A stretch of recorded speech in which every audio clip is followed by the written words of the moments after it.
At the beginning of the story, a man was resting on his sword in the battlefield. The man looked around and found out that everyone there was dead. The man hears someone speak to him. He was annoyed to see this person because it was his enemy. The man's enemy is a giant called Aiudi. It came into the empire 20 days ago alongside 2 other giants. These giants brought destruction and chaos into the world for unknown reasons. The man asked him why he was still alive after destroying half of the empire.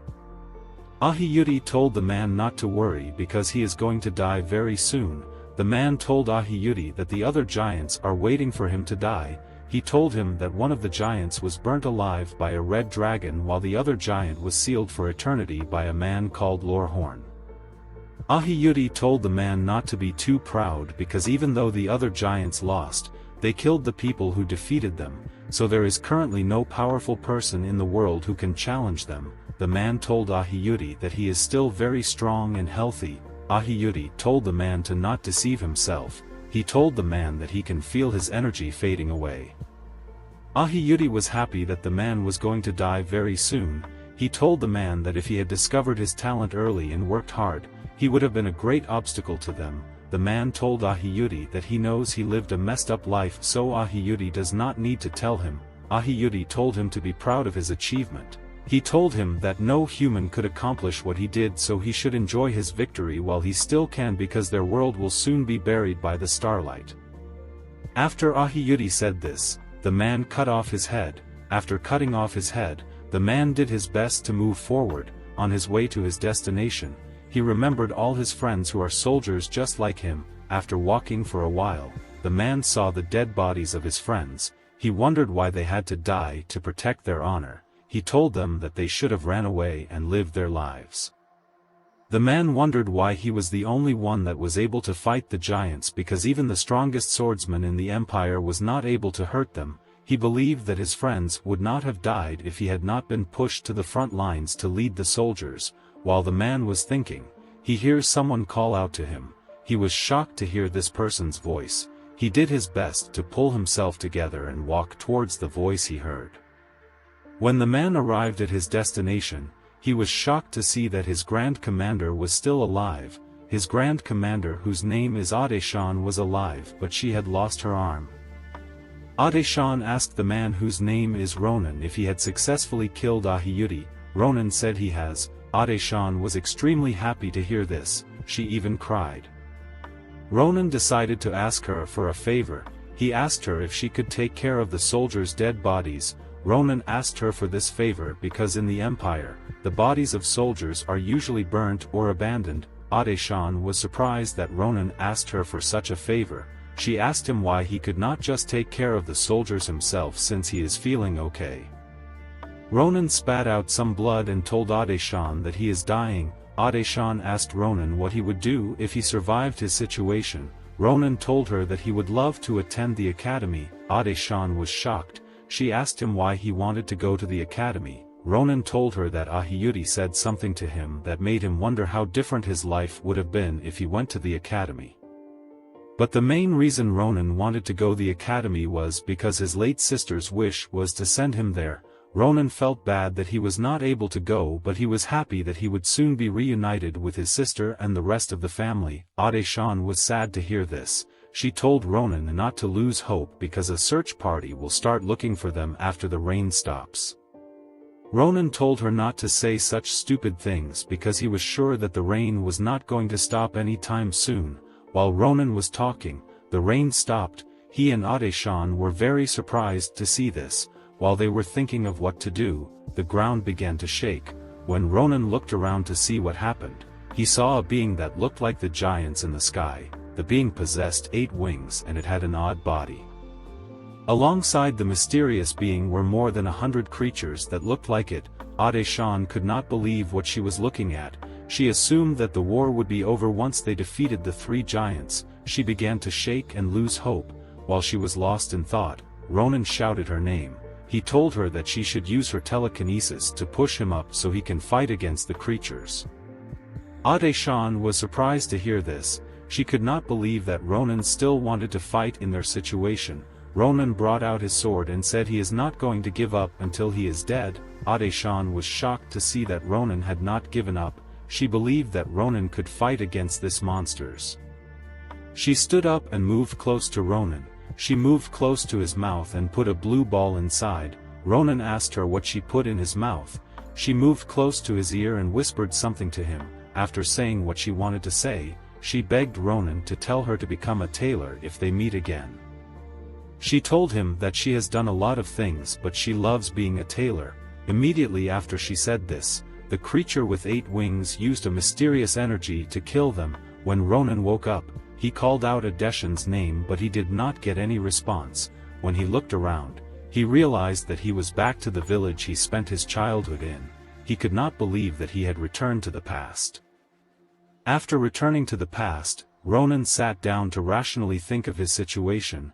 He remembered that after Aesan put the blue ball in his mouth, she told him that it is an orb that allows someone to travel to the past.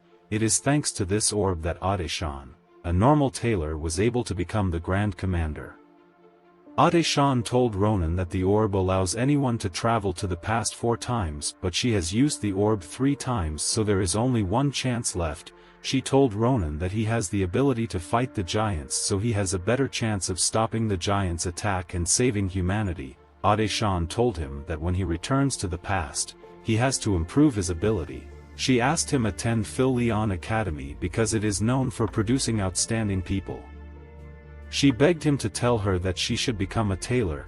She said that she has done a lot of things before but none of them gave her more joy than being a tailor. After she said this, they were killed. After remembering everything, Ronan still was not sure if he was dreaming. He began to shout and hit a tree.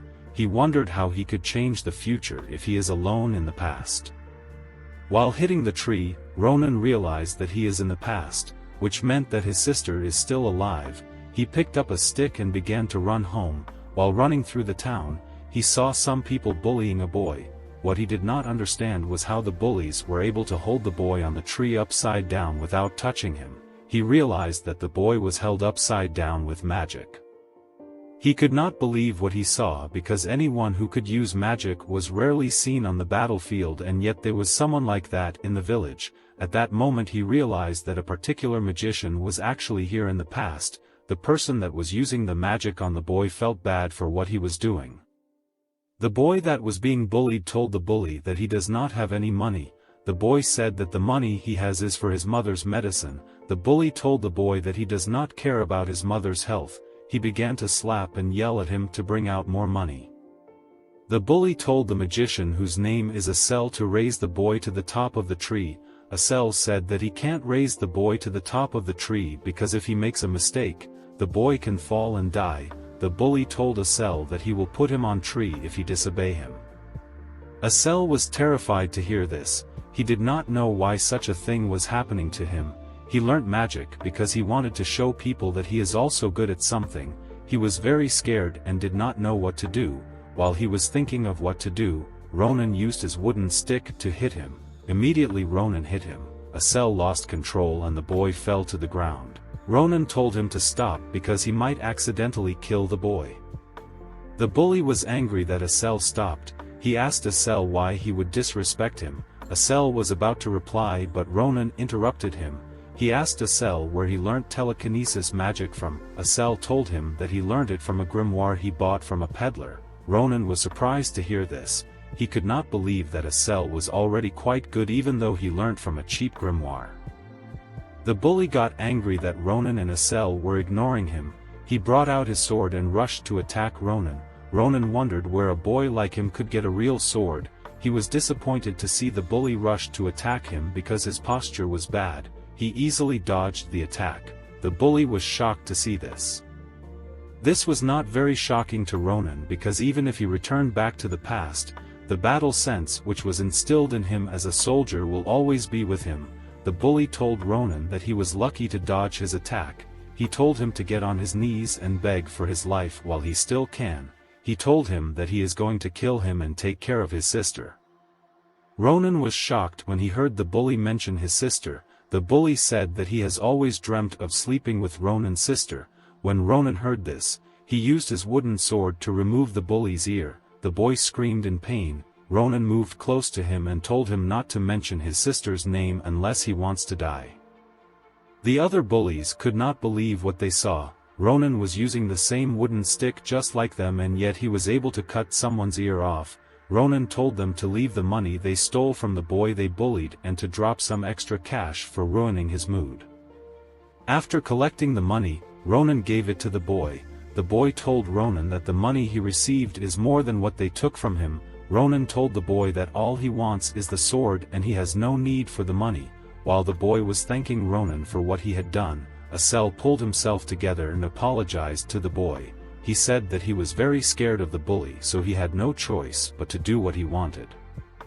The boy told Aesan to not apologize. He understood that Aesan was being threatened by the bully.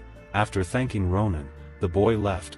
Ronan was happy that Aesan was not a bully. He told Aesan that he has something he wants to do with him, so Aesan is to meet him in 4 days' time. He told Aesan not to run away because if he finds him, he will beat him up. After saying this to Aesan, Ronan ran to his house. When he arrived there, he picked some flowers for his sister because she loves them a lot. He decided to throw the flowers away because he thought that it was a little stupid. As he was about to walk away, he hears his sister come out of the house. When Ronan was a soldier, he always thought about what he would do if he ever meets his sister again. He wondered if he should have apologized for leaving her or if he should tell her that he missed her. The only thing Ronan could do when he saw her was smile. When Ronan entered the house, his elder sister Iril was admiring the flowers he got for her. She cooked Ronan a lot of food to show her appreciation. After eating, Ronan asked his sister how old she is this year. Iril said that she is 22 years old. Ronan was happy to hear this because if his sister is 22, that means he has 10 years to prepare to fight the mysterious creatures. Iril was shocked that Ronan asked her for her age. She touched his head to check if he is sick. Ronan was happy that he had such a sweet and kind sister. He decided to do anything to protect her. Ronan told his sister that he wants to attend an academy. Iril was happy to hear this. She asked Ronan if he was joking because she had always wanted him to go to an academy, but he always declined her offer. Ronan said he is serious about it. After Iril heard this, she searched the house and brought out a huge pot. When Ronan looked inside the pot, he saw a lot of money there. Ronan asked Iril why she has such a large amount of money. Iril said that she has been saving her money in secret so that she would be able to afford sending Ronan to an academy. Ronan thanked Iril for her support. He told her that the money she has won't be enough to enroll him in the academy he wants to attend. Iril asked Ronan which academy does he want to attend. Ronan said he wants to attend the Phil Leon Academy. Iril was surprised to hear this. She screamed in disbelief. Phil Leon Academy is an academy that represents the Empire. It is the best educational institution in the Empire. It has the most outstanding professors in the continent and it is funded by the imperial family. It is prestigious enough to be called the Factory of Heroes. It produced many amazing people like Grand Commander Aesan, Swordmaster Shulafen and the Winter Witch. The academy is very hard to get into. Even Iril was not sure if Ronan was good enough to attend. After walking for a while, Ronan reached his destination. When he got there, he was surprised to see that Aesan actually came to meet him. Ronan told Aesan that he wants to check something important with him. He told Aesan to use his telekinesis to lift him up. Aesan was shocked that Ronan would ask him for such a strange request. He told Ronan that he does not want to do such a dangerous thing. Ronan told him not to worry and do as he is told. Aesan used telekinesis to raise Ronan up. Ronan was shocked by how high Aesan could take him. While Aesan's magic was not as strong as the magic used on Ronan when he fought Aiudi, Ronan knew that Aesan's telekinesis is important because it was what allowed him to fight Aiudi on equal grounds. He knew that telekinesis is a rare magic that most mages do not have, so he considered Aesan to be the most important element in his fight against the giants. After holding Ronan up for a while, Aesan began to lose control. Ronan told him to hold on for a minute because he wants to test something. He brought out his sword and swung it in the air. Immediately he did this. He landed on the ground. Aesan was shocked to see this because he did not lose control and yet Ronan landed on the ground. He was surprised that Ronan cut his magical energy called mana. Assel asked Ronan how he was able to do it. Ronan hit Assel's head and told him not to ask about it. Even when Ronan was a soldier, he did not know how he was able to do things. He aims to understand his ability better in this life. After putting his sword away, Ronan gave Assel his bag and told him to follow him because he is about to do something that is going to be on the first page of his biography, which he calls the Empire's history book. On the way to their destination, Ronan told Assel that he is going to be joining him in Phil Leon Academy. Assel was surprised to hear this because he knew that Ronan was a martial arts genius, but he did not see himself as someone who is talented enough to attend Phil Leon Academy. Ronan asked Assel if he wants to waste his life and talent in this village. He told Assel that he is a coward and a loser. He told him that he will regret wasting his time in this village. Ronan knew the feeling of wasting one's life because he did the same when he was a soldier. Assel was very happy to hear Ronan say this. He believed that Ronan cared so much about him. He told Ronan that he will go to Phil Leon Academy. Ronan congratulated him for making a manly decision. He told Assel that he has to clear his first hurdle to prove he is a real man. When Ronan and Assel arrived at their destination, Assel was surprised that his first hurdle was to defeat a lunar goblin. Ronan told Assel that it is a task that fits him perfectly. Assel understood that Ronan is a crazy person. A lunar goblin is a type of goblin that often appears around that area. Most people differentiate them from normal goblins by their yellow skin and disfigured bodies, but their main characteristic is that they go crazy over gold and other treasures. They gather all the goods they stole and have a festival on a night with a full moon. Ronan told Assel that the reason he brought them there on this night is to steal the treasures from the goblins. Assel was shocked that Ronan knew that the goblins steal treasures and have a festival on a night with a full moon. Ronan told him that he read it in a book. This was a lie. Ronan got this information in his past life. Ronan told Assel that he needs to use his telekinesis to take all the treasures and put it into his bag. Assel told Ronan that he is scared of doing this because if he makes a mistake and wakes the goblin, he and Ronan could be killed. Ronan told Assel that if they want to get into Phil Leon Academy, they need two things. The first is money. They need a lot of money to pay for the crazy tuition fees. The second thing they need is real-life experience. While money is important, having real-life experience is more crucial. Phil Leon Academy is a place that is filled with aristocrats who have received elite training from birth, and the only way to even dream about winning people like that is to gain experience by risking one's life. That is why the lunar goblins are perfect, because they will give them both money and experience. When Assel heard this, he was sad because what Ronan said actually made sense. After calming down, Assel began to use his telekinesis to steal the treasures. He was very careful and focused on what he was doing. After Ronan filled the bags, he thanked Assel for his efforts. He was not actually sure if Assel could do what he asked, so he was surprised when it went as planned. Ronan was very happy that he found a useful slave. When Ronan was packing his bag up, two men were chasing after a bird. They screamed at the bird in anger. Unfortunately for Ronan, a goblin woke up thanks to the scream. When the goblin looked around, it noticed that their treasures were gone. It immediately woke the other goblins and explained their situation. While Ronan and Assel were about to run, the goblins saw them. They rushed to attack them. Assel fell on his knees out of fear. He asked Ronan if they should abandon the treasure and run. Ronan told him to hold on to the treasure because they need it for their tuition. As the goblins were moving close to them, Ronan brought out his sword to check its weight and its hardness. He knew that with the quality of the sword he had, he could only attack 15 times before the sword becomes useless. This was an issue because there are 30 goblins, but Ronan believed that 15 attacks would be enough. When he first swung his sword, he cut the heads of 3 goblins. Assel could not believe what he saw. Ronan killed the first 3 goblins in one strike, then he attacked the other goblins at a crazy speed that made him look like he disappeared. After handling the goblins, Ronan told Assel to get up because they need to return home.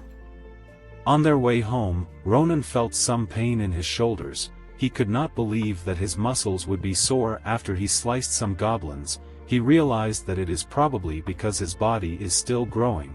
he decided that he needs to do a lot of physical training when he returns to his house. Aesan asked Ronan who he thinks made the loud noise that woke the goblins. Ronan said that he does not know who it is, but he will beat up the person if he ever meets them. While Ronan and Aesan were walking, someone shot an arrow at Aesan. Luckily for Aesan, Ronan caught the arrow. Aesan was surprised to see this. He wondered where the arrow came from. While he and Ronan were discussing, the two men who screamed at the bird and tried to shoot Aesan came to meet them. They apologized for shooting at them. They asked them what children like them were doing there at night. Ronan was very angry that they called him a child. They looked at Ronan's bag and saw the treasures. They were happy to see this. They apologized to Ronan and Aesan again. Ronan told them to stop their fake apologies. He asked them who they are. The man brought out a knife and attacked Ronan. He told Ronan that their group's name is Calaboro. When Ronan heard the name of their group, he took the knife away from the man and used it to stab him. When the man's friend saw this, he rushed to attack Ronan, but he is stopped by Aesan, who uses a skill called Invisible Hand to hold him down. Ronan thanked Aesan for saving him. He took the man's knife and used it to tear him apart. Aesan was shocked to see this. He asked Ronan if he killed the man. Ronan told him that he will kill anyone that tries to kill him. He said that this men deserved what they got because the group which this people belong to is responsible for a lot of evil. They commit crimes like poaching, kidnapping and human trafficking. They are known as the Empire's worst poaching group. Ronan told Aesan that this men were going to steal their treasures and harvest their organs. While clearing the bodies, Ronan and Aesan see the men's bag move. When they opened it, a bird came out of it. Ronan was shocked to see the bird because it had blue feathers. When he looked at the bird's legs, he saw a chain on it. The chain is an equipment used by Calaboro to disrupt a prisoner's mana and restrict their movement. Ronan was surprised that Calaboro would use such an equipment because it is only used to capture mystical beasts. While thinking, Ronan sees a magic circle at the back of the bird and hears the bird speak. Aesan was surprised to see this. He assumed that the bird could actually speak. Ronan told him that someone is speaking to them through communication magic. Ronan was shocked that the communication magic worked immediately. The bird came out of the bag. This means that the person speaking has been trying to connect to the bird, but the bag was blocking the connection. The person whose name is Varan is a professor who is researching about mystical beast.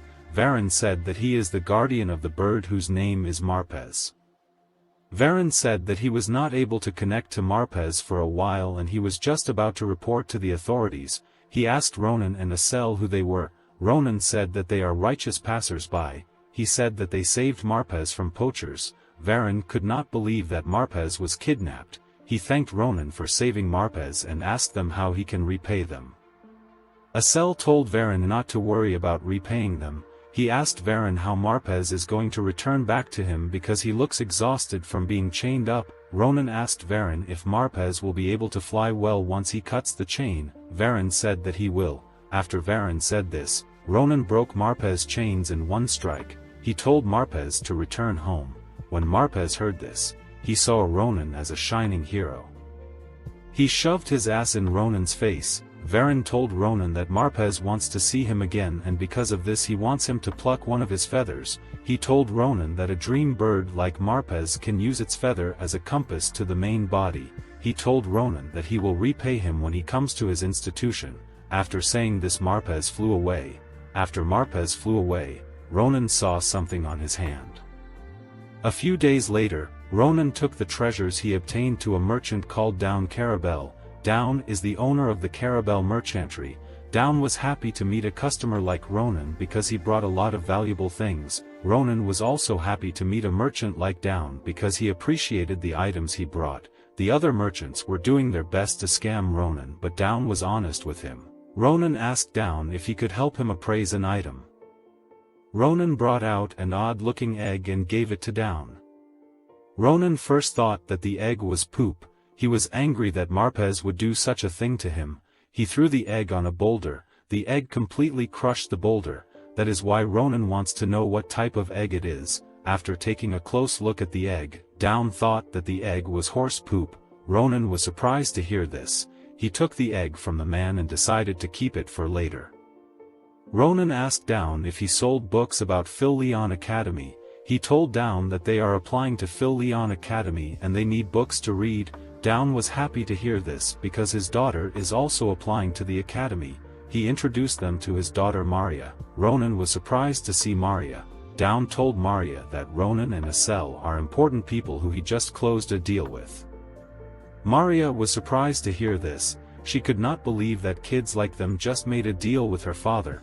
Down apologized to Ronan and Asel that his daughter called them kids. Ronan walked up to Maria. He asked her if her middle name is Aesan. Maria said that it is. Ronan was surprised to hear this. He could not believe that Maria looked so similar to someone he knew in his past life. Ronan was confused because the Maria he knew was a man. He moved close to Maria's ear and asked her if she has a penis. Maria was shocked that Ronan would ask her such a question. She slapped his face with a lot of strength. When Ronan felt the slap, he was sure that the only person that could slap him like this is his own Maria. In his past life, Ronan worked as a disciplinary soldier in a place called Armelin.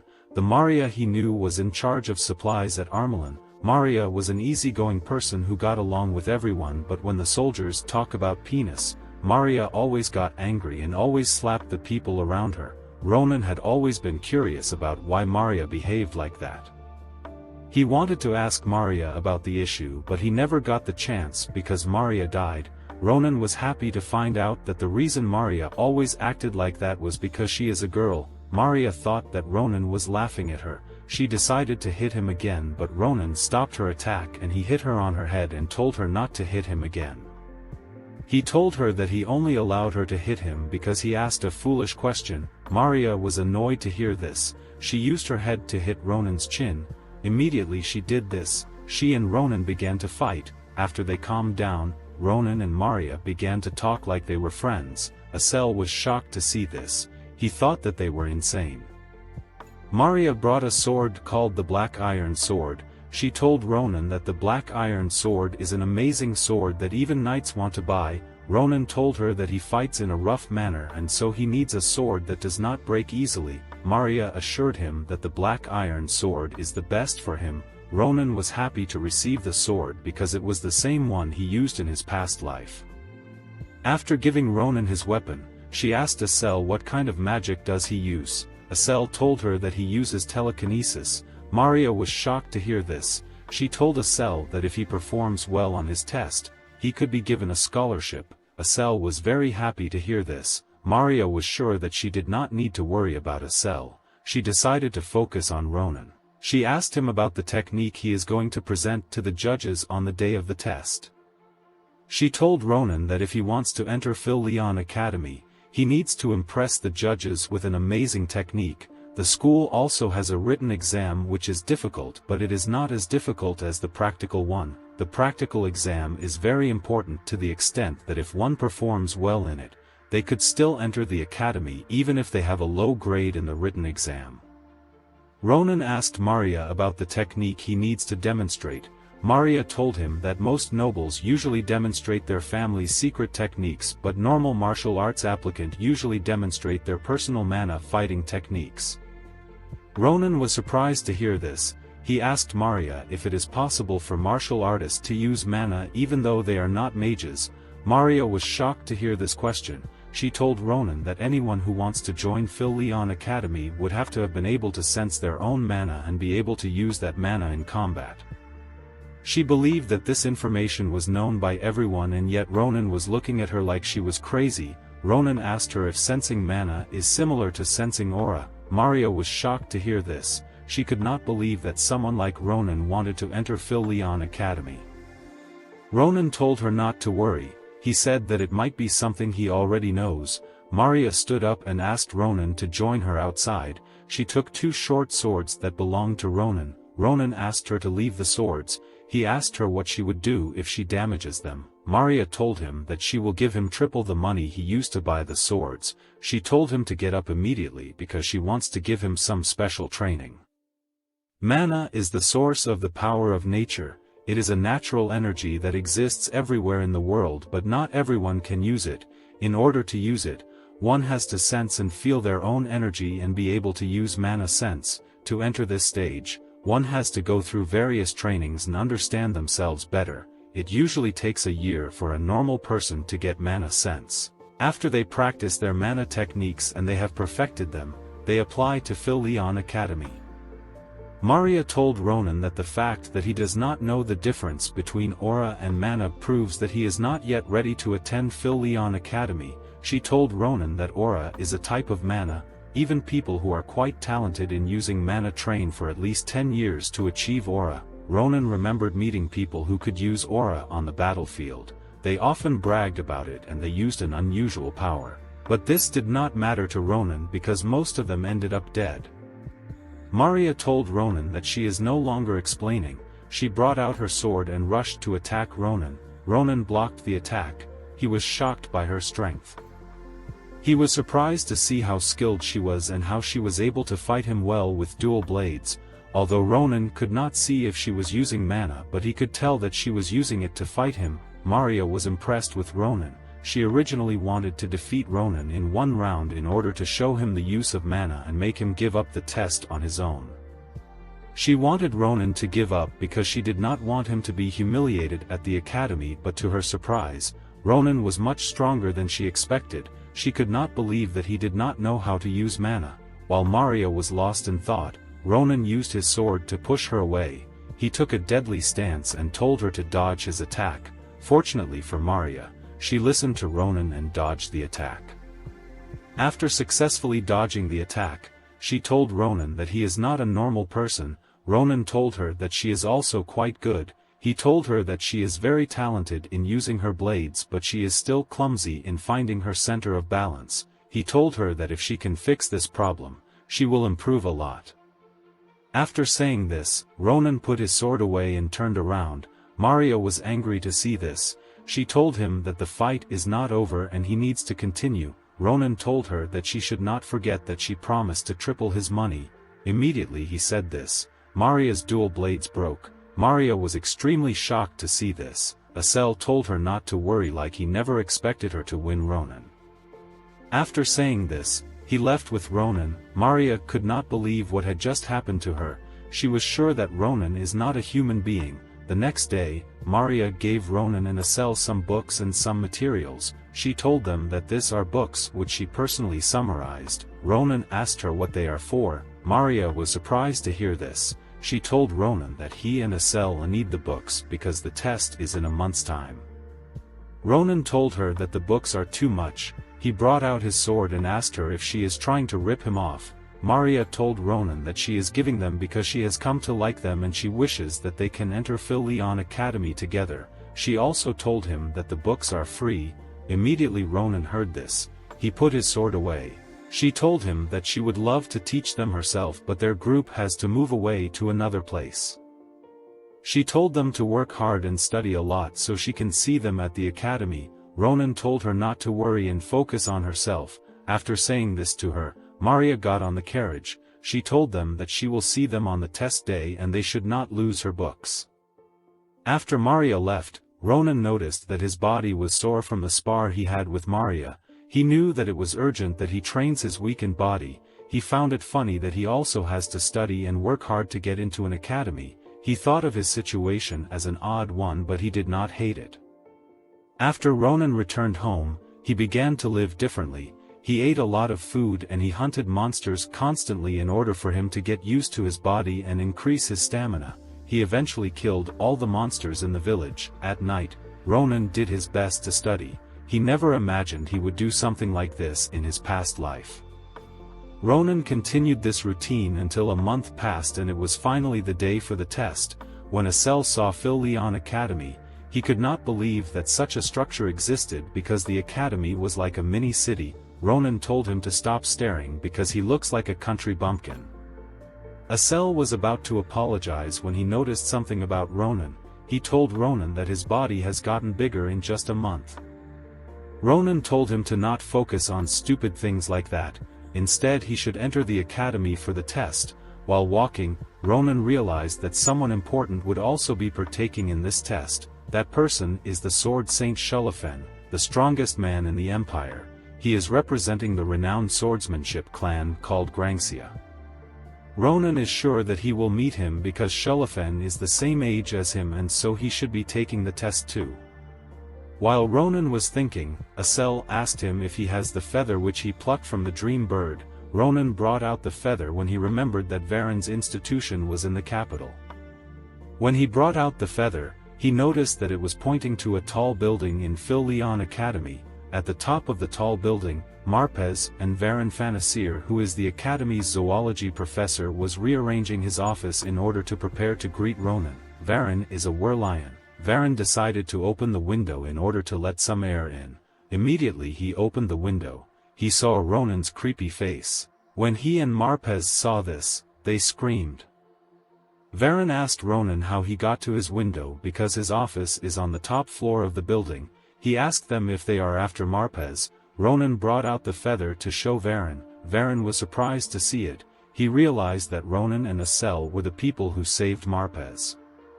Varen apologized for screaming at them. Ronan told him not to worry about it. He said that it is Asel's fault that they used the window. Asel was surprised to hear this. He told Varen that the reason they entered through the window was because Ronan said he was too tired to use the stairs, so he asked him to use telekinesis to raise him up. Ronan squeezed Asel's mouth to stop him from confessing the truth. He told Varen that he is surprised that he is a werlion and a professor of Phil-Leon Academy. Varen said that he is also surprised that Ronan and Asel are applicants of the Academy. He felt bad that he did not know because he could have written a recommendation letter that would allow them to enter the Academy without taking any test. Ronan told Varen not to worry about them. He told Varen that he wants him to help him look at something. He brought out the egg which Marpez laid. Varen was very surprised to see this. Ronan asked him why he is surprised that a bird laid an egg. Varen said that the egg that a dream bird lays is different from a normal egg. He said that he does not know what will hatch out of the egg. Ronan was surprised to hear this. Varen told him that depending on the environment the dream bird is in, it will absorb unique mana and lay an egg. In an area that is filled with lava, a phoenix will hatch out of the egg. In a monster's nest, the hatched dream bird will look like the monster, and in some circumstances, the hatched dream bird will not take the shape of a bird. Varen said that if he analyzes the mana of the dream bird, he can guess what will hatch out of it, but he cannot really tell what it is at the moment. Ronan was annoyed to hear this. He could not believe that an egg could be stressful to understand. He wondered what place Marpez was in for him to lay such an egg. Varen told Ronan that he wants him to look after the egg. Ronan asked him if it was okay because the egg is quite precious. Varen told Ronan that a dream bird only lays an egg once in a lifetime. The fact that Marpez laid an egg in front of Ronan means that he felt something special in Ronan. Ronan accepted Varen's request because he was also curious about what kind of thing that will hatch out of the egg. Ronan and Asel decided to leave because their test was going to start very soon. Varen told them to wait for him.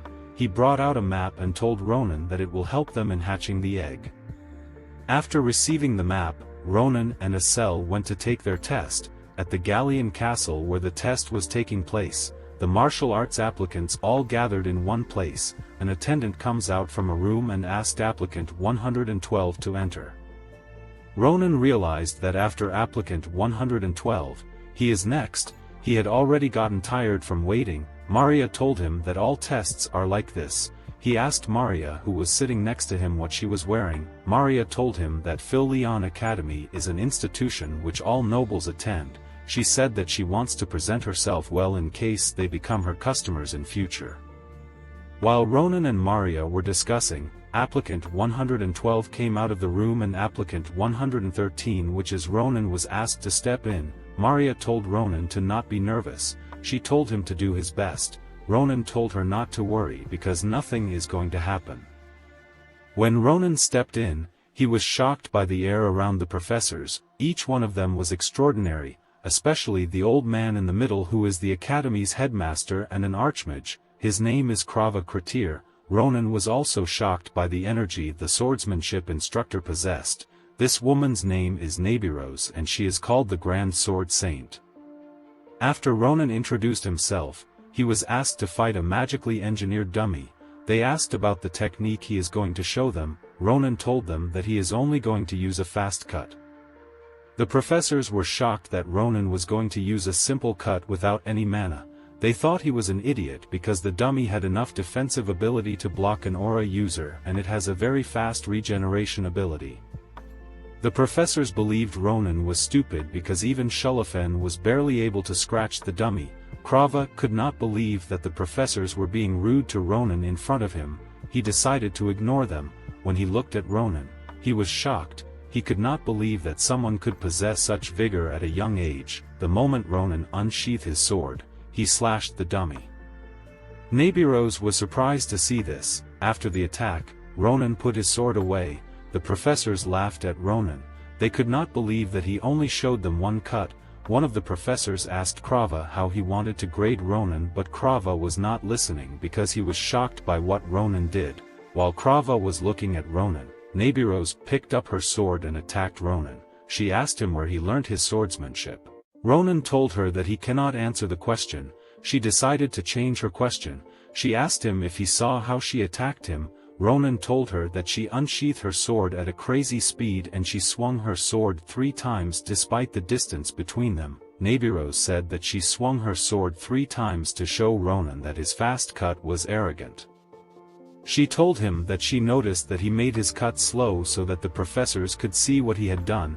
She was angry to see this because she considered it to be insulting to the professors. The other professors could not even tell if Ronan slowed the attack.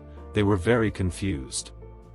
Ronan was surprised to hear what Nabiros said. The only reason he made his cut slower was because he was not sure if his sword could withstand the last attack. Ronan was not sure if he should explain himself considering how angry Nabiros was. After calming down, Nabiros put her sword away. She told Ronan that she will be the one to teach him. Krava was shocked that Nabiros already accepted Ronan as her student. He thanked Ronan for his demonstration and asked him why he came to their academy. Ronan thought about what happened in the past and told Krava that he does not want to have any regrets. Krava was very shocked to hear this. He asked Ronan to step out after hearing his answer. Krava was surprised to hear Ronan's answer. He said that he also wants to teach Ronan. One of the professors was shocked to hear this. He asked Krava what is special about Ronan. Krava said that Ronan has talent. Immediately he said this. The magically engineered dummy that was said to have fast regeneration lost its head. The 2 professors who mocked Ronan were extremely shocked to see this. After Ronan left the room, he wondered if he could have won against Nabiros in his past life. Ronan knew that he has to work extra hard if he wants to catch up to Nabiros.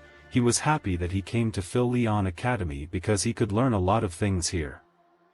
After finishing the practical test, people are expected to write their theory exam. Ronan had been studying for a month, so he believed it would be easy. Unfortunately, this was not true. When Ronan came out of the test center, he was shaking in fear.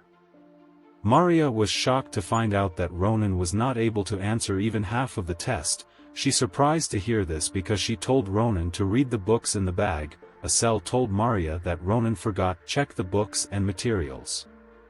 Maria told Ronan not to worry because she is sure that he did well in his practical test and he will be accepted by the academy. Immediately she said this, a blue tablet appeared in the middle of the place they were in. The students went to look at the tablet because it contained their results. Asel got first place in the theory exam and he got 12th position in the practical exam of the magic department. Maria took 9th place in the theory exam and she got 9th place in practical exam of the martial arts department. Asel and Maria began to rejoice when they saw their results. Maria was shocked that Asel took first place in the theory exam. She congratulated him. While they were rejoicing, Maria asked Ronan what results did he get. Ronan told her that his result is not there. Maria was surprised to hear this. She told Ronan to stop joking. As Ronan was about to lose hope, an explosion occurred close to them. When they looked at what caused the explosion, it turned out to be a phoenix called the Glory Phoenix. It is a bird that usually appears to call out the salutatorian of each department.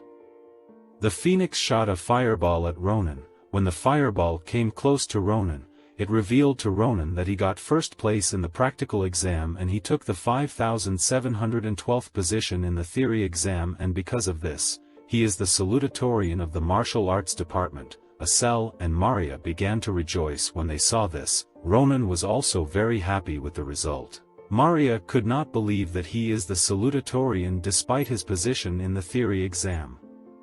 While they were rejoicing, Ronan realized that the fact that he took first place in the practical exam means that he stole it from someone very important. When Ronan looked back, a boy was walking towards him. The boy could not believe that Ronan took first place in the practical exam.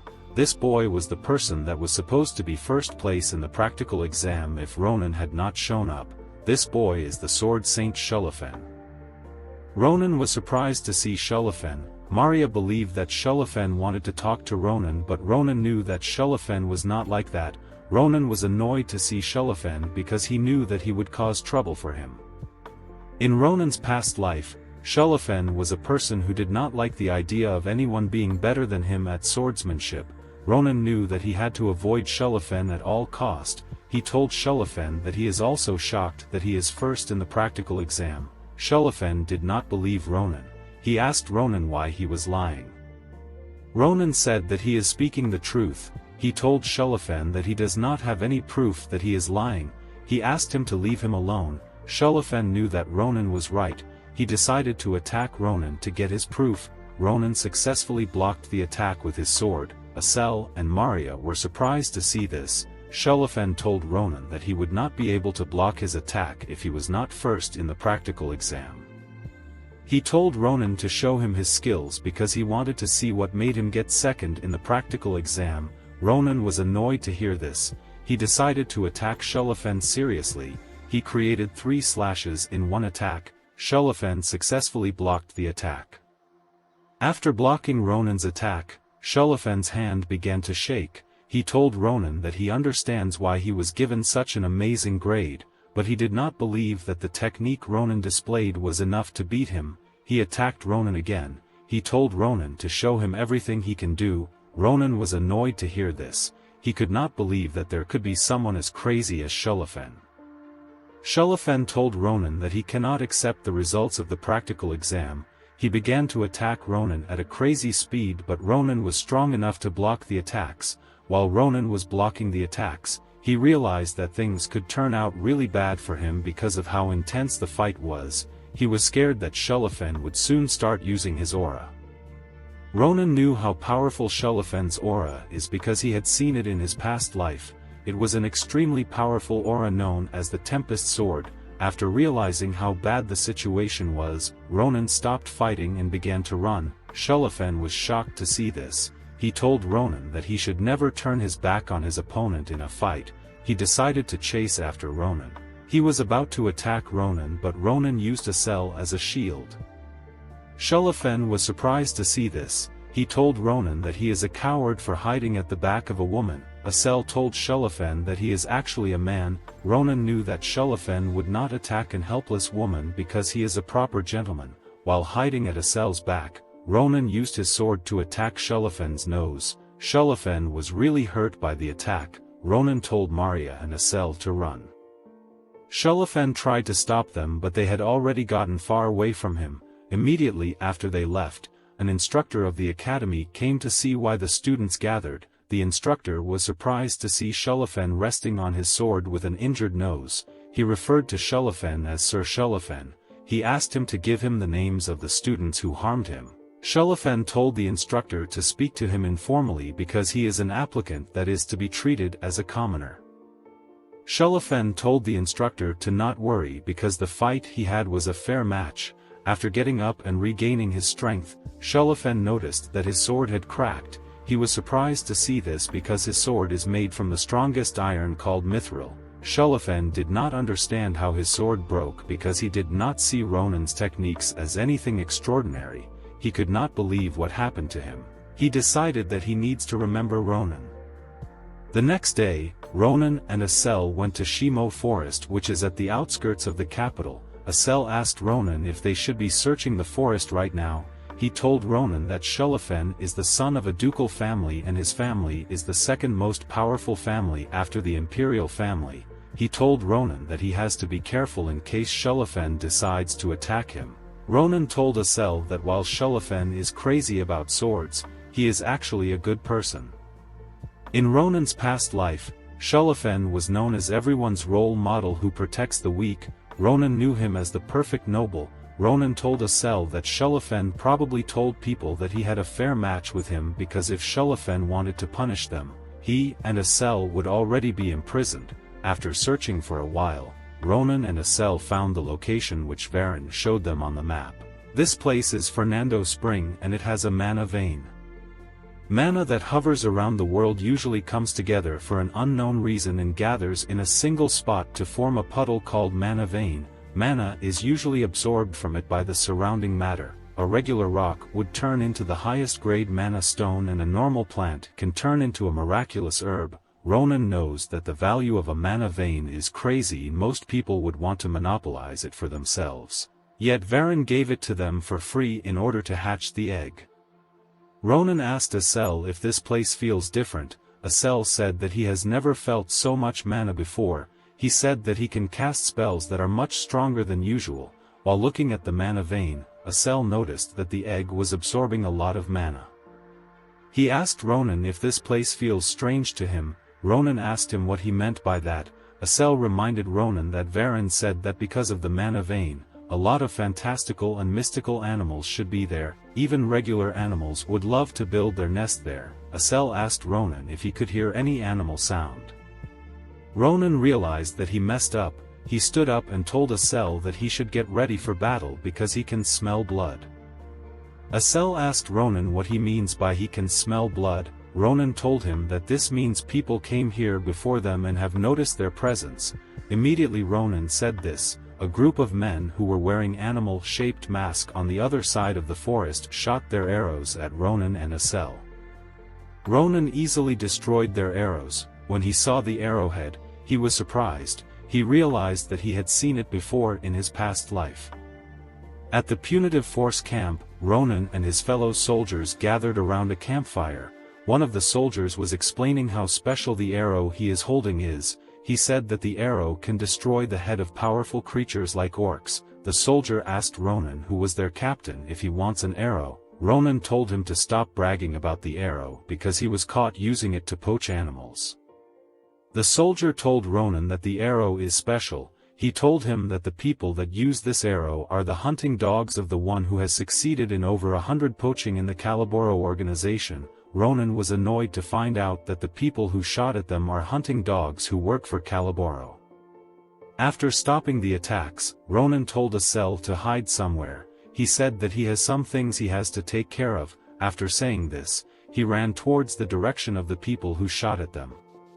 The hunting dogs of Calaboro could not believe what they saw. Ronan destroyed all their mana-infused arrows with a single sword.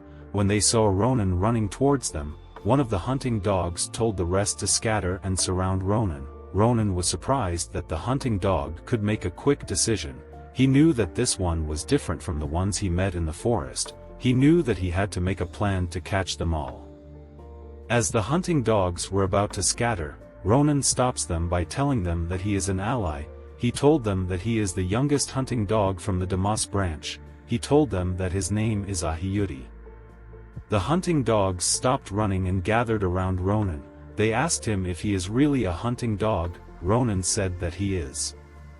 One of the hunting dog who was not wearing a mask told Ronan that he does not believe him. He said that it does not make sense for someone as young as Ronan to join them. Ronan told him to ask the branch wolf if he does not believe him. He told the hunting dog that just because he is not talented does not mean others are not talented too. The hunting dog was angry to hear this. He grabbed Ronan's shirt and told him that he will chop him into pieces. Ronan told him that guys like him always have bad endings. While he was yelling at Ronan, one of his teammates told him to leave Ronan alone because Ronan seemed to know about their organization's rankings and branches, so it will be better for their boss to return and confirm if Ronan is truly a hunting dog. Immediately the hunting dog said this. Their boss came out of the woods. his name is Biam and he is the wolf of Demire branch. When the hunting dog saw his boss, he left Ronan alone and went to explain the situation to him. Ronan was happy to see Biam because if the boss is around, it means that all the hunting dogs in the area are gathered there. Biam told Ronan that he does not know what he is doing here because this part of the forest belongs to their branch. Ronan told them that he does not care because his name is not Aiudi. When Biam heard this, he was surprised. Immediately Ronan said this. He used his sword to kill all the hunting dogs that surrounded him in one attack. He rushed to attack Biam. He told him that the name he used felt like it would be perfect for a poacher. After saying this, Ronan cut Biam's head off. Ronan reminded the hunting dog that did not have a mask that guys like him always have bad endings. Immediately he said this. The man's fingers fell off. The man screamed in pain. Ronan told him to stop overreacting. He gave him the map that Varan gave them. He told him that if he does not want to feel more pain, he should write the location of the other branches of Calaboro at the back of the map. The man panicked when he heard this. Ronan thought that the man did not want to do it, so he decided to kill him.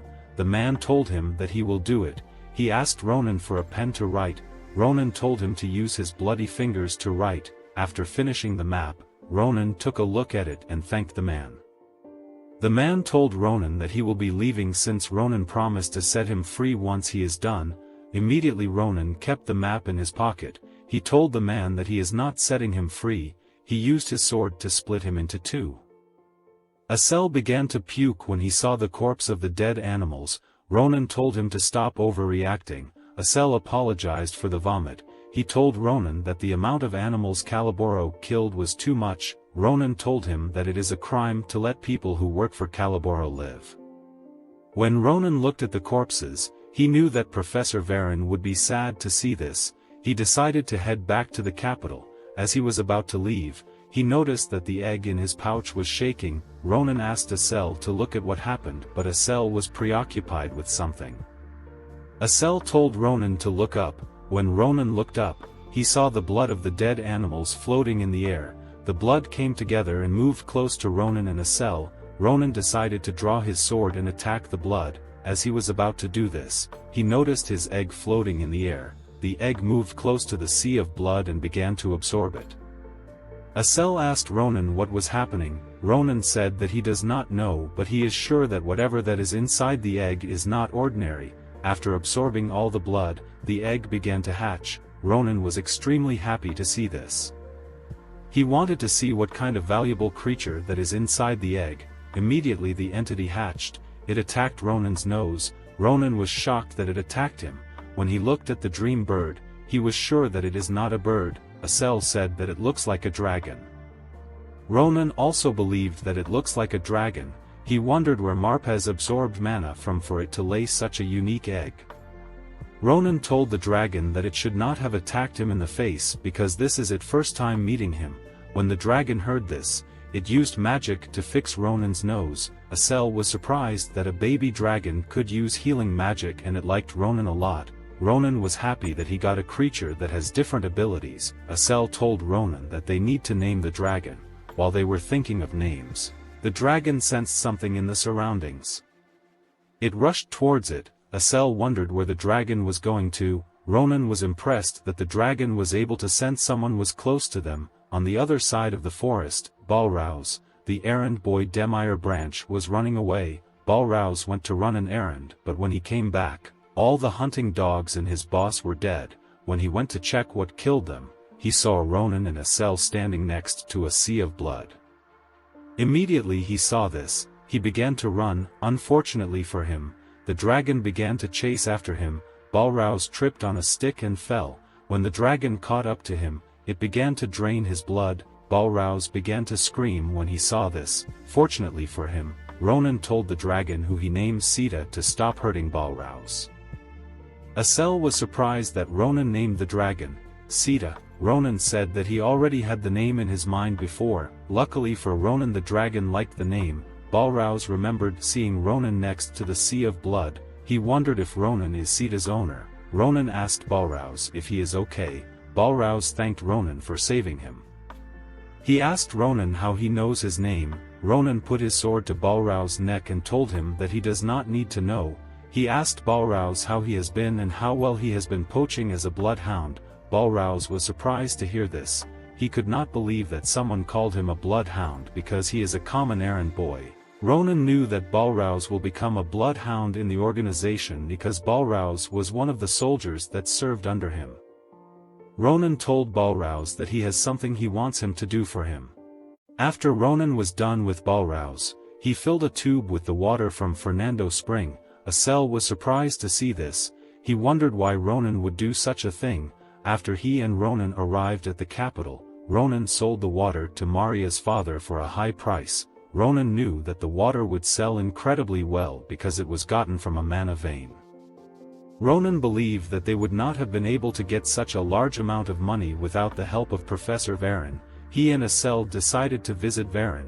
When they arrived at his door, they saw a sign that said that Professor Varin is out on a business trip.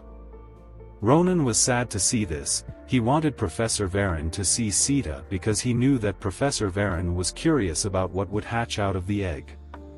Ronan was grateful to Professor Varin because thanks to him, he was able to get a map that has the locations of Calaboros branches and he was able to meet his fellow soldier. When Ronan met Balrog, he instilled a lot of fear in him so that Balrog would not dream of betraying him.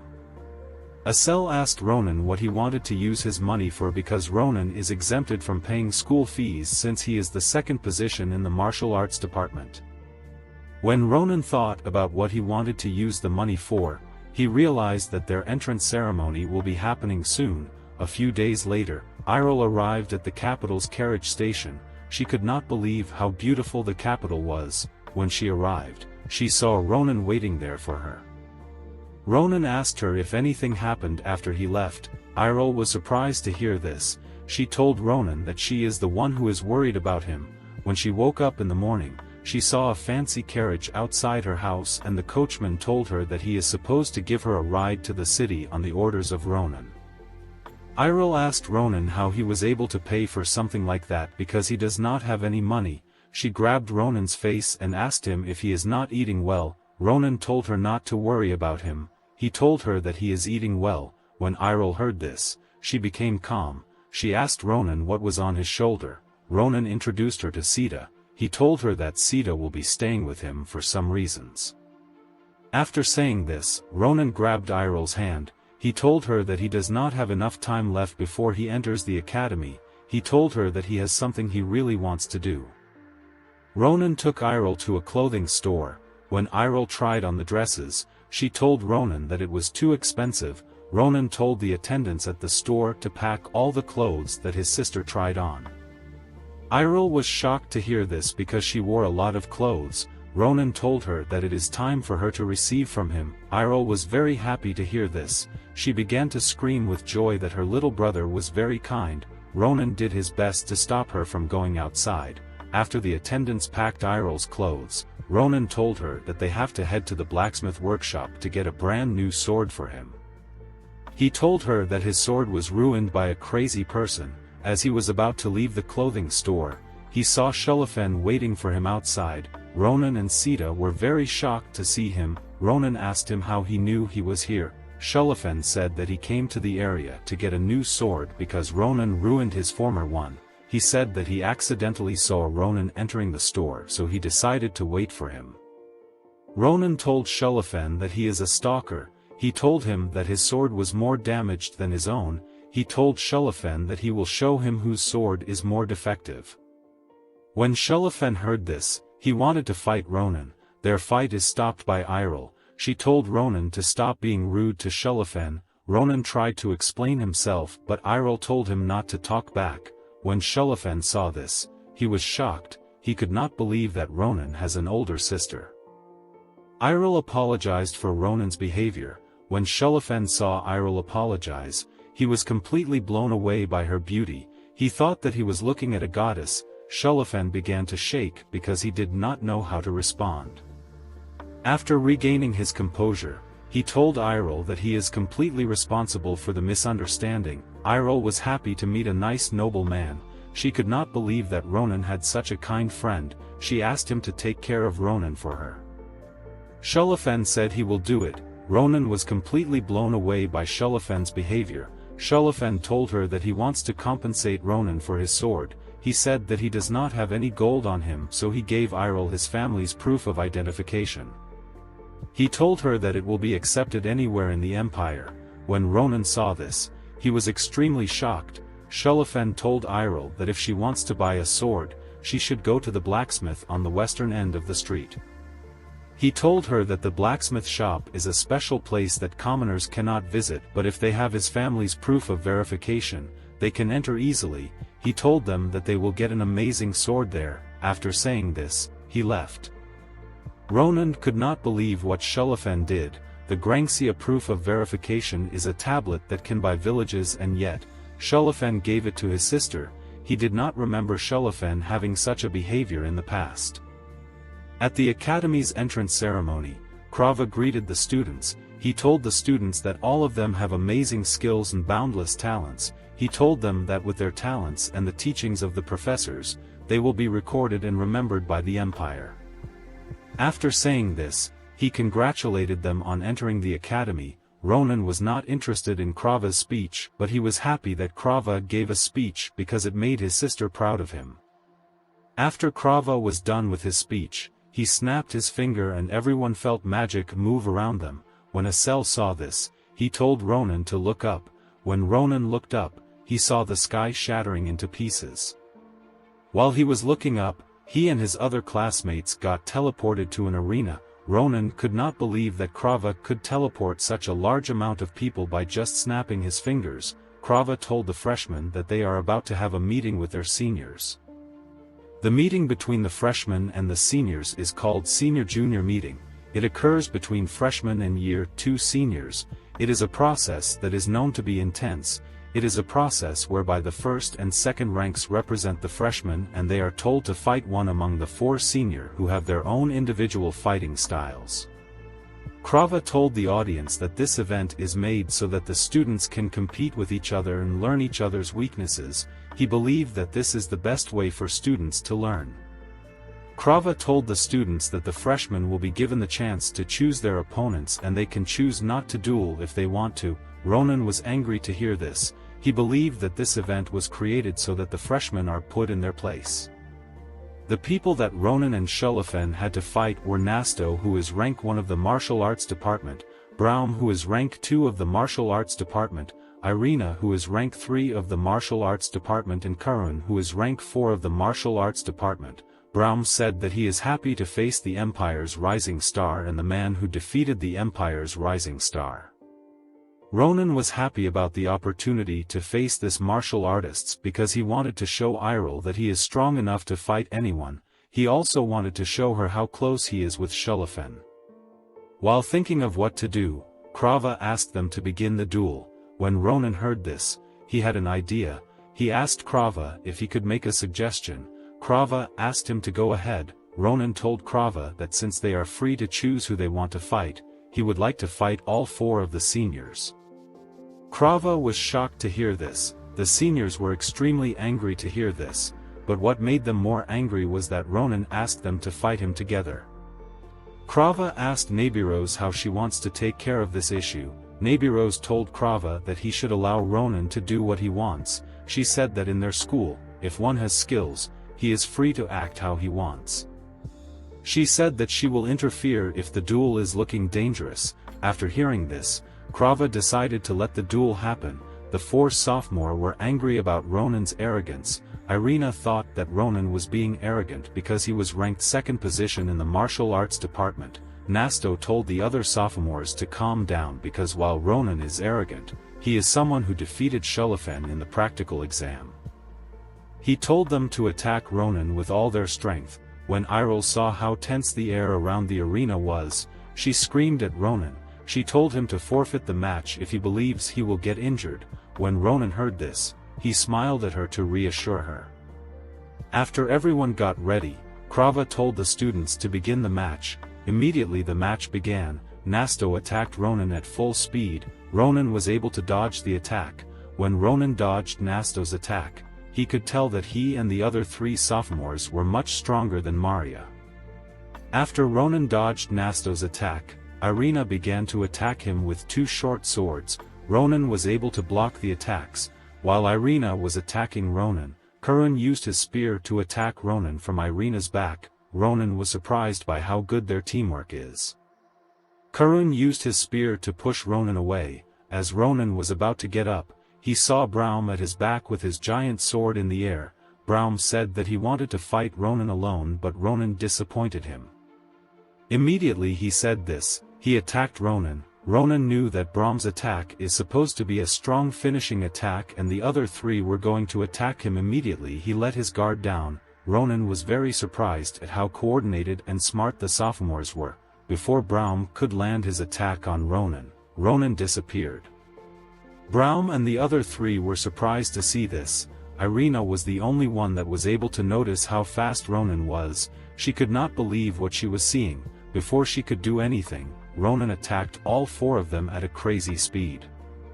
To his surprise, Braum was able to withstand his attack. He could not believe that Braum still wanted to fight after he destroyed the other sophomores. As Braum was about to attack him, he took a stance. When Braum saw this stance, he could not believe that Ronan was able to copy Nebiro's swordsmanship. Ronan attacked Braum with 3 slashes just like Nebiro's showed him at the test. Immediately he did this, he broke Braum's sword and knocked him out. After defeating the sophomores, he thanked them for helping him learn a lot. Iril and everyone in the arena were shocked by what just happened. They began to scream in excitement. The 4 sophomores were surprised that they lost. Nasto said that he has no complaints about how he lost. He wondered where a monstrous guy like Ronan learnt from.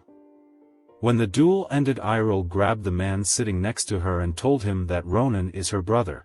Ronan was happy to see this because this means Iril won't be worried about him while he stays in the academy. Ronan told his seniors that they performed well. Nasto and the other seniors were surprised to hear this. Ronan told them that he was excited to enter Phil Leon Academy, so he used all his strength to fight.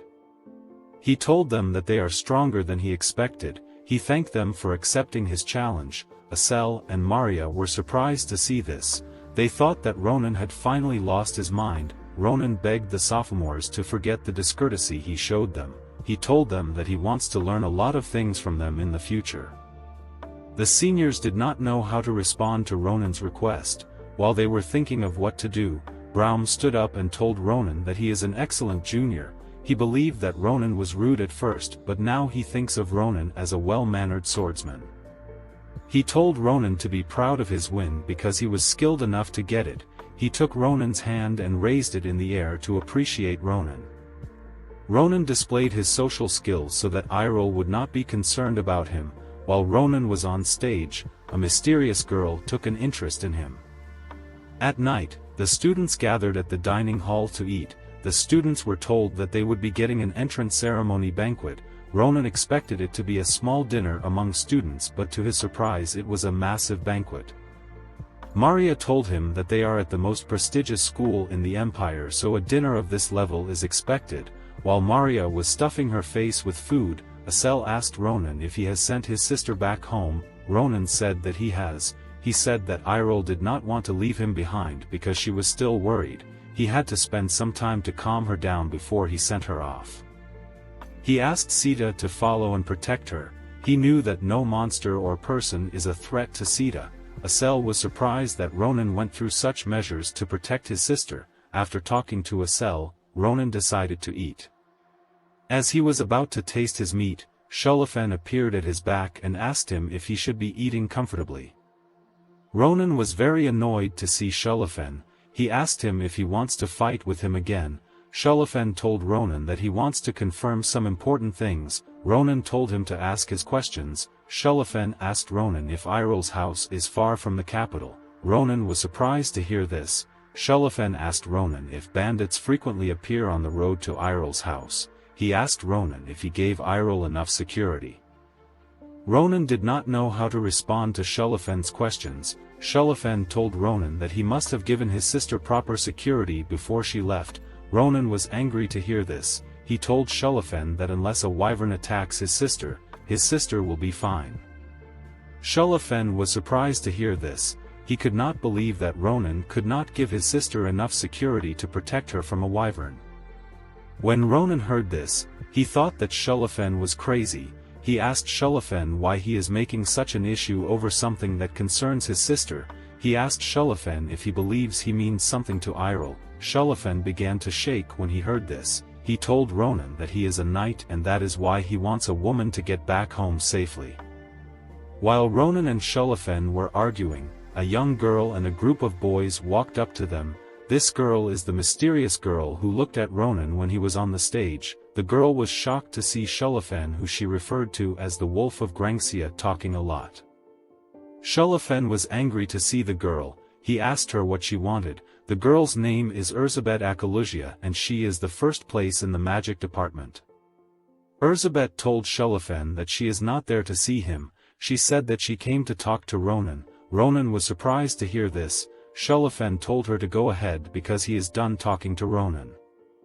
As Shulafen was about to leave, he told Ronan that he wants to send some of his family's guards to protect his sister. Ronan was angry to hear this. He told Shulafen to get lost. Asel grabbed Ronan and asked him if he remembers what Erzabet did in the senior-junior meeting. Ronan said he remembered how dominating she was. He believed that Erzabet used too much magic on her opponent. Erzabet said that she just wanted to put the senior in his place. She told Ronan that the talent he displayed in the duel is quite impressive. She told Ronan that she wants to make him an offer that he could not have dreamed of. She put her hand into her pocket and brought out a necklace with a purple pendant. Ronan was surprised to see this necklace because it is the Akalusia's invitation. The Akalusias are different from other nobles who prioritize bloodlines. They prioritize talent above anything else. They have many talented individuals who work for them. This allowed them to be one of the two pillars that support the empire. They offer an opportunity to anyone who displays potential to become a part of their family. The symbol of this invitation is this necklace. Erzabet was surprised that Ronan did not ask her about what she gave him. She asked Ronan if he knew what it meant. Ronan said that someone mentioned it to him before in the past. In Ronan's past life, Grand Commander Aesan Akalusia told Ronan that she joined the Akalusia family thanks to her necklace. She told Ronan that a test will be given to anyone who wants to join the family by the Patriarch. If the person is talented, they will be able to pass the test easily. She told Ronan that once he makes up for his sins through his accomplishments in this war, he will receive an invitation from the Akalusias. She revealed to him that she believes he is quite talented. Erzabet told Ronan that she hopes he makes a wise decision. She told him that although he is born a beast, if he continues to mingle among the sheep, he will also become a sheep. After saying this, she left. Asel was relieved that she left them. Ronan was surprised that all geniuses have an annoying attitude. He was happy to receive the necklace because he believed that the Akalusias would be helpful to him. Phil-Leon Academy is an educational institution that prioritizes a student ability above everything else.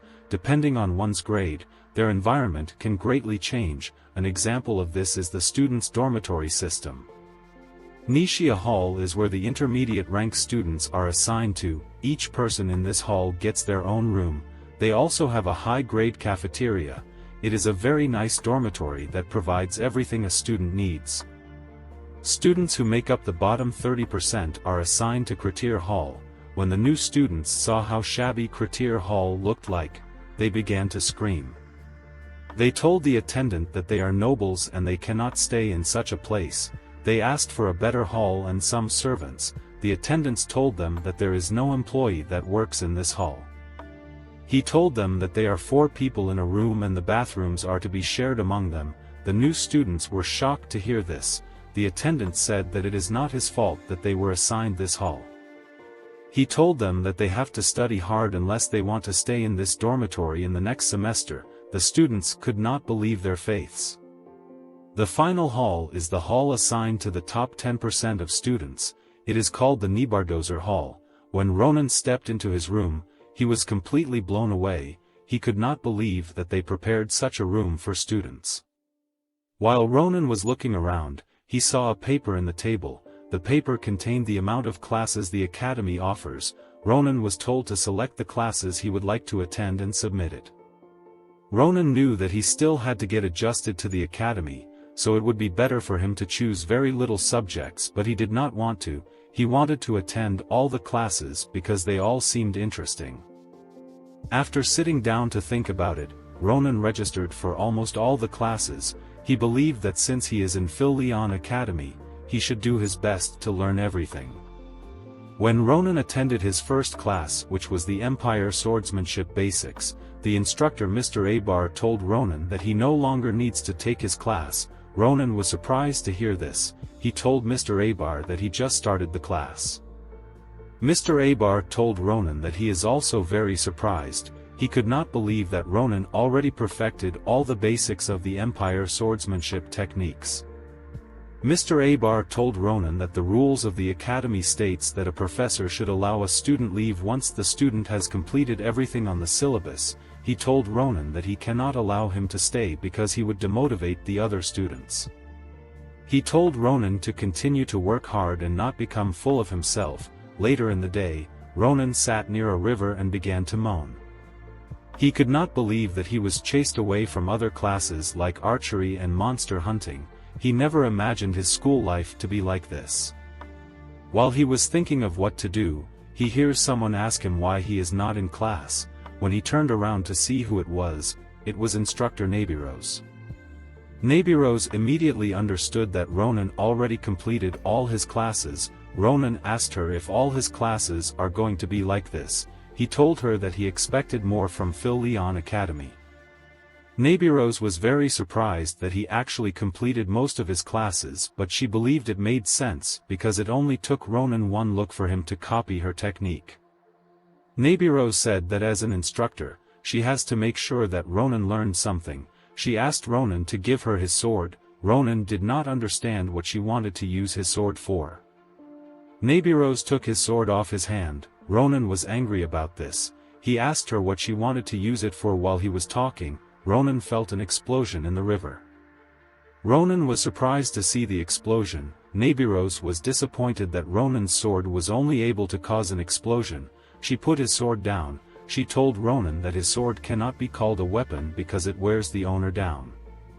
She told Ronan to look at the technique she is about to use carefully. She brought out her sword in a smooth manner and she used it to split the river into two. Ronan could not believe what he was seeing. When she was done, she put her sword away and asked Ronan if he knows what he is lacking now. A weapon is a piece of metal that is sturdy and sharp. It is used to fight against one's opponents. It should not break when wielded, and even if it breaks, one can easily obtain a new one. Ronan believed that weapons are expendable until he saw how Nabiros used her weapon. He could not believe what he witnessed. He was certain that he could copy the same slash Nabiros used, but he knew that hers was on a different level. Nabiros told Ronan that he has to be smart about how he uses his weapon because on a battlefield, wasting one's strength can lead to death. She told Ronan that if he is using mana, he has to find a weapon that suits him. She revealed to Ronan that she knows that he cannot use mana. Ronan was surprised to hear this. Nabiros told him that it is amazing that he is able to fight with so much energy despite not having mana. She told Ronan that he will be able to use mana one day, so he has to get a proper weapon to control his power. She told him to attend her class. Ronan was surprised to hear this. He asked Nabiros if he is actually allowed to attend. Nabiros revealed to him that only the second-year students and above are allowed to attend her class, but she is willing to make an exception for Ronan under one condition. She asked him to get a proper weapon.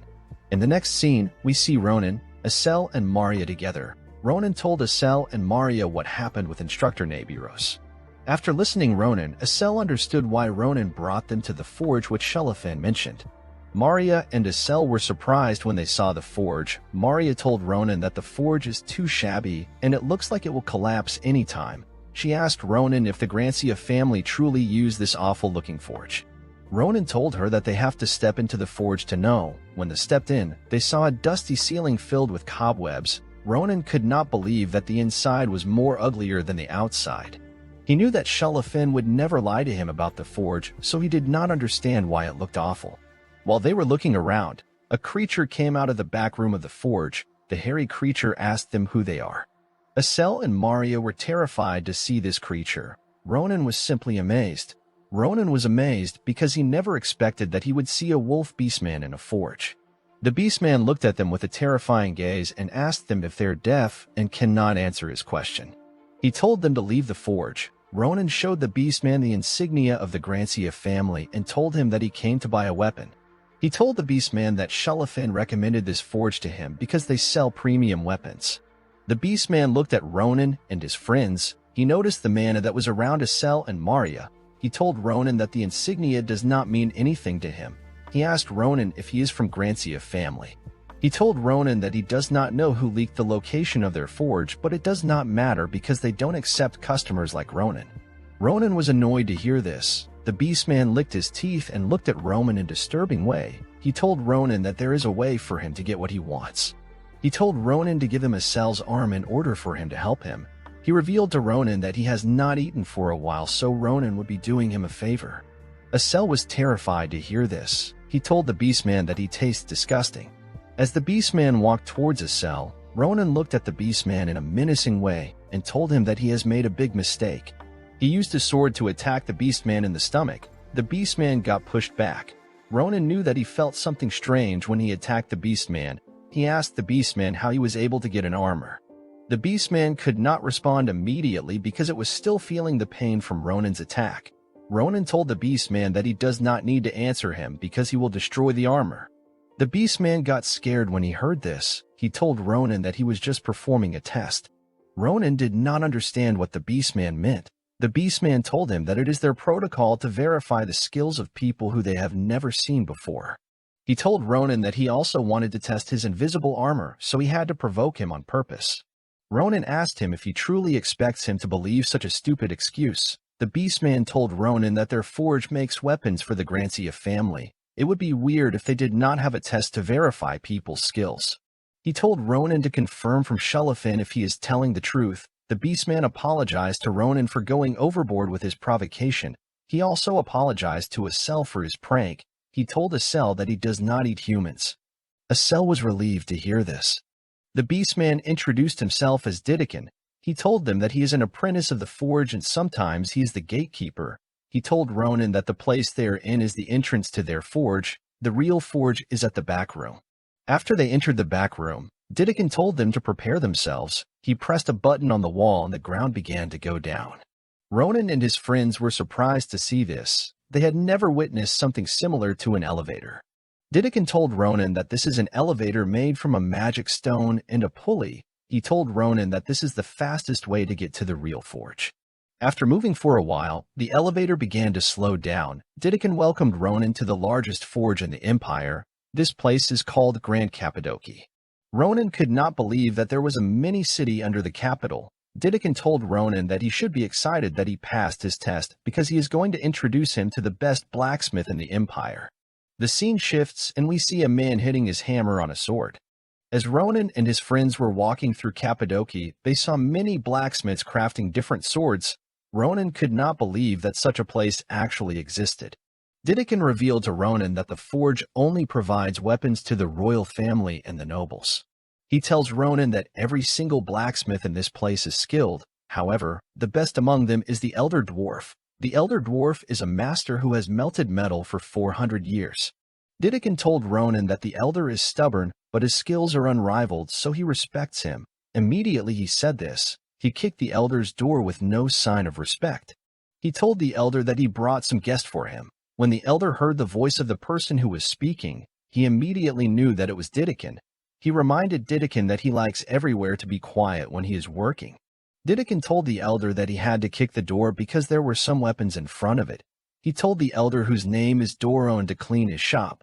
Doron told Didikin that he nags a lot for a young person. Doron asked Didikin if his guests are strong because he brought them to him. Didikin told Doron that he has tested Ronan's skills and he is sure that Ronan is amazing. Doron was surprised to hear Didikin's remark of Ronan because Ronan looked like a child to him. He told Ronan to show him his swordsmanship because he could learn a lot just by looking at it. Ronan brought out his sword and was prepared to show Doron his swordsmanship. When Doron saw Ronan's sword, he called it trash, and he broke it with his hammer. He asked Ronan if he has been using his sword as a weapon for a long time. Ronan was in shock to see Doron break the sword he worked hard to get. He got angry and asked Doron what he was doing. Doron pointed at the swords on the floor and told Ronan to use any of those swords. He told Ronan that he would not have been able to analyze how skilled he is with his trashy sword. He told Ronan that he will give him any sword he picks for free. He assured Ronan that any of the sword he picks will be 100 times better than his trashy sword. Ronan was surprised to hear this. Didakan nods his head at Ronan to tell him that Doron is telling the truth. When Ronan picked up a sword, he could tell that the feeling of this sword was different, but he was not sure if it would change the outcome of his swordsmanship. Before Ronan displayed his swordsmanship, he warned Doron that he will not be at fault if he ends up destroying something. Doron told Ronan that he does not care if he destroys anything. He told Ronan that he just needs to focus on properly displaying his swordsmanship. Upon hearing this, Ronan decided to recreate the slash he saw Nabirose create. He took his position and was ready to perform the slash. Doron recognized Ronan's movement. Upon taking his position, Ronan recreated the slash. The scene shifts and we see an explosion. The other blacksmiths were scared to hear the horrifying sound. They noticed that the sound came from Doron's shop. They wondered if he had destroyed a blast furnace. We are taken back to Ronan and his friends. It turns out the explosion came from the slash that Ronan displayed. Ronan and Doron were shocked to see how damaged the shop was. Ronan did not understand what he did. He told Doron that he never intended to destroy this much. Doron asked Ronan if he is Nabirose's apprentice. Ronan was surprised to hear this. He asked Doron if he knows Nabirose. Doron revealed to Ronan that he was the one who made Nabirose's sword. Ronan was surprised to hear this. He remembered how smooth Nabirose's longsword was. Doron told Ronan that Nabirose's longsword is called the secret sword, Urusa. He told Ronan that Urusa is one of the few masterpieces he made in his life. Ronan told Doron that he never expected his sword to be so much stronger. Doron revealed to Ronan that he thought he was a brat who could not judge his own skills. He hit Ronan and told him that it has been a while since he has met someone as talented as him. Doron told Ronan that being too talented is a problem because it will be hard to forge a sword that suits him. He told Ronan that the sword he just used is already cracking just from a single swing. Ronan asked Doron how he can solve this problem. Doron told him that he will use the highest grade steel and melt it with a special material. He told Ronan that if he can get some byproduct of a wyvern, he might be able to make his sword. When Ronan heard about a byproduct, he brought out Sita's eggshell and asked Doron if the shell would be good enough. When Doron used his hammer that is made of mithril to hit the eggshell, he was very shocked because his hammer was not able to make a dent on the shell. He rushed to ask Ronan if he could really use the eggshell. Ronan told Doron that the eggshell is useless to him. He asked Doron if the shell is enough to make him a sword. Doron, with an excited look, told Ronan that he should come back for his sword in 2 weeks' time. He promised to make Ronan the best sword in the Empire. He told Aesan and Maria to go and meet the other masters if they want to get some weapons. Maria was surprised to hear this. Doron told her that he cannot send back the friends of a valuable person empty-handed. He told them to mention his name when they meet the other masters in order for them to be well taken care of. He told them that he would love to make weapons for them, but he cannot do anything until he is done smelting the eggshell. After he said this, he began to hit the egg with all his strength. He was very happy to hear the sound the shell was producing. When Ronan saw this, he immediately knew that this old man is crazy. Underneath Cappadocia, a man wearing a white garment is angry to hear the sound of the blacksmiths hitting iron. He says that he wants to set all the blacksmiths on fire. A woman who is also wearing a white garment tells him to control himself because it is not yet time for them to reveal themselves. While staring at different stone statues, the woman says that it will not be long before they can do as they wish. She said that they will start with the ignorant blacksmiths and from there they will bring the empire to its knees. While looking at a giant statue that is in a crystal, the woman said that the day everything disappears and is buried in light is coming. A few days later, Ronan reflects on how the best blacksmith in the empire is going to make his sword and how his friends are receiving their weapons from other blacksmiths. Ronan knows that the price of their weapons will be quite high, but he did not care because it did not have to pay for it. He used the Grancia family insignia to pay.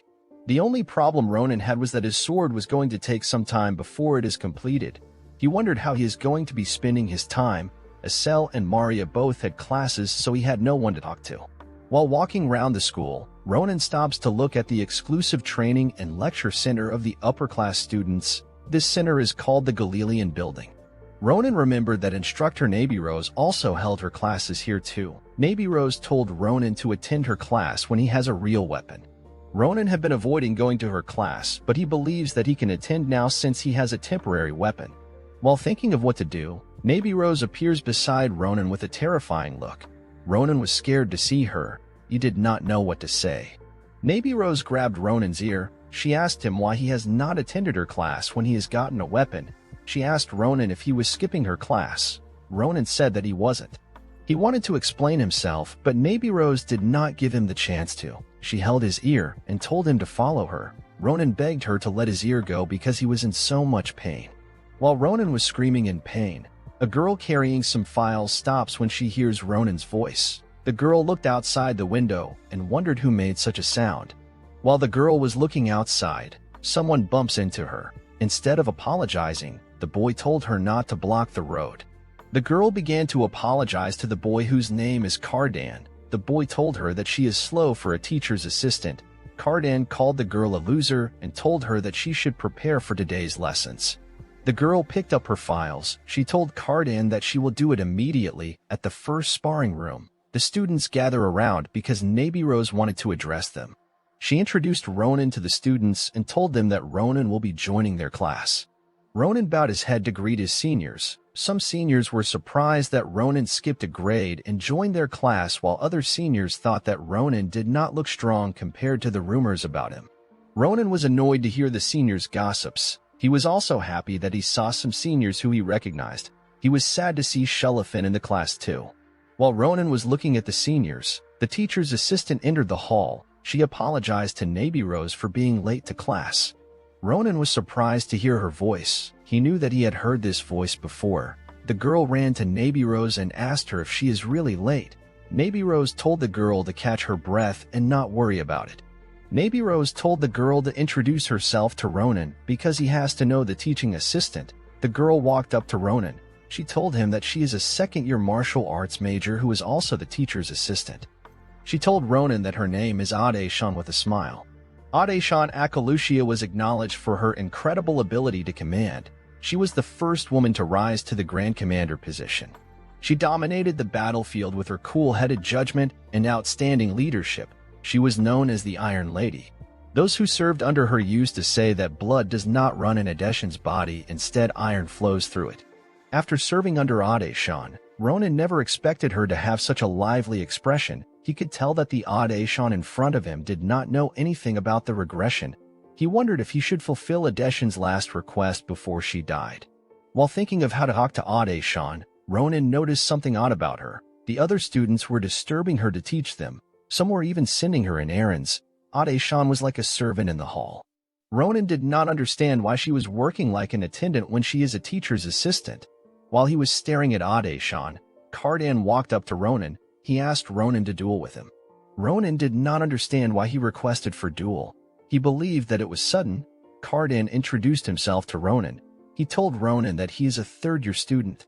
He revealed to Ronan that he has heard amazing things about his interview, so he would like to duel Ronan to learn from him. Ronan told Cardan that he has something on his mind right now, so he cannot have a duel with him. Cardan thought that Ronan did not want to duel him because he was not carrying his weapon. He shouted at Aesan. He called her a loser and told her to bring his spear. Aesan said that she will go get it. Ronan was annoyed to hear this. He could not believe that this dimwit called Aesan a loser. He could not believe that this bastard was speaking to Aesan as he wished. Aesan handed the spear to Cardan, but he got angry. He called her an idiot and asked her why she brought a long spear when he has changed his weapon to a short spear. Aesan was surprised to hear this. She apologized to Cardan. She told him that she brought a long spear because that was what he used in the last class. Cardan was annoyed to hear Aesan's excuse. He began to hit the spear on her head and told her that she should not talk back to him. He told her that she does not have the right to attend their class, but she got in after she begged Navy Rose, and yet she cannot do some little chores. He asked her if she has no conscience or shame. Ronan could not believe what he was seeing. He held Cardan's spear. Cardan was surprised to see this. He asked Ronan what he was doing. Ronan told him that he does not know what he will do, so he accepts. Cardan did not understand what Ronan meant when he said that he accepts. Ronan called him a loser bastard and told him that he accepts the duel with a terrifying look. Cardan was surprised that Ronan was being hostile to him. He asked Ronan if he is accepting the duel because of Aesan. He asked Ronan if he knows anything about Aesan. He licked his lips in a disgusting manner and asked Ronan if he is protecting Aesan because they are both commoners. Ronan gave Cardan his spear and told him to defend himself if he does not want to die. Ronan used a wooden sword to attack Cardan. Cardan was surprised by the weight of the attack. He could not believe that Ronan had so much power even though he was not using mana. Ronan pushed Cardan away with his sword. He told Cardan that because he complained that he did not want to use a long spear, he decided to change it for him. Immediately Ronan said this. Cardan's spear split into two. Ronan asked him if he liked the spear now. Cardan was annoyed to see this. He told Ronan to know his place. He rushed to attack Ronan. He asked Ronan if he believes that he will be fine after humiliating him. The moment he came close to Ronan, Ronan cut his spear into pieces.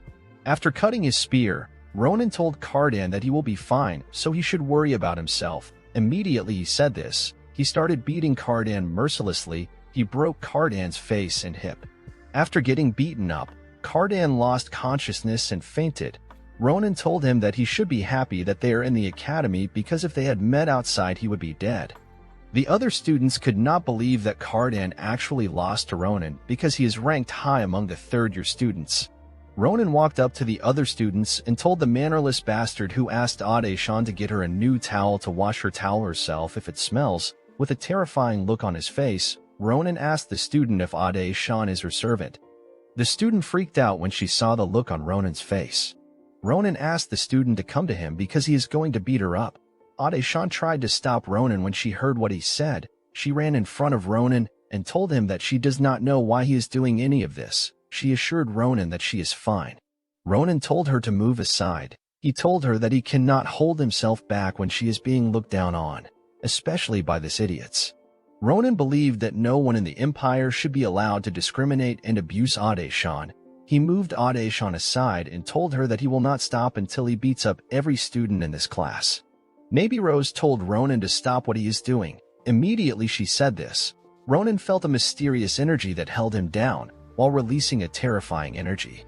Navy Rose told Ronan that she will not ask him to take responsibility for the fight he had with Cardan because more unfortunate incidents can happen in real battles. However, if Ronan escalates things any further, she will no longer overlook his actions.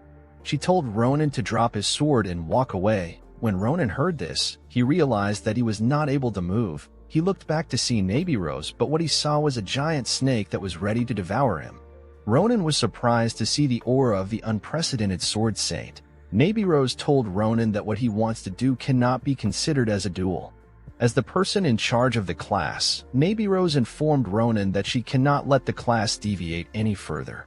Ronan told Navy Rose that she must have known what her teaching assistant was going through, and yet she did nothing to help. Navy Rose told Ronan that it is a problem that does not involve him. She informed Ronan that this will be his last warning. She asked him to stop.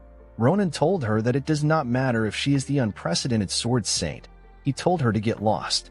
Navy Rose was sad to hear this. She attacked Ronan with a skill called Grieving Snake. Ronan was terrified to see this attack. The scene shifts and we see Ronan in the past with Grand Commander Aesan. Ronan remembered asking Aesan why she volunteered to take up the position of commander when everyone declined. Aesan told Ronan that one day he will understand that there are some things you cannot force someone else to do because it is your destiny.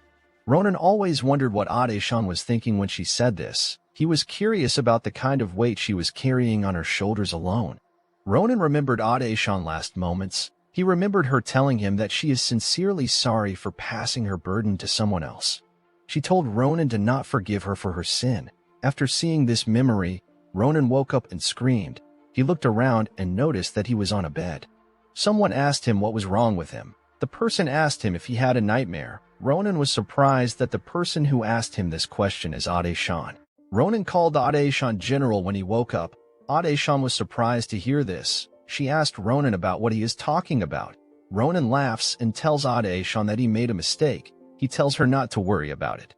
Aesan was very confused by Ronan's behavior. Ronan asked her if he is currently in the clinic.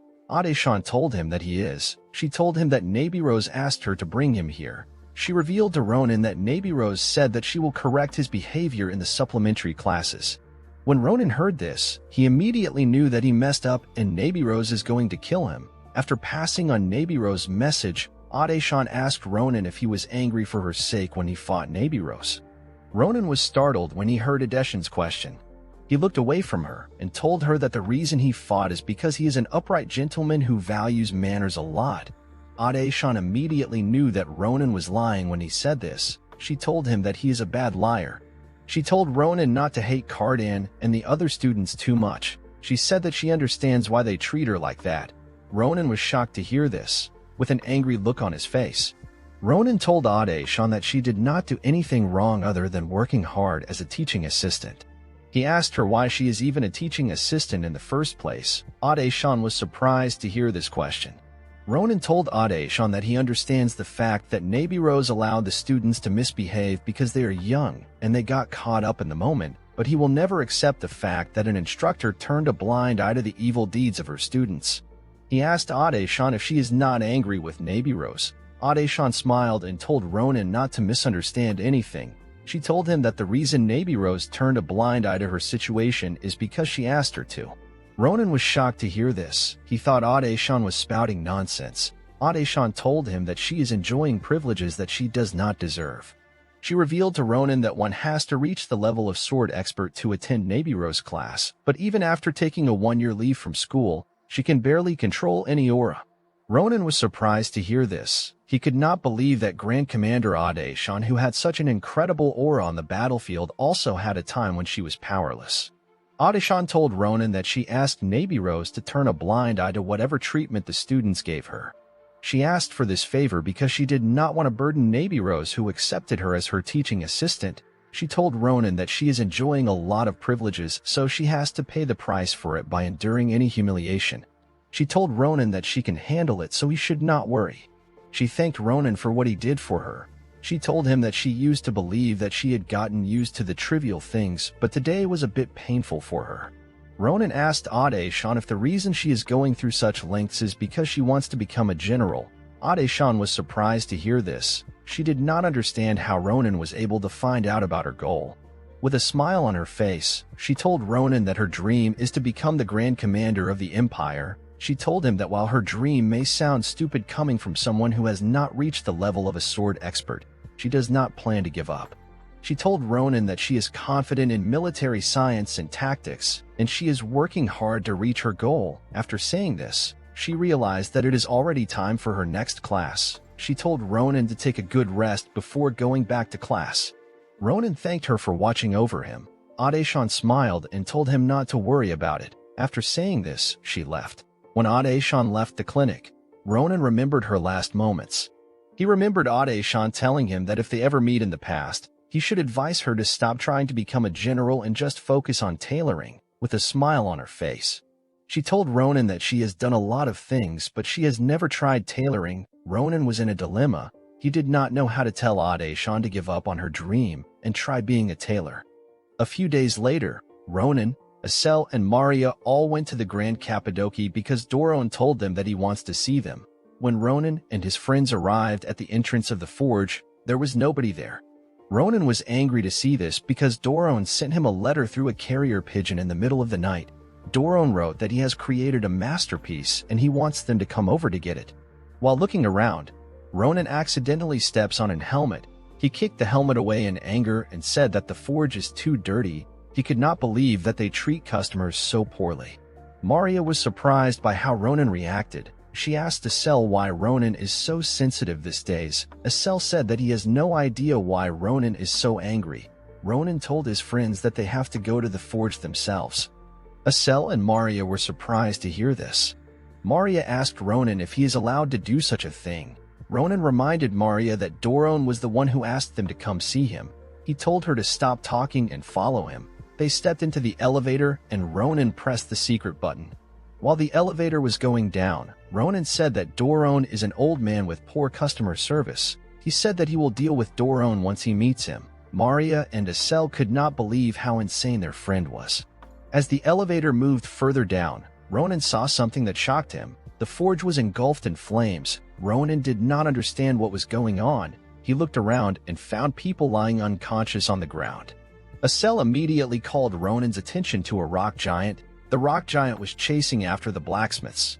Ronan did not understand why rock giants would be in the forge. Aesan asked Ronan for their next course of action. Ronan grabbed Aesan by his waist and carried him up. He put his leg on the elevator rails and prepared to jump. Aesan was very confused by the situation.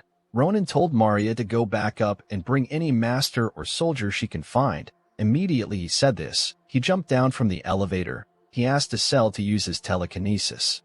Aesan immediately used a skill called Invisible Hand. The scene shifts and we see the blacksmiths about to get crushed by a rock giant. Fortunately, Ronan jumped over the giant and destroyed its hand. When he landed on the ground, he said that there is a lot on his mind these days and his head is a bit stuffy. With a terrifying look on his face, he told the giant that it chose a wrong day to attack this place. The giant used its other hand to attack Ronan. When its hand got close to Ronan, Ronan dodged the attack and jumped on the giant's hand. He leaped off the giant's shoulder and destroyed its head. The blacksmiths who Ronan saved could not believe that someone as young as Ronan could defeat a rock giant in one blow. Ronan climbed on top of the giant and asked the blacksmiths to explain their current situation. The blacksmiths told Ronan that dozens of rock giants barged into the forge in groups. The blacksmiths said that they do not know why the rock giants attacked them. They came out from somewhere underground and destroyed everything as they saw fit. They killed and captured several blacksmiths including Doron.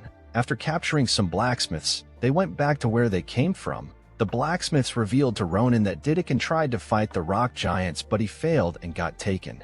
The blacksmiths told Ronan that it will not be long before the captured blacksmiths are eaten. After hearing about the situation, Ronan stood up and asked the blacksmiths if the giant he killed was the last one. The blacksmiths said yes. Ronan ordered Aesan to check for other injured people with Maria. He told Aesan to heal anyone they find. He asked Aesan to take Cilla with him to assist him in healing. Aesan was shocked to hear this. He asked Ronan what he is going to do. Ronan told Aesan that he is going to save the captured blacksmiths, especially since he has something he wants to get from Doron.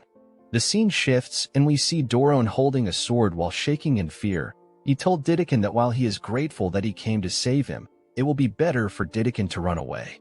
Two rock giants were forcing their way through an enclosed space in order to get to Doron and Didikan.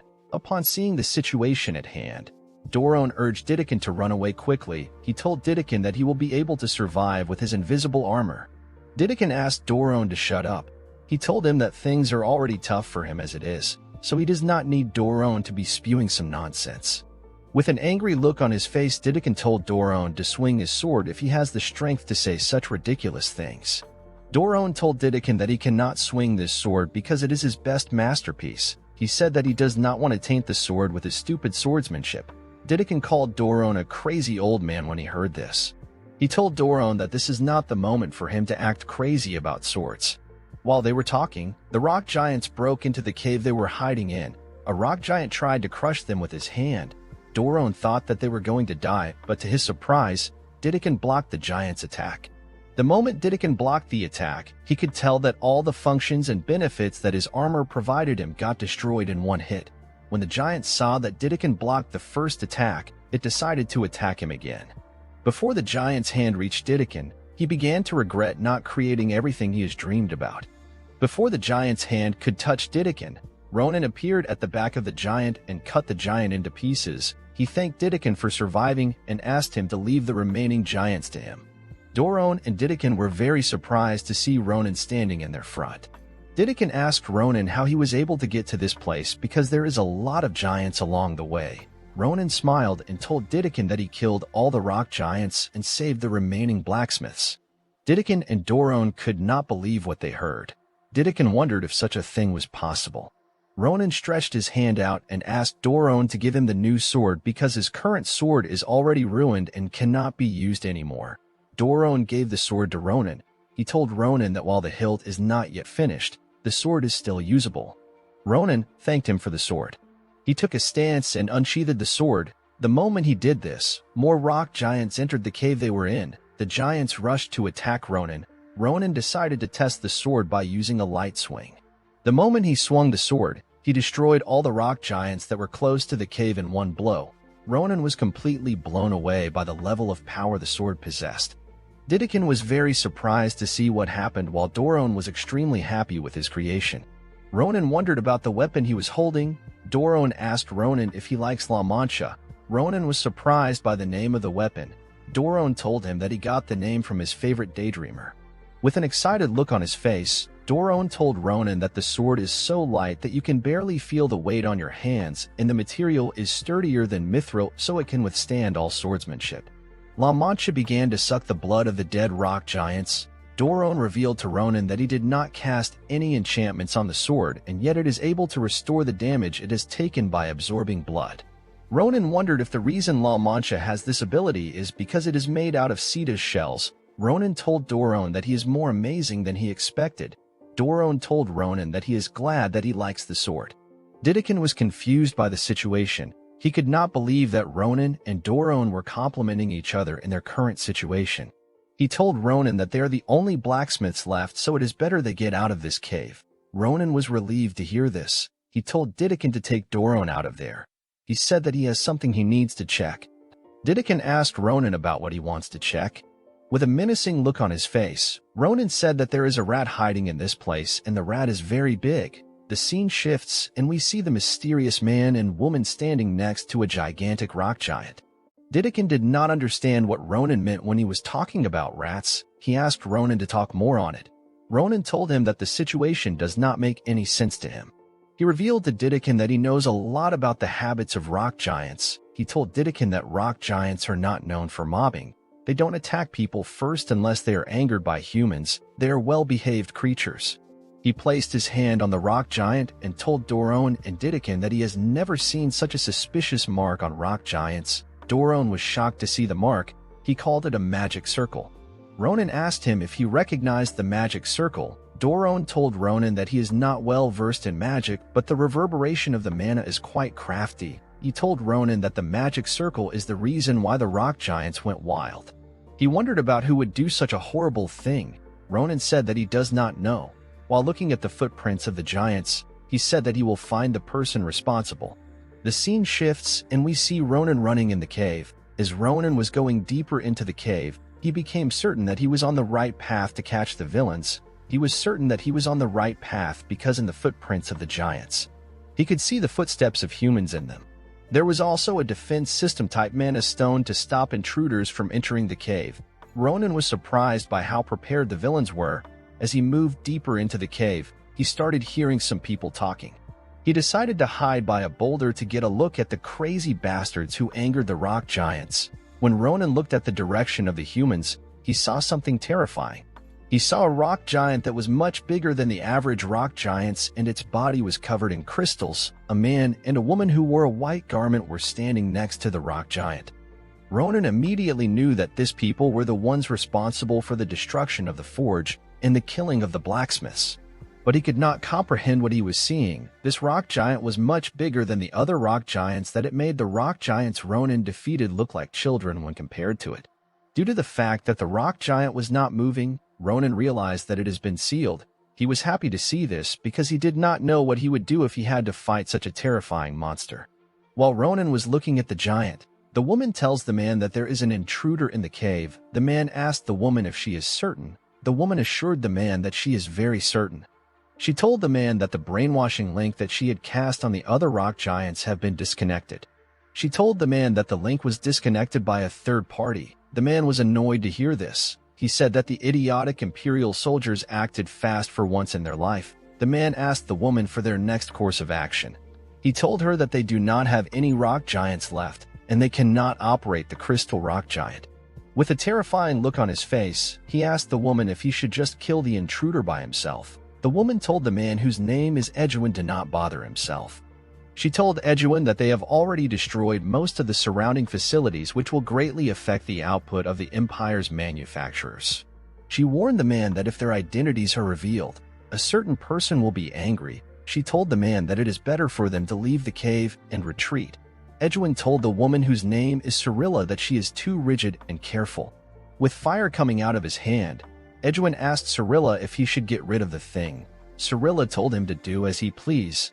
Edwin turned around and told Ronan to stop hiding. with a creepy smile on his face. He told Ronan that he can smell the sulfur of blacksmiths from him. Immediately he says this, he attacks Ronan with his fire magic. The magic caught Ronan off guard, but he still managed to dodge it. Edwin asked Ronan for his identity. He commended Ronan for being agile enough to dodge his attack. He told Ronan that he is going to tie up his feet first. Immediately he said this. A lot of fire arrows surrounded Ronan. Ronan was surprised to see this. He could not believe that someone was able to quickly materialize magic on such a large scale easily. He immediately realized that Edwin was not an average magician. Edwin removed his cap and asked Ronan about how he was able to get so deep into the cave. He told Ronan that it is not easy for anyone to get through their defense system. Ronan told them that he also wants to know their identities. With a smile on his face, he told Edwin that even if he and the woman were very eager to see each other, they should not be meeting so deep in a cave. Edwin was surprised to see that Ronan could still make a joke in his current situation. He told Cilla that it will be fun to kill Ronan. Cilla told him to stop wasting time and just do what he has to do, with a smile on his face. Edwin told Cilla that it will be good for them to have some fun. He reminded Cilla that it will not be long before the Empire is buried in the starlight. Ronan's eyes turned red when he heard this. He was extremely shocked to hear this because this was Aiudi's last words to him. He asked Edwin to explain what he just said. With a menacing look on his face, he asked Edwin if he understands the meaning of what he just said. Edwin was surprised to see the sudden change in Ronan's mood. He did not understand what could trigger such a change. Ronan told Edwin and Cilla that they have to come with him because he has a lot of questions that he wants to ask them. Edwin thought that Ronan had gone crazy out of fear. He could not believe that Ronan wanted to capture them. He activated his fire magic on his hand and asked Ronan if he believes that he can actually capture them. He raised his hand and was ready to attack Ronan. Unfortunately for him, Ronan cut off his hand at a crazy speed. Before Edwin could do anything, Ronan cut off his lower body. With a terrifying look on his face, Ronan told Edwin that it is possible for him to capture them, so they should just shut up and receive their beatings. Edwin screamed in pain as his body fell apart. Cilla was terrified when she realized that even Edwin could not react to Ronan's attacks. Ronan grabbed Cilla by the neck and told her to obediently answer his questions unless she wants to end up like Edwin. Cilla immediately mustered her strength and used a skill called Mana Shield to push Ronan back. Ronan was sad to see this. Due to Cilla's action, he understood that she was not ready to answer him obediently. Ronan noticed that his hand was shaking from Cilla's attack. He was surprised by how sturdy the shield was. Of course, this did not matter to Ronan. He used his sword to cut her mana shield into pieces. Cilla did not understand what was going on. She could not believe that someone could cut her mana shield. Ronan pegged Cilla down with his leg and stabbed her on her shoulder with his sword. Cilla screamed in pain when this happened. With a terrifying look on his face, Ronan removed Cilla's cap to see her face. He was surprised to see that Cilla is an half-elf. He could not understand why a half-elf would be associated with such a magician. He asked her about what they are doing together. While Ronan was trying to question Cilla, someone fires a magic skill called Explosion at him. Of course, this does not bother Ronan. He used his sword to cut the attack into half. The attack hit the gigantic rock giant which was behind Ronan. Ronan was certain that he cut Edwin's limbs, but he did not understand how Edwin was able to take a new form. Edwin's entire body was covered in vines. He told Ronan to get away from Cilla. Ronan told Edwin that he has not fully grasped their situation yet. He used his sword to stab Cilla in the leg. Edwin became scared when he saw how Ronan acted. With a horrifying look on his face, Ronan told Edwin that he and Cilla are doomed.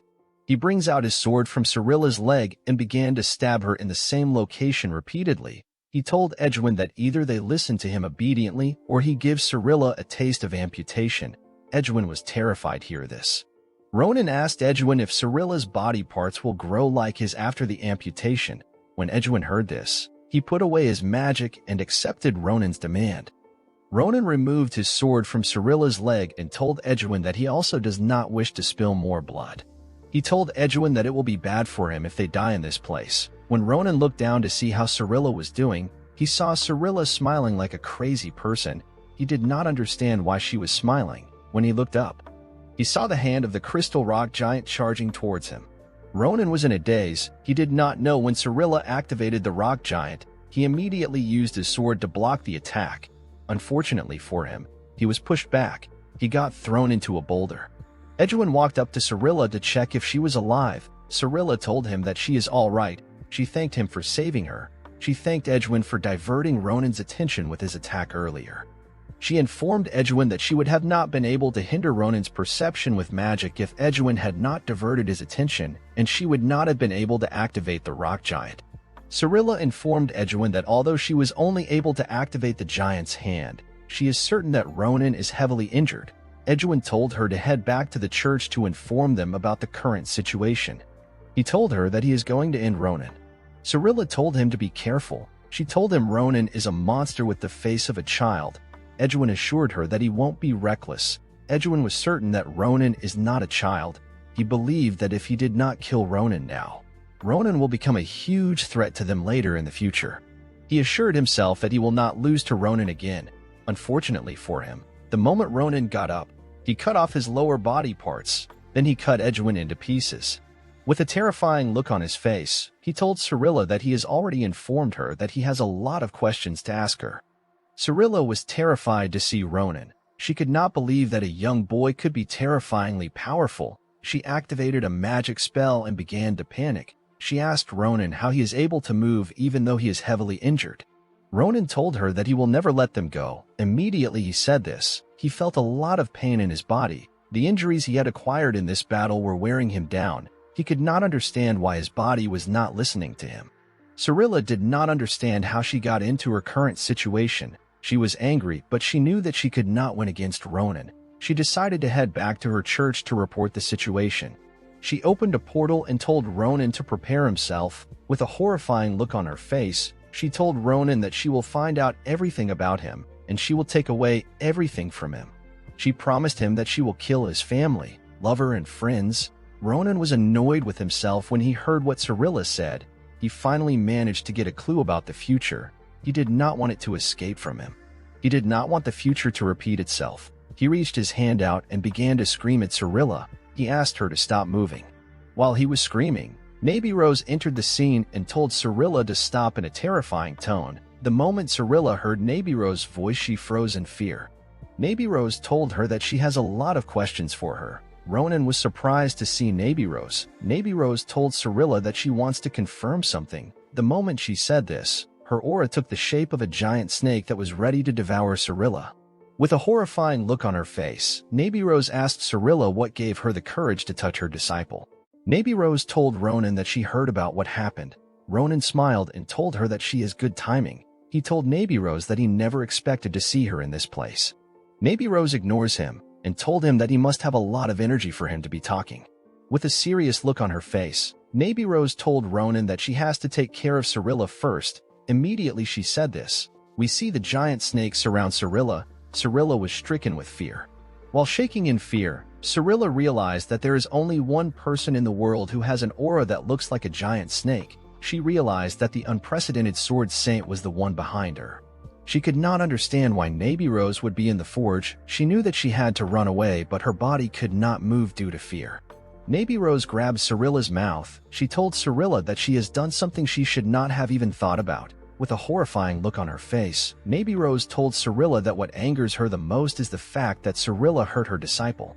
Cilla was terrified to hear this. She knew that she messed up. Naby Rose told her that she will experience some horrifying things. Immediately she said this, the giant snake opened its mouth and destroyed Cilla mentally, before Cilla fainted.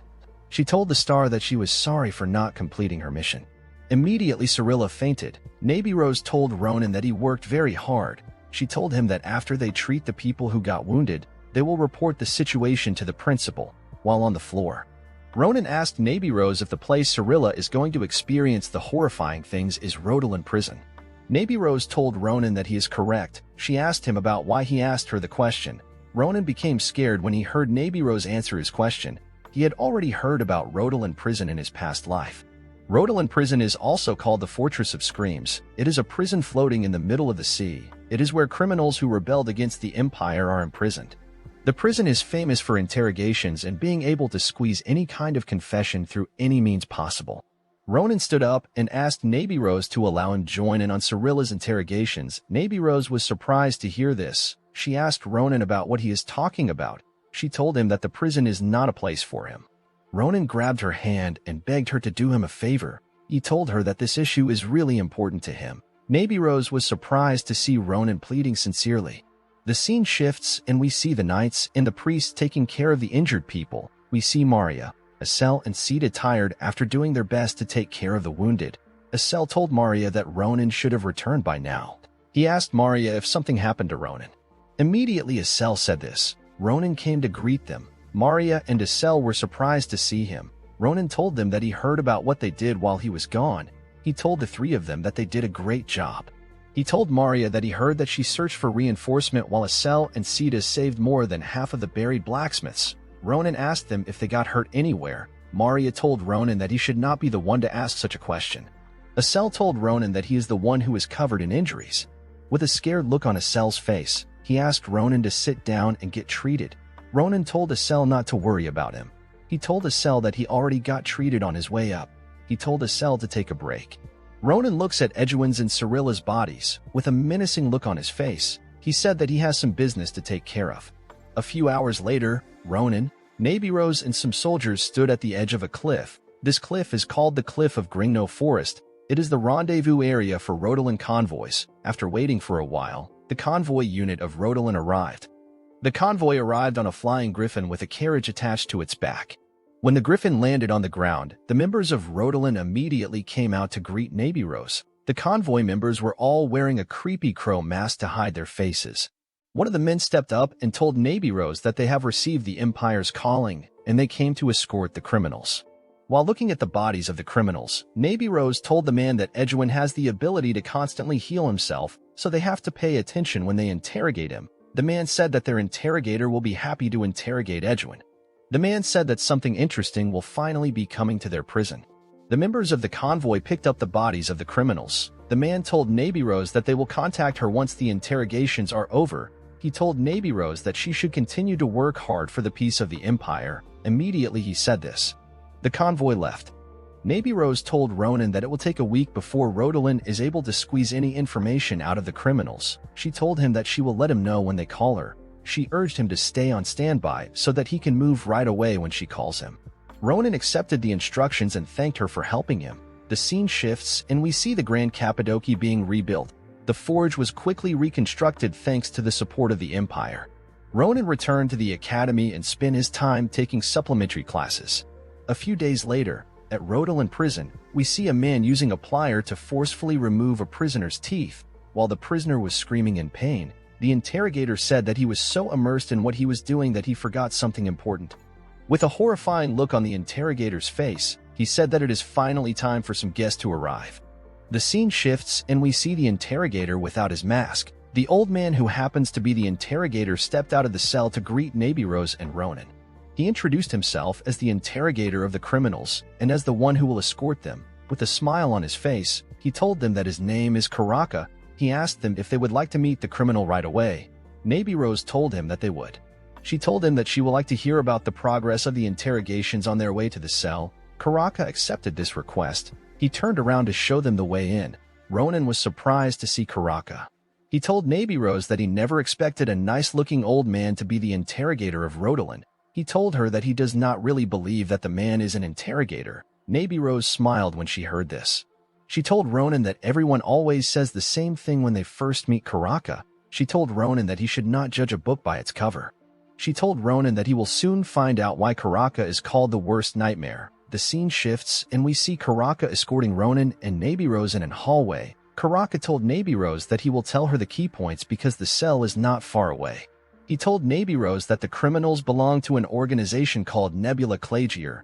Navy Rose told Karaka that she has never heard of the organization. She asked him if the organization is similar to Calibaro. Karaka told her that Nebula Clagier is more dangerous because their identities are unknown. Karaka told them that the Nebula Clagier is responsible for things like the Great Fire that swept the Nalanda Granary and the explosion of Eatman Magic Engineering Institute. Karaka revealed to Ronan and Navy Rose that Nebula Clagier was behind the large-scale incidents of unknown cause that have occurred in the past year. Ronan was surprised to hear this. He could not believe that such a dangerous organization existed in his past life, and he did not know about it. He asked the interrogator if the criminals mentioned anything about a starlight or the arrival of the star. Karaka was surprised to hear this. He told Ronan that it is his first time hearing such words. Ronan told him that he picked up those words from when he was capturing the criminals. He told Karaka that those words seemed to be connected to the purpose of the organization. With an awkward smile on his face, Ronan told Karaka that he has not gotten far in the interrogations. Immediately Ronan said this. He noticed that Karaka had a menacing look on his face. Ronan was terrified to see this look. Ronan was surprised by the change in the atmosphere around Karaka. Karaka put his mask on his head and told Ronan that he understands what he means. He opens the gate of the cell and tells Ronan that he has shown him a poor side on their first meeting. With a horrifying look on his face, he told Ronan that he is very embarrassed with himself. He told Ronan that his heart seems to have not reached his friends. He told Ronan that he has to show his friends more sincerity. Ronan was shocked to see what was inside the cell. He could not believe that the arrogant and proud criminals were reduced to such a terrible state. Karaka told them that Aesan is an interesting friend of his. He said that Aesan keeps on regenerating his body with a unique black magic.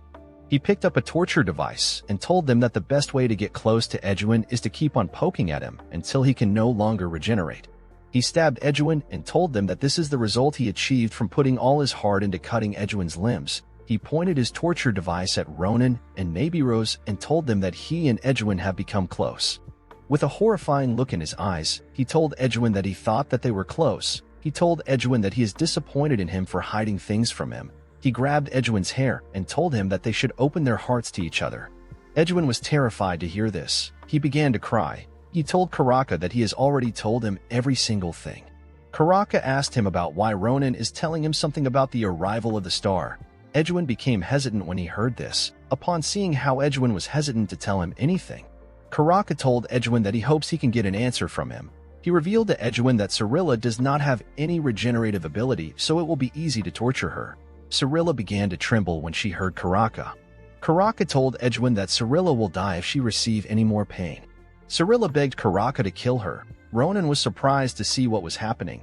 He had never seen something as brutal as this even in his military days. While Aesan was trembling from the hot torture device that was about to burn his face, Ronan wondered if it really made any sense that Aesan would take such sufferings just to keep his organization's secrets.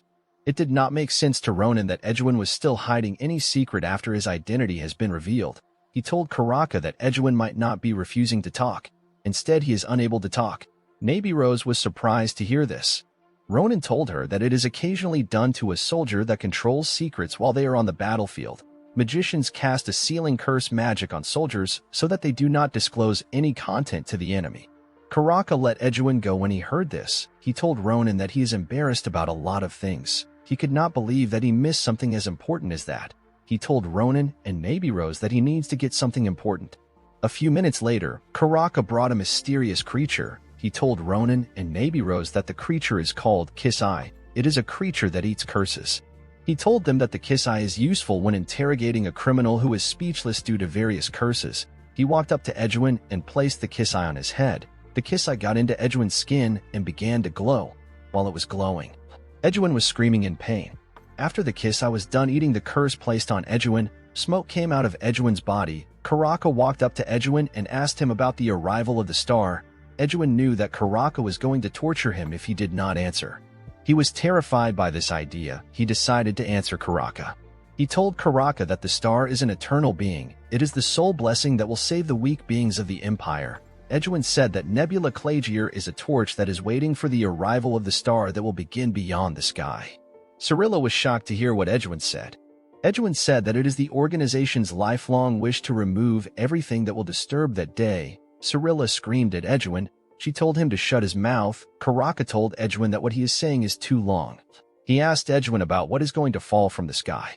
With a deadly glare in his eyes, Aesan told Karaka that the children of the stars are the ones coming. Ronan was annoyed to hear this. He realized that Aesan was referring to aiudi. Ronan walked up to Aesan. With a terrifying look on his face, he asked Aesan if the children of the stars which he is talking about is called aiudi. Aesan was shocked to hear this. He could not understand how Ronan knew something about the children of the stars.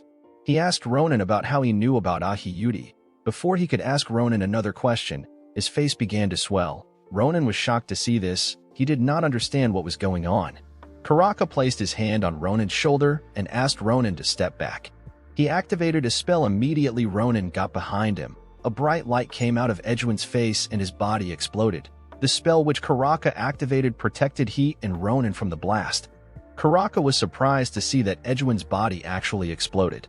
He never expected Edwin's body to have any issues after the curse was absorbed from him. He was surprised to see that only pieces of flesh remained from Edwin's body. Ronan asked Karaka if such things usually happen during interrogations. Karaka told him things like this rarely happen. He told Ronan that things hardly ever reach such a point during interrogations. He told Ronan that the curse on Edwin's body was cast in 2 parts. The first part is to never reveal anything about the Children of the Stars to someone who is not a member of their organization. Cilla began to shake when she heard what Karaka said. Karaka told Ronan that the second part is that the members of the organization will explode if they mention words related to the Children of the Stars or the Star's advent. Karaka placed his hand on Ronan's shoulder and asked him about what aiudi is in a terrifying tone. Ronan was shocked to hear the question. Karaka realized that the word Ronan mentioned is a secret within Nebula Clagier. He asked Ronan about how he was able to know such a confidential information. He activated his magic and told Ronan that he must know everything about the case because he is an interrogator. With a horrifying look on his face, he asked Ronan to tell him what he knows. Ronan became scared when he saw the look on Karaka's face. He told Karaka that he came across the information by coincidence. Karaka asked him to explain himself. Ronan told him that he was the first person to come across Edwin and Cilla. He told Karaka that he picked up the word when he eavesdropped on them. He said that he did not think that it was an important word, but he changed his mind after seeing the interrogation. He told Karaka that when he realized that the word was important, he got excited and decided to ask Edwin about it. He removed Karaka's hand from his shoulder and apologized to him for intervening in his investigation. He asked Karaka if his explanation is good enough for him. Karaka was still skeptical about Ronan. It did not make sense to him that Ronan coincidentally acquired information that was crucial. He was certain that Ronan was still hiding the truth, while he did not trust Ronan. He knew that Ronan was not a danger to the Empire thanks to the look in his eyes. He did not know if Ronan's eyes were displaying strong willpower or responsibility. He soon realized that Ronan's eyes were not displaying any of these things. Instead, it was showing a massive amount of anger towards Nebula Clagier. Karaka was surprised to see such a large amount of resentment. While Karaka was lost in Ronan's eyes, Nabi Rose unsheathed her sword and put it near Karaka's neck. She asked him to stop his nonsense. With a look of anger in her face, he asked Karaka if he is actually thinking of questioning her disciple in front of her. Karaka panicked when he heard this. He let Ronan go and told the unprecedented sword saint that he simply wants to double-check.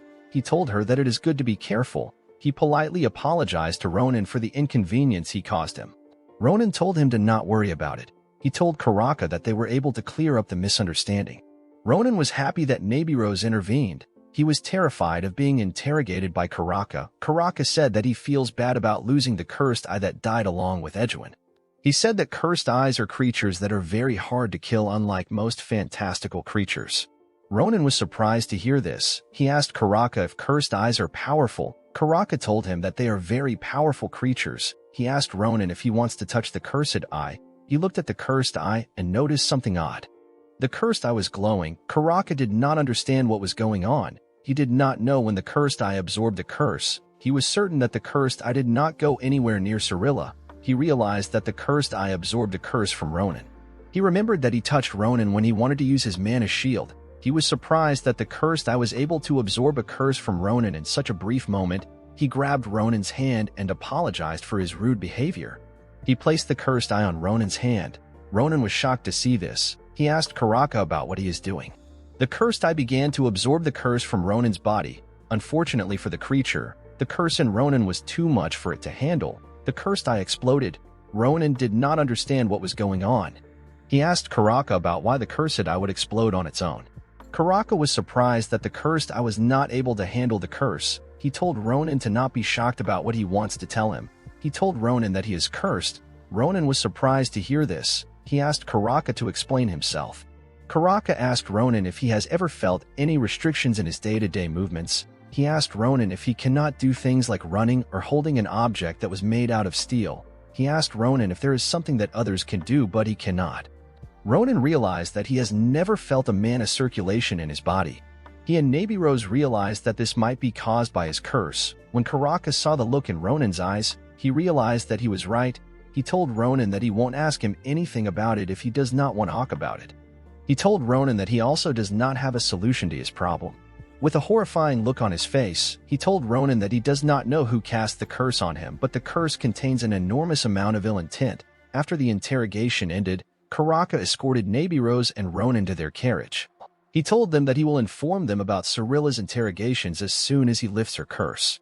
He told them that the interrogations will take a while because the curse is very strong. Nabirose told him that she understands. She told him to report anything he finds to her. Karaka noticed that Ronan was quiet. He realized that Ronan was lost in his thoughts. He asked Ronan if he has a lot on his mind. Ronan was surprised to hear this. He told Karaka that he is a little shocked to find out that he has a curse on him. Karaka told Ronan that he should not worry about it too much. He reminded Ronan that he is a Filion Academy student. Ronan was shocked to hear this. He did not understand how such an information was going to help him. He asked Karaka to explain what he means. With a smile on his face, Karaka told Ronan that there is someone who has been in the academy for a long time. This person is the only mage on the continent who knows a lot about curses. This person is Professor Maya's secret. The scene shifts and we see Ronan and Nabirose in their flying carriage. Ronan was itching his eye in the carriage. He did not understand why his eyes and body was feeling uncomfortable. Nabirose asked him if he is feeling weird. She asked him if his eyes are extremely itchy. Ronan told her that his eyes have been itchy ever since the cursed eye drained some of the curse out of him. He asked her if there is something wrong with his eyes. Nabirose told him not to worry about it. She told him that what he is experiencing is a sign that his curse is weakening. She asked Ronan if he truly does not know anything about the person who placed a curse on him. Ronan told her that he does not know anyone capable of placing a curse on him. He told her that he does not know someone who harbors evil intentions against him. He told her that he lived a kind life. Of course, this sentence did not make sense because Ronan had beaten and killed a large amount of people ever since he returned to the past. He proudly told Nabirose that he is someone who is kind enough to not give anyone a reason to hold a grudge against him. He thanked Nabirose for not allowing Karaka to interrogate him. He told her that Karaka's eyes were terrifying and brutal. He told her that if she had not stepped up, he would have confessed to a crime that he did not even commit. Nabirose told Ronan not to thank her. She told him that she was simply fulfilling her duties as an instructor. Ronan was surprised to hear this. He realized that Nabirose was not simply skilled, but she also had a good personality. He became certain that she is a good person, while Ronan was certain that Nabirose was an amazing person. He realized that something about her did not add up. He found it strange that an instructor as powerful as Nabirose did not participate in the war in his previous life.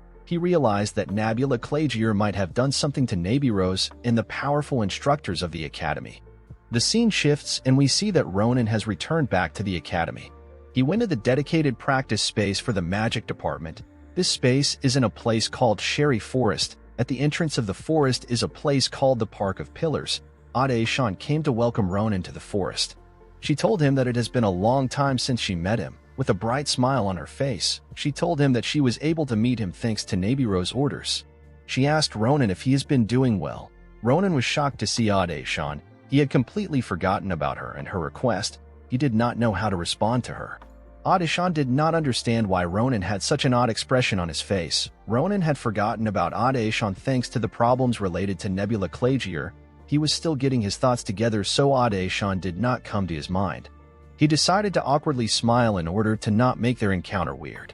He greeted her and asked her if she has been doing well. Aesan told him that ever since the day he went on a rampage, the students who were wary of Cardan have become comfortable when they approach her. She told Ronan that she is a bit worried about Cardan because he gets scared every time he sees her. Ronan became worried when he heard this. Aesan told Ronan that instructor Nabirose told her that he wants to break a curse. Ronan told her that he came to meet Professor Secret. He told Aesan that he is a bit worried that he has to pass such a dark and eerie place all because he wants to meet her. Aesan told him that Professor Secret's office is very unique and no one is able to find it unless they are magic students.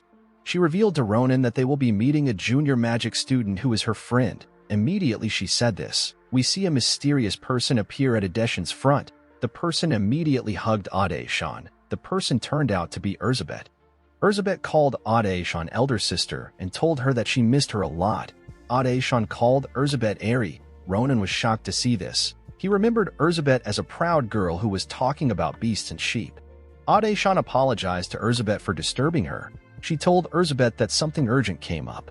With a look of love and obsession on her face, Erzsébet told Aesan to not worry about it. She told Aesan to call her anytime she wants to. Erzsébet asked Aesan about why she wants to see Professor Secret. Immediately she asked this question. She noticed that Ronan was standing next to Aesan. Ronan did not know what to say to her. She was extremely shocked to see Ronan. She did not know what to say. She could only look at him weirdly. After regaining his confidence, Ronan greeted her and even called her by her nickname. Erzsébet was surprised to hear this. She screamed out in anger. She could not believe that Ronan was actually standing before her. The scene shifts and we see Erzsébet guiding Ronan through the forest. When they finally arrived at the professor's office, Ronan was shocked. He could not believe that the professor would be staying in a cottage in the woods. Ronan did not believe that a professor's office would be in the woods. He called Erzsébet Airy and asked her if she plans to bury him in the woods because he saw her behave in an embarrassing manner. Erzsébet screamed at him when she heard her nickname. She told him that he is not allowed to call her such a name. She told him to shut up and follow her. Ronan was surprised to see the relationship between Aesan and Erzsébet. Of course, their relationship did not seem abnormal because Aesan was also a member of the Akalushia family in her previous life. Erzsébet opened the door of the cottage. When Ronan stepped inside, he saw an old woman. He asked Erzsébet if the old woman is Professor Secret. Erzsébet told Ronan to not jump into conclusions. She told him that there is still one more stage left. Ronan did not understand what she meant. Erzsébet and Ronan walked up to the old woman. Erzsébet raised her hand up and a purple light came out of it. She told Ronan to not interfere in what is about to happen. Ronan was worried to hear this, but he accepted her request. Erzsébet called out a magical spell and asked something to open. Nothing happened when Erzsébet casted the spell. Ronan did not understand what was going on. He asked Erzsébet about why nothing happened. Immediately he said this. The old woman's mouth began to enlarge. The woman's head looked like that of a titan, and she was about to swallow the students. Ronan was terrified to see this. He asked Erzsébet about what he was looking at. Erzsébet told him to keep calm and follow her lead. Immediately the old lady swallowed them. They appeared in a study. Erzsébet welcomed Ronan to the office of Professor Secret. The office is called Sephirakio. Ronan was shocked to see how large the real office was. He did not understand why the professor would have such an odd entrance to her office. While he was looking around, he hears a woman call him. The woman who was floating in midair at the back of Ronan asked him if he is the disciple Nebirose promised to send. Ronan was surprised to hear the voice. He wanted to turn around to see who was talking, but Professor Secret suddenly appeared in his front. She took a look at his eyes and realized that Nebirose was telling the truth. Ronan was extremely shocked to see her. She told Ronan that his curse is quite vicious. This woman is the best curse magic user on the continent. The shocking thing about her is that she is 83 years old. With a smile on her face, Professor Secret told Ronan that he is quite interesting. Ronan was surprised to see Professor Secret. He could not believe that the little girl floating in front of him was actually a professor. When Professor Secret saw how Ronan looked at her, she told Ronan to not be shocked with her appearance. She told Ronan that she has a young body due to some circumstances. She revealed to Ronan that she is actually over 80 years old. Ronan was shocked to hear this. He believed that she was an 8-year-old girl when he saw her. He asked her about how she is able to have such a young appearance despite being 80. Professor Secret told Ronan that she will discuss the details with him later. She told him to focus on his current problem. Immediately she said this. She snapped her fingers and a magic circle appeared under Ronan's feet. Ronan's body produced different ribbons that had mysterious writings on them. Ronan was shocked to see the magical ribbons. He asked Professor Secret about what they were. Secret was surprised to see so many magical ribbons which were curses. She could not believe that Ronan's body was housing so many curses, including ancient curses which are close to their root of origin. She told Ronan that anybody with average skills won't be able to even dream about touching his curses. Ronan became scared when he heard this. He asked Professor Secret if it is still possible for him to remove the curses. Professor Secret asked Ronan to stop worrying. She told him that the curses are more than she expected, but she can still handle them. Immediately she said this. The magic circle under Ronan's feet began to glow. She told Ronan that she will materialize the curses in his body in an imaginary world within his consciousness. She told Ronan that he only has to do one thing.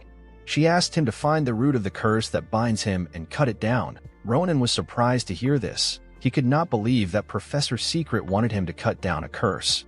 He grabbed the curses that were on his body and asked Professor Secret about how he will be able to identify what he needs to cut.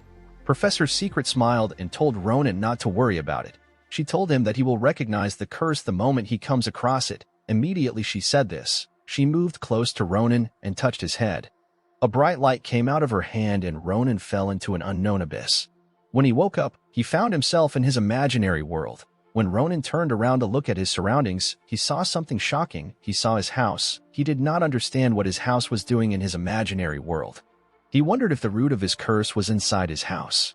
While staring at his house, a young girl passed by his side. The girl told her mother that she is back. Ronan was shocked to hear the girl's voice. He was certain that this voice belonged to his elder sister.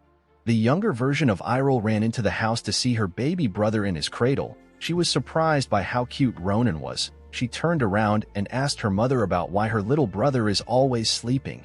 She asked her mother if Ronan is sick. With a bright smile on their mother's face, she told Iroh that babies need a lot of sleep to grow up well. She told Iroh that if Ronan becomes sick later, she will have to take care of him as his older sister. Iroh was happy to hear this. She told her mother that she will protect her little brother forever. Ronan was in shock to see what was happening in front of him. He was certain that this is something that happened back when he had just been born. He could not believe that the baby in the cradle was actually him.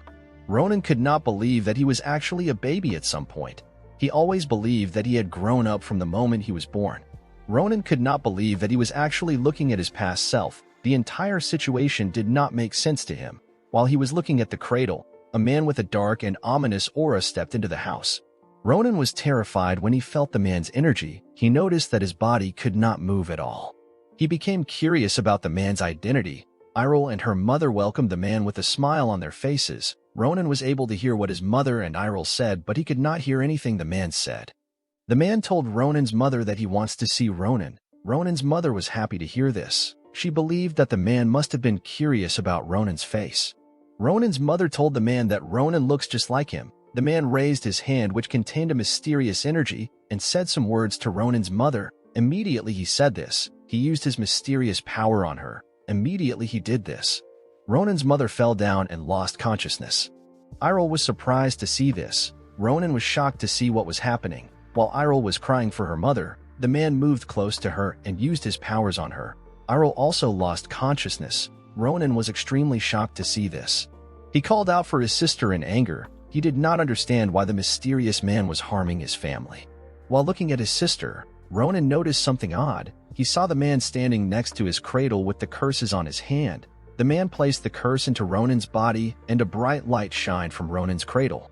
Ronan became certain that the man must be the root of the curse. He decided that he must cut the man down. The scene shifts, and we see Professor Secret and Elizabeth looking at Ronan's body. Professor Secret was surprised to see how powerful Ronan's curse was. She could not believe that it was able to drain her mana even after she prepared for it. Elizabeth was shocked to hear this. She could not believe that even the almighty Professor Secret believed that a curse was too strong. She asked her professor about the amount of curses that are in Ronan's body. Professor Secret told Elizabeth that there are roughly 10 curses in Ronan's body. Elizabeth was shocked to hear this. She told Professor Secret that her mana must have been drained because she is dealing with 10 curses. Professor Secret told Elizabeth that she is wrong. With a serious look on her face, she told Elizabeth that she is currently dealing with one curse. The scene shifts and we are taken back to Ronan. After the mysterious man placed the curse in Ronan's body, the man said some words to him and turned around. He walked past Iroh and her mother. Ronan was annoyed to see this. After the man left the house, Ronan regained his strength. He quickly ran to check on his mother and his elder sister. He called out their names, but no one answered him. After calming down, he realized that Iroh and his mother were simply asleep. He placed his hand on his head and did his best to relax. He believed that there is only one thing to do in this imaginary world, and that is to kill the mysterious man. He cut his door into pieces and ran outside with a look of anger on his face. When he got outside, he noticed something odd. He saw the mysterious man standing outside the house. He asked the man if he was waiting for him. With a serious look on his face, Ronan asked the man if he has any business with him. The man did not respond to Ronan. This made Ronan much more angry. He could not believe that the man actually hurt his family in front of him. He told the man that he will never forgive him. Immediately he said this, he unsheathed his sword and rushed to attack the man. As Ronan moved closer to the man activated his mysterious power. He used his ability to create a sword which he used to block Ronan's attack. Ronan was shocked to see that the man was able to block his attack. He began to attack the man with more energy. Unfortunately for Ronan, the man blocked each one of his attacks. Ronan did not understand what was going on. He could not believe that a mere curse was able to wield a sword. He was more surprised by the fact that the curse was actually beating him. The man used his sword to cut Ronan in different places. After seeing that Ronan was getting weaker, the man used his sword to launch an attack that severely damaged Ronan. Ronan fell to the ground when he received the attack. Ronan could not believe what was happening to him. His sword was not able to even touch the man's skin. Due to the fact that the man did not attack him while he was down, Ronan deduced that the man must not be able to kill him. He realized that the man was asking him to leave the imaginary world. Ronan was annoyed when he understood the man's intentions. He did not want the fight to end in such a horrible manner because he still had a lot of questions to ask the man. He pulled his strength together and tried to get up. After successfully pushing himself up, he screamed at the man. He told the man that he is not yet done with him. Ronan asked the man about why he treated his family in such a horrible way. He told the man that his mother and his sister don't usually show affections to anyone. He told the man that Iroh only has such an expression for people she loves. With a look of anger on his face, he called the man a bastard. He deduces that the man must be his father. He asked his father about why he did such a thing to their family. Ronan's father did not respond to Ronan's question. Ronan became annoyed when his father did not respond to him. A red energy began to cover his body. He could not believe that his father was not trying to explain or make any excuses after he treated his family in such a way and placed a curse on Ronan. Ronan closed the gap between him and his father. He placed the red energy into his sword and used it to cut his father's head off. The head began to slowly fade away after it was cut off. Ronan walked up to the head. Ronan used his sword to stab the head before it could fade away completely. He told his father that he will figure out everything by himself, with a menacing look on his face. He told his father to stay out of his body. After his father's body disappeared, Ronan got transported back to reality. He quickly realized that he was in Sephirakio. Professor Secret came to greet Ronan immediately he woke up. She asked him about how he is feeling. Ronan was shocked to see Professor Secret. He asked her about who she was. After staring for a while, Ronan realized that the old woman standing in front of him is Professor Secret. Ronan did not understand what happened to her. He asked her about how she became old in the short time he left her. He asked her if she is growing old because of him. Professor Secret smiled when she heard Ronan's questions. She told him that her current situation is not his fault. She asked Ronan if he feels anything different now. Ronan already knew that Professor Secret was an unusual person, but now that he is able to see her mana, he realized that she was more outstanding than he expected. When Professor Secret saw that Ronan was able to see her mana, she realized that her plan worked. Professor Secret and Ronan sat down to discuss about what happened in Ronan's imaginary world. Professor Secret was surprised to hear Ronan's experience. She could not believe that the curse in Ronan was based on an old memory which even Ronan did not know about. She was more surprised to find out that the man who placed a curse on Ronan was his father. Professor Secret asked Ronan about how he knew the man was his father when his appearance was blurry. Ronan told her that he could tell by how his mother and his sister behaved towards the man. More importantly, Ronan felt something odd when the man placed his hands on his family. This feeling was something Ronan had never felt in his life. This feeling was an unfamiliar sorrow. Ronan realized that he became more angry and riled up thanks to this feeling. Ronan wondered if he was feeling the same emotions as the man. Professor Secret asked Ronan if he does not have any memories of his parents. Ronan told her that he does not. What was more odd was the fact that he and his sister had never wondered about why they could not remember their parents. It was as if the memories of their parents was erased from their heads. Professor Secret was shocked to hear this. She realized that Ronan's awareness of his existence was sealed alongside his ability to perceive mana. She told Ronan that his father put a curse on him and messed with his memories as well. In the process of placing the curse, some of his father's memories got transferred to him. She revealed to Ronan that magic spells related to memories occasionally have similar side effects. She told Ronan that his imaginary world was naturally materialized with his memories. She told Ronan that the fact that he could use mana to kill the curse is because it became possible for him to perceive mana.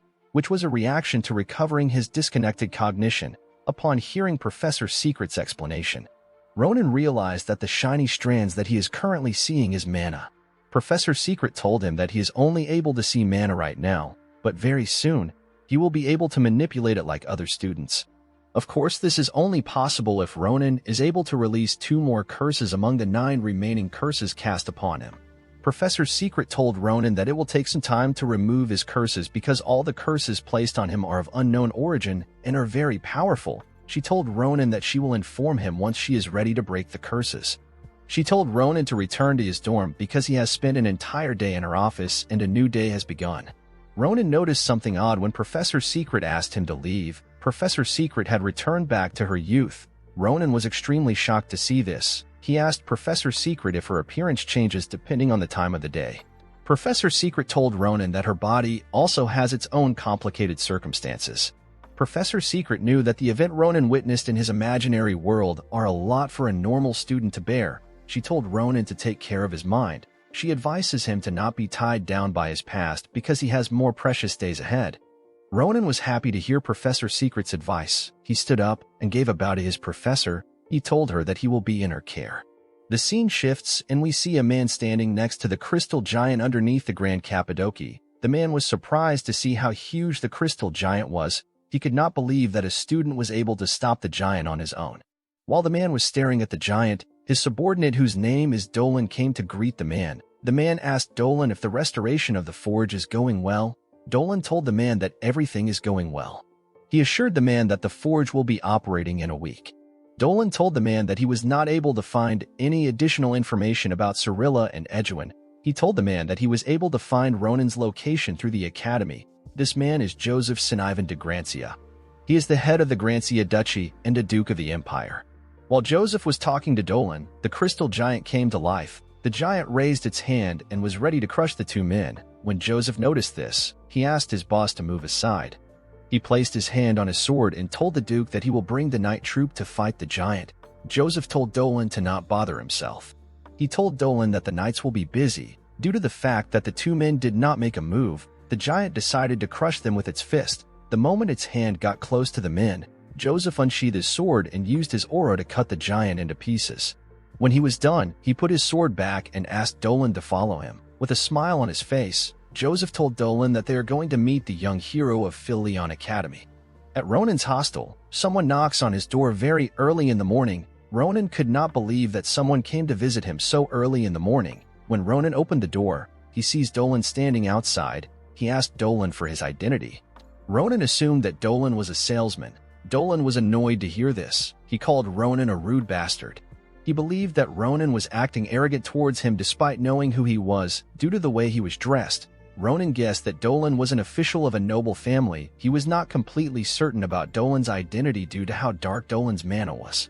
Ronan notices that there was something else mixed with Dolan's mana. Ronan did not know what he was looking at, but he was certain that he recognized this thing. While Dolan was staring at Ronan, the Duke comes to warn him. He told Dolan that it is their fault for visiting Ronan without notifying him. Dolan called Joseph Duke and apologized for his behavior. Ronan was surprised to hear that he was in the presence of the Duke. Joseph apologized to Ronan for Dolan's behavior. With a smile on his face, he asked Ronan if he could spare him some of his time. The Duke stepped into Ronan's room and gave him a box. The box contained a sheath for Ronan's sword. Ronan was surprised to see this. He asked the Duke about why he brought the sheath himself. Joseph told Ronan that the blacksmiths in Doron begged him to bring it. Joseph thanked Ronan for saving the Grand Cappadocia. He told Ronan that the House of Grancia and the Grand Cappadocia have been comrades for a long time. He told Ronan that his sword, whose name is Fail Lord, was created by Doron. Joseph put his hand into his jacket and brought out something. He told Ronan that he wants to give it to him as a gift. Ronan was extremely shocked to see what Joseph wanted to give him. Joseph gave Ronan the Grancia Crest of Proof, which has the seal of the family head. Ronan could not believe that Joseph wanted to give him something so precious. This Crest of Proof can buy 3 villages. Joseph told Ronan that he has to treat their savior well so that the honor of the Grancia lives. He told Ronan that his men have also delivered the blacksmith's gifts and Crest of Proof to both Maria and Asel. Ronan could already imagine how Asel and Maria would be behaving right now. After giving Ronan his gift, Joseph asked Ronan to tell him everything about the person behind the incident. With a serious look on his face, Joseph told Ronan that he is very interested in knowing Aesan and Cilla. Immediately Joseph said this. Ronan saw a very bright light. Ronan was shocked to see the horrifying manhwa of the Duke who leads the Grancia family. Ronan told Joseph that Cilla and Aesan are crazy bastards. Dolan was annoyed to hear this. Ronan told Joseph that Cilla and Aesan are fast and very annoying. While he was talking, Ronan noticed an odd energy in the air. When he looked up, he noticed that Dolan was the one releasing this energy. Ronan was surprised to see this because Dolan had not moved an inch since he stepped into his room, but he started making a reaction the moment Ronan talked about Aesan and Cilla. While thinking, Ronan realized that Dolan gives off the same dirty feeling as Aesan and Cilla. The Duke asked Ronan about what was wrong with him. He asked Ronan about why he stopped talking. Ronan was surprised to hear this question. He did not understand why the Duke was not talking about the manner which Dolan is exuding. The Duke asked Ronan if he is feeling uncomfortable. Ronan was shocked to hear this question. He knew that Duke Grancia is highly renowned as a strong person in the continent, and yet he was not able to see the manhwa. Ronan quickly realized that he is the only person that can see this unique manhwa. He asked the Duke if he has heard about the arrival of the stars. Immediately Ronan asked this question. Dolan's expression changed. Upon seeing Dolan's expression, Ronan decided to throw a bait at Dolan. He told the Duke about Nebula Clagier and their purpose. The Duke was very shocked to hear this. He could not believe that such an organization exists on the continent. Joseph asked Ronan if he obtained all the information by himself. Ronan told Joseph that Cilla and Aesan spilled the truth after he cut off their limbs. With a devious look on his face, Ronan told Joseph that he enjoyed seeing Aesan and Cilla beg for their lives. Ronan wanted to say more, but the Duke stopped him. He told Ronan that he will confirm the rest of the information from the official document of Rodel in prison. He told Ronan that he cannot hear more about the incident because he will lose his appetite. Ronan accepted the Duke's wish. After talking to the Duke, Ronan confirmed his suspicion about Dolan. Ronan realized that Dolan has not been able to control himself at all. Ronan could not believe that the Nebula Clagier was hiding even among the Grancia family. He realized that he needed an emergency measure. Joseph told Ronan that he wants to leave. Before Joseph left, Ronan told him that there is something important that he needs to know about Nebula Clagier. Joseph asked Ronan to tell him. Ronan smiled and told Joseph that it will take a long time for him to explain. He told Joseph that he will organize it in the night and send it to him by mail. He assured Joseph that he will be really amused with the package. With a devious smile on his face, Ronan told Joseph that the package will be interesting, especially because it talks about aiudi. Dolan was shocked to hear this. Later in the night, we see Ronan sleeping. Dolan breaks into Ronan's room and tries to assassinate Ronan. When Dolan hit Ronan's neck with his sword, he noticed that he hit some rocks instead of Ronan's neck. He was surprised to see that Ronan was not on the bed. Ronan was on the ceiling of his room. He called Dolan Rat Bastard number 3 and welcomed him to his room. Dolan was surprised to see that Ronan expected him to come. He turned around and asked Ronan about how he knew about his intentions. Ronan jumped down from the ceiling and told Dolan to turn around. When Dolan turned, he sees someone watching them. Ronan told Dolan that this person is a special guest he invited just for him. Dolan was extremely shocked to see this person. The person turns out to be Dolan's young master Shelafin, with a horrifying look on his face. Shelafin told Dolan to explain the situation to him. A few hours earlier, Ronan went to visit Shelafin in his room. Shelafin was surprised to see Ronan. He never expected Ronan to visit him on his own. He was more surprised to find out that Ronan wanted to ambush Dolan in the night.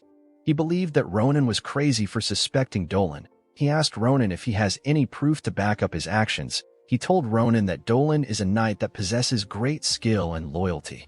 He told Ronan that Dolan's loyalty to the Grancia family is quite high among the knight. Shelafin told Ronan that Dolan was chosen as his father's bodyguard after he served their family for 4 years.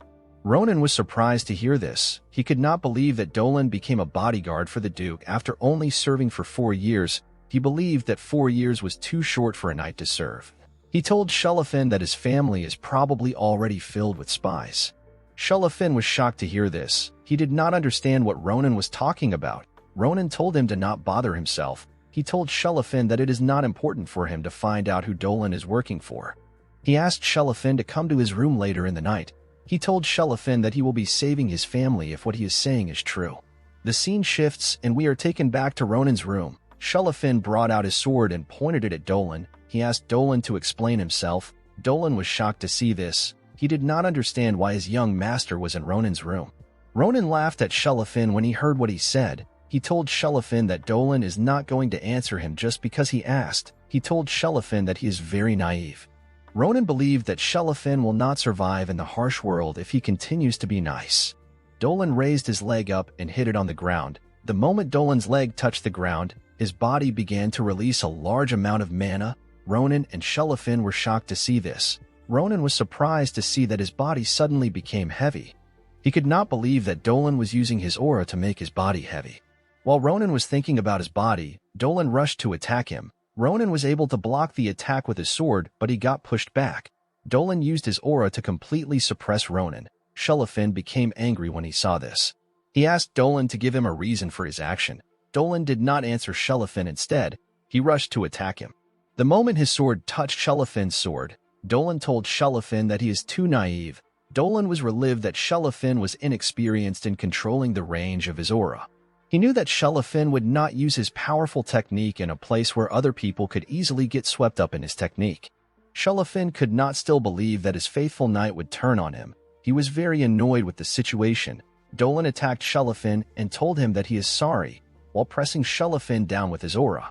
Dolan told Shelafin that he did not want things to end badly between them. He told Shelafin that his plans got ruined by Ronan. Shelafin was surprised to see the skills which Dolan possessed. He told Dolan that his current skills are different from the ones he is familiar with. He could not believe that Dolan has been hiding his powers for years. He asked Dolan about when he betrayed the family. Dolan was annoyed to hear this. He used his sword to push Shelafin away. With a deadly look in his eyes, Dolan told Shelafin that he was never a knight of the Grancia family. Immediately he said this, he rushed to attack Shelafin. Shelafin was shocked to hear what Dolan said. Upon seeing that Dolan was a spy, Shelafin asked Ronan to do whatever he wants. Immediately he said this. Ronan blocked Dolan's attack. Dolan was shocked to see Ronan. He did not understand how Ronan was still able to move. Ronan ignored Dolan. He called Shelafin a frustrating brat. He could not believe that Shelafin made him struggle all because he wanted to hear Dolan call himself a spy. He asked Shelafin if he is happy with the answer he got. Shelafin told Ronan that the situation was quite serious for him. He begged Ronan to understand his situation. Shelafin picked up his sword and attacked Dolan, with a horrifying look in his eyes. Shelafin told Ronan that a bloodbath will happen in the Grancia family after he is done with Dolan.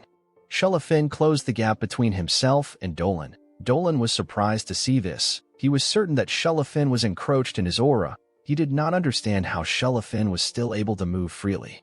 He was more surprised to see that Shelafin was able to use his heavy sword by simply using mana. Shelafin covered his sword with mana and used it to attack Dolan. Dolan did not understand what was going on. He wondered if Shelafin has been hiding his skills just like him. This did not make sense to him because Shelafin had no reason to hide his skill. Dolan quickly realized that Shelafin adapted to his aura while they were fighting.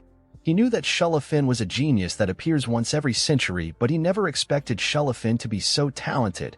While Dolan was distracted by Shelafin, Ronan launched a surprise attack on him. He told Dolan to not be relaxed. He told Dolan to not be distracted in a fight. Dolan was surprised to see Ronan. He did not understand how Ronan was able to get close to him. Ronan began to attack Dolan aggressively. Dolan was able to block the attacks, but he was slowly getting overwhelmed by Ronan. Dolan could not believe that Ronan was able to push him back. He realized that Ronan was another talented monster that is as strong as Shelafin. Ronan used his sword to create a large attack. Unfortunately for him, Dolan dodged the attack. Ronan was surprised to see this. He never expected Dolan to be able to dodge such an attack. The moment Dolan dodged the attack, he used his leg to kick Ronan away from him. Dolan realized that their fight has caused a lot of noise. He knew that the professors will soon be coming to check Ronan's room. He realized that he needed to escape. He broke through Ronan's window and landed on the ground. The moment he landed on the ground, he began to run at full speed. Dolan could not believe that things would become so complicated all because he tried to kill Ronan. He realized that he was foolish for thinking that Ronan subdued Edwin and Cilla with luck. He decided to hide and wait for an opportunity to catch Ronan. While Dolan was running, Shelafin appeared at his back with a sword in his hand. Dolan was terrified to feel Shelafin's presence. Shelafin told Dolan that he cannot control his storm sword like his father. Dolan was shocked to see Shelafin in the air. Shelafin told Dolan that he is stupid for running away after knowing how powerful the storm sword is. A large amount of wind began to gather around Shelafin's sword. Shelafin told Dolan that no one will get swept up in his technique now. With a serious look on his face, Shelafin told Dolan that he will punish him for being a traitor to their family.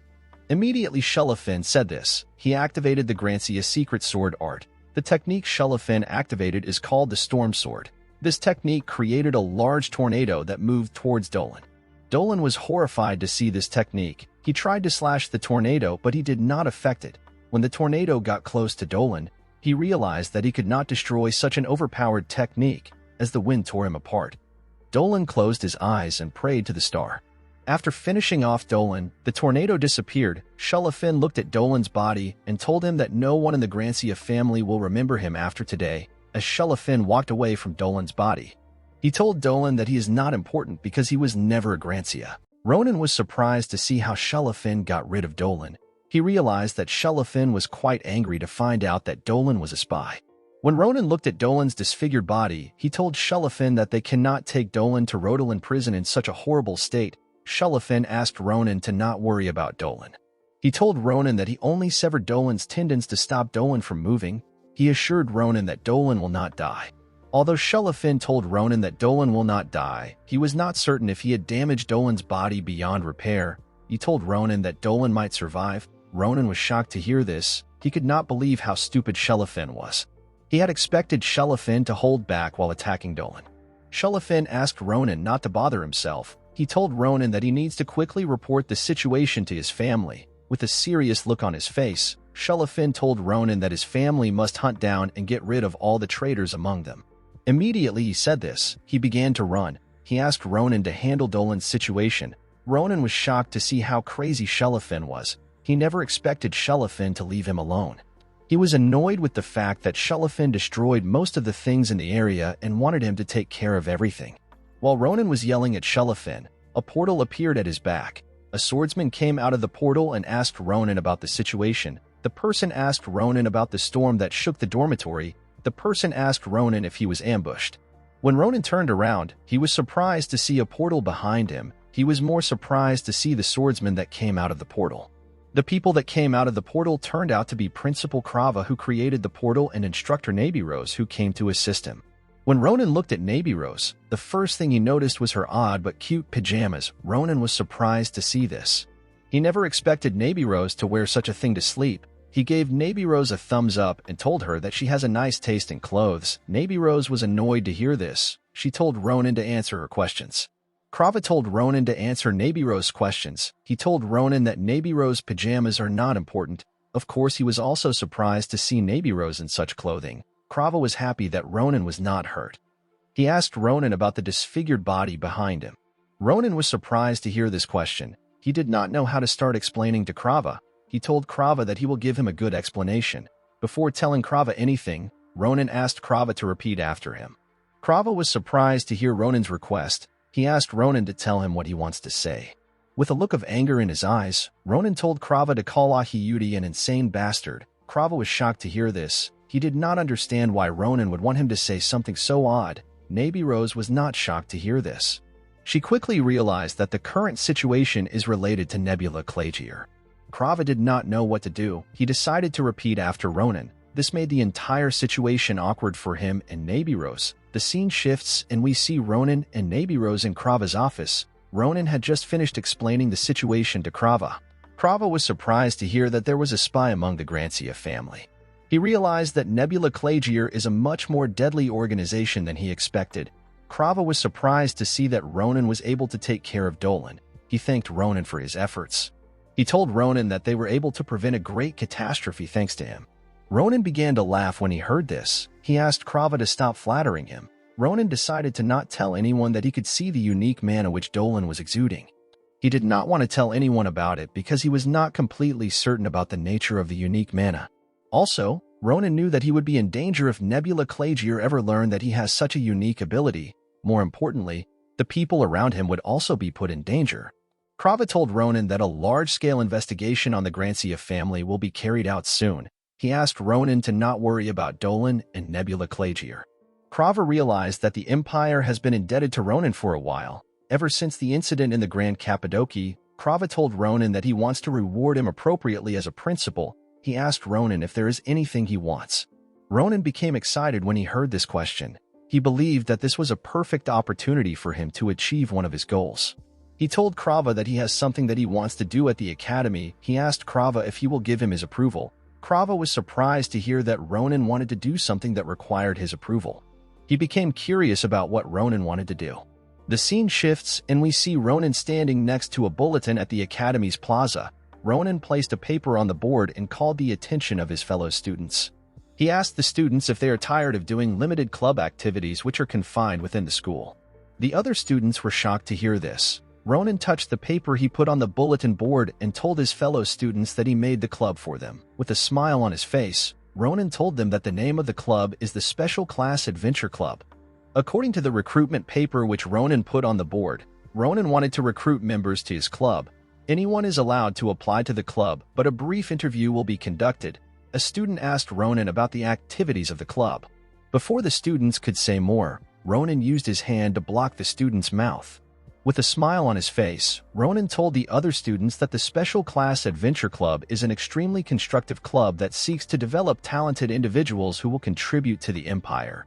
Their focus is to improve students through practical and external activities. According to Ronan, the Special Class Adventure Club is the only club that has the principal's approval for outdoor activities. The other students were shocked to hear this. They could not believe that their principal would actually allow them to have outdoor activities outside the school. Ronan told the students who want to join his club to meet him at the first arena of the Galilean Hall for the interviews. While thanking the students for listening to him, a girl in a hood noticed something in Ronan. While Ronan was smiling deviously and shaking his fellow students, the girl continued to stare at Ronan. The girl seemed to have noticed something unique about Ronan other than his creepy smile. A few days later, we see Ronan at the Galilean Hall. Ronan did not understand what was going on. He did not understand why the students were not coming for his interview. He had expected everyone to rush in after they saw his performance at the plaza. He was quite surprised to see that no student was constant with the interviews other than Maria and Asel. Maria was surprised to see that Ronan was confused about why the students were avoiding him. She asked Ronan to try to remember the interviews he had conducted in the last few days. She reminded Ronan that he randomly beat up people under the pretense of a spar to test their skills. Also, Ronan was asking the students some suspicious questions. He asked the students if they were prepared to risk their lives for their missions. The other students were shocked to hear this. They did not understand why they would risk their lives for a mere club. Asel told Ronan that rumors about his behavior have spread throughout the academy. The students began to say that they need 10 lives to join Ronan's club. Ronan was disappointed that the other students were so weak. He believed that he tested them exactly how they test soldiers in the military. Of course, Ronan did not really care about having a lot of students in his club. All he wanted were promising students. Immediately Ronan said this. We see a student struggling to stand up. Ronan asked the student if he feels refreshed now that he is up. Ronan did not understand why the student wanted to spar with him. He already told the student to join their club. Ronan did not see a need to test the boy's skills. The student who was breathing heavily turned out to be Ronan's senior Brown. Ronan told Brown that he passed the test. With a smile on his face, Brown thanked Ronan for allowing him into the club. Ronan told Brown that the club will be quite difficult. He asked Brown to rethink his decision. With a bright smile on his face, Brown told Ronan that he is okay with the club as long as he gets stronger. Upon hearing Brown's response, Ronan told the members of his club to return back to their dorms. He asked them to rest before their club activities fully commences. Asel asked Ronan about what he wants to do with his time. Ronan told Asel that there is still time for interviews. He told Asel that he wants to wait for some time. He told Asel that a promising student might decide to join them. At night, Ronan realized that no student was coming to his club. Ronan could not believe that no single student even tried to apply. He decided to give up. He told Aesan to assist him in packing up. He thanked her for helping him with his interviews. He knew that Aesan was busy with her work as a teaching assistant, and yet she still found time to assist him. Aesan asked Ronan to not worry about it. While packing up the chairs, Aesan told Ronan that she would have applied to the club if she was not busy with her assistant work. Ronan was surprised to hear this. While Ronan liked Aesan, he never planned on allowing her to join the club if she applied. Ronan felt bad because he did not know how to tell her such a thing. He realized that he still needs to make a decision about what Aesan told him in the past. He did not know how to tell Aesan to give up on her dreams of becoming a general, especially after seeing how she was working towards this goal. Ronan realized that he had to give her more time before he could tell her such a thing. While thinking about what to do, the mysterious girl appeared in front of Ronan. She was happy to meet Ronan at the arena. She had expected Ronan to have finished the interviews. Ronan was surprised to see the girl. He did not know when she entered the arena. He could not feel her presence at all. With a smile on his face, Ronan asked the girl if she came to have an interview for their club. The girl was surprised to hear this. She asked Ronan if she can do something once she joins his club. Ronan did not understand what the girl meant. He asked her to speak up because he could not hear her clearly. The girl pulled down her hood, and we see her unique face with her blood-red eyes. She asked Ronan if she can touch something on him when she joins the club. Ronan was shocked to hear what the girl said. He did not understand what she meant when she said she wanted to touch it. Ronan assumed that the girl wanted to touch his body. With an embarrassing look on his face, Ronan told the girl to not do anything shameful. The girl told him that she does not want to do anything to him. She told Ronan that she wants to touch Cilla. Ronan was relieved to hear this. He did not understand why the girl could not tell him that she wanted to touch Cilla. He told the girl that Cilla is always with him. He told the girl that she will be able to touch Cilla if she joins the club. The girl was very happy to hear this. Ronan did not understand why the girl was happy. He believed that she was a very strange person. He was more surprised by the fact that he could not sense her presence until she got very close to him. Ronan was certain that the girl in front of him was not an ordinary student. He knew that the girl was much stronger than the average student. The girl asked Ronan about the requirements she needed to join his club. Ronan pointed to a magically engineered doll and asked the girl to demonstrate her techniques on it. He asked the girl for her name and grade. The girl told Ronan that she is a junior from the magic department. She told Ronan that her name is Ophelia DeKnight. Immediately she said this, she activated her magic. A bright light came out of her eyes and a red and dark aura surrounded her. Ronan and Aesan were shocked to see this. They could not believe that the girl was using dark attribute magic. This is because this attribute is not common. Aesan could not believe that Ophelia was able to perfectly control dark mana because it is very difficult to handle. While Aesan was mesmerized by Ophelia's magic, Ronan noticed something that was very shocking about Ophelia's mana. While the energy was quite faint, Ronan could still see it. He could see the blood-red energy that was exuding from the center of Ophelia's mana. Ronan was surprised to see the blood-red energy. He quickly realized that he had seen such an energy before. This mana is similar to the one Cilla possesses. Ophelia gathered her energy to her fingertips and activated a spell called Shadow Claw. Immediately she activated the spell. Her mana took the shape of a claw and attacked the magically engineered doll. The moment her magic touched the doll, it blew it up. Ronan and Aesan were shocked to witness Ophelia's powers. Ronan told Ophelia that there is no need for them to have a duel. When the dust from the explosion cleared up, Ronan and Aesan saw how Ophelia had destroyed the magically engineered doll with her magic. Ronan and Aesan were shocked to see this. Ronan told Ophelia that she passed the test. After telling Ophelia that she passed the test, Ronan wanted to ask her about her unique mana. Before Ronan could ask his question, Ophelia already knew what he wanted to say, with the use of telepathic magic. Ophelia asked Ronan if he saw the red blood energy. Ronan was shocked to hear Ophelia's voice in his head. He could not believe that she could also use telepathy. Ophelia put on her hood and told Ronan to not mention anything about it. She told Ronan that she does not want Aesan and other people to hear about it. She believed that things would become stressful and annoying if others found out. She asked Ronan to follow her outside. She told him that she also has some questions for him too. After leaving the arena, Ronan told Ophelia the things that she wanted to know about Cilla. Ophelia was surprised to find out that Cilla is a dream bird. Ophelia found it interesting that Cilla was born containing the mana that is in the area. Ronan told Ophelia that she is also interesting to him. Ronan believed that people like Ophelia had left the Empire a long time ago. He could not believe that a vampire was standing before him. Ophelia told Ronan that not all vampires left the Empire.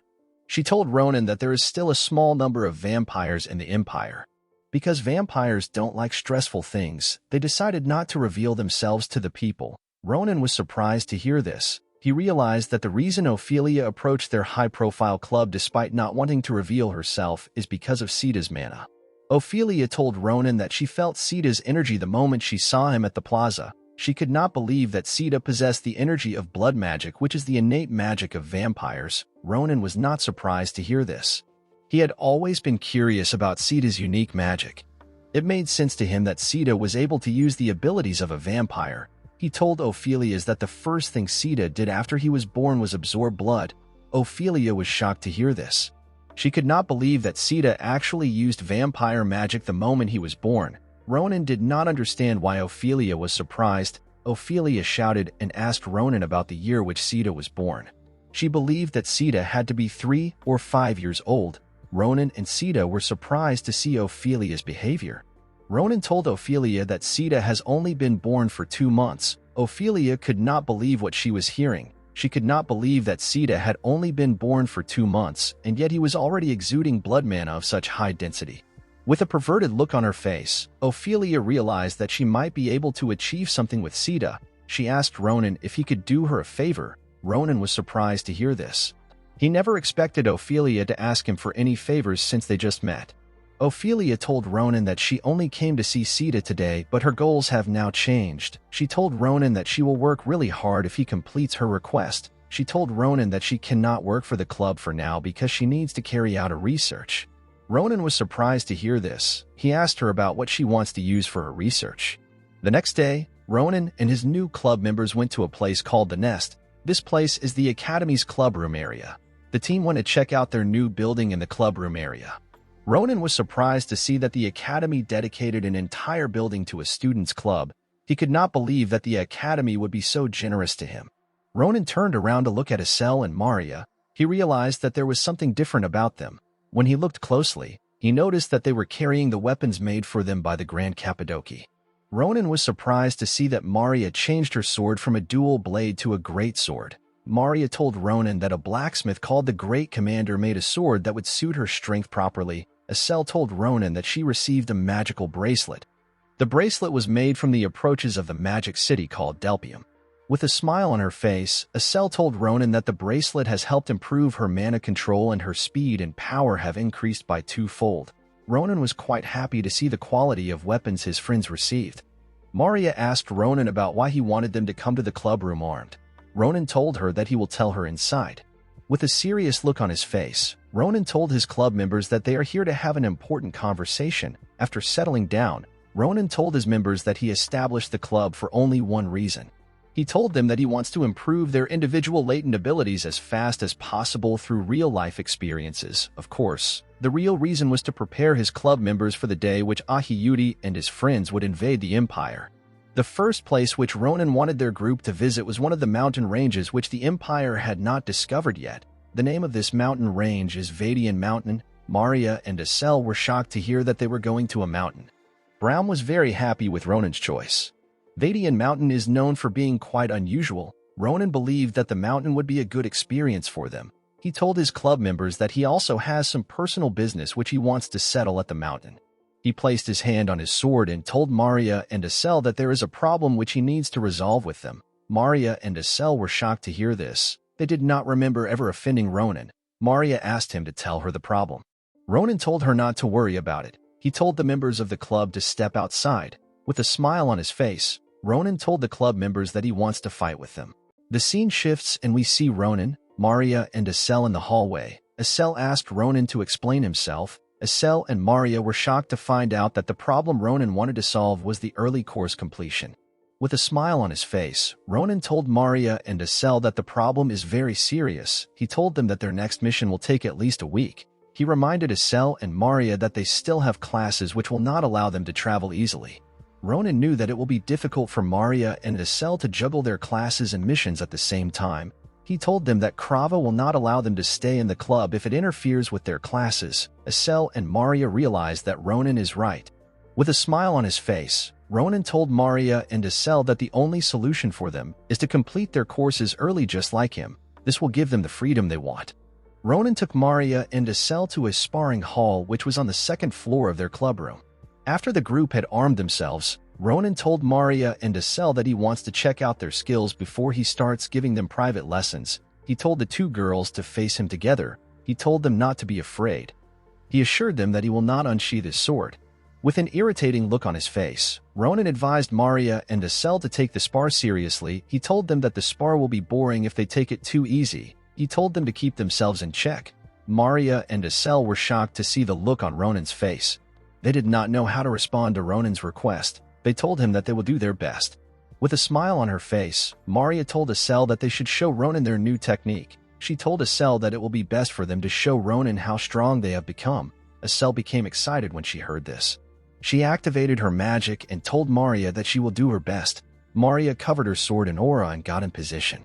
She picked up her sword and used it to smash the ground. This created a lot of dust in the air. Ronan was surprised to see what Maria did. He told Maria that she has a lot of power. Although Ronan complimented Maria, he did not understand why she hit her sword on the ground. When the dust in the air cleared up, Ronan saw Aesan controlling the broken rocks with her magic. Aesan told Maria that she is ready to fight. Immediately she said this, she attacked Ronan with the broken rocks. Ronan was very impressed to see this. He could not believe that Aesan was already able to use such high-level telekinesis within a short period of time. Of course, Ronan easily dodged the rocks. He used his sword sheath to destroy the rocks. He commended Aesan on her efforts. The moment Ronan destroyed the rocks, he felt a powerful energy above him. When Ronan looked up, he sees Maria coming towards him with a smile on her face. Maria told Ronan to not try to block her attack. She advised Ronan to dodge her sword. The moment Maria's sword got close to him, Ronan carefully dodged the attack by jumping. Ronan was surprised to see the destruction caused by Maria's sword. He realized that he would have been torn to pieces if he had not dodged the attack. Immediately her sword landed on the ground. Maria picked it up and used it to attack Ronan. Ronan carefully dodged the attack while he was in the air. He was surprised to see how Maria was able to push him back. The moment his legs touched the ground, Ronan attacked Maria with a terrifying force. Maria was surprised to feel the weight of Ronan's attack. She could not believe that he was able to quickly recover his balance. Ronan was surprised to see that Maria was able to take on his attack. While Maria was holding Ronan down, Ronan looks up and sees Aesan coming closer to them with a huge rock which happens to be a piece of the stage by her side. Ronan was surprised to see this. He realized that Maria and Aesan had already surpassed his expectations.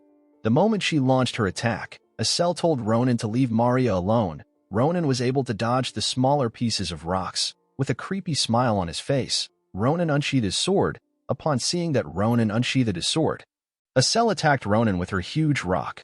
Ronan took a stance and cut the huge rock into pieces. Due to the amount of rocks Ronan cut, the entire stage was covered in dust. The moment the dust cleared up, Ronan noticed that Aesan had surrounded him with more rocks. Ronan was surprised to see this. He told Aesan that she has gotten much better. Ronan was happy to see that Maria and Aesan were not slacking off.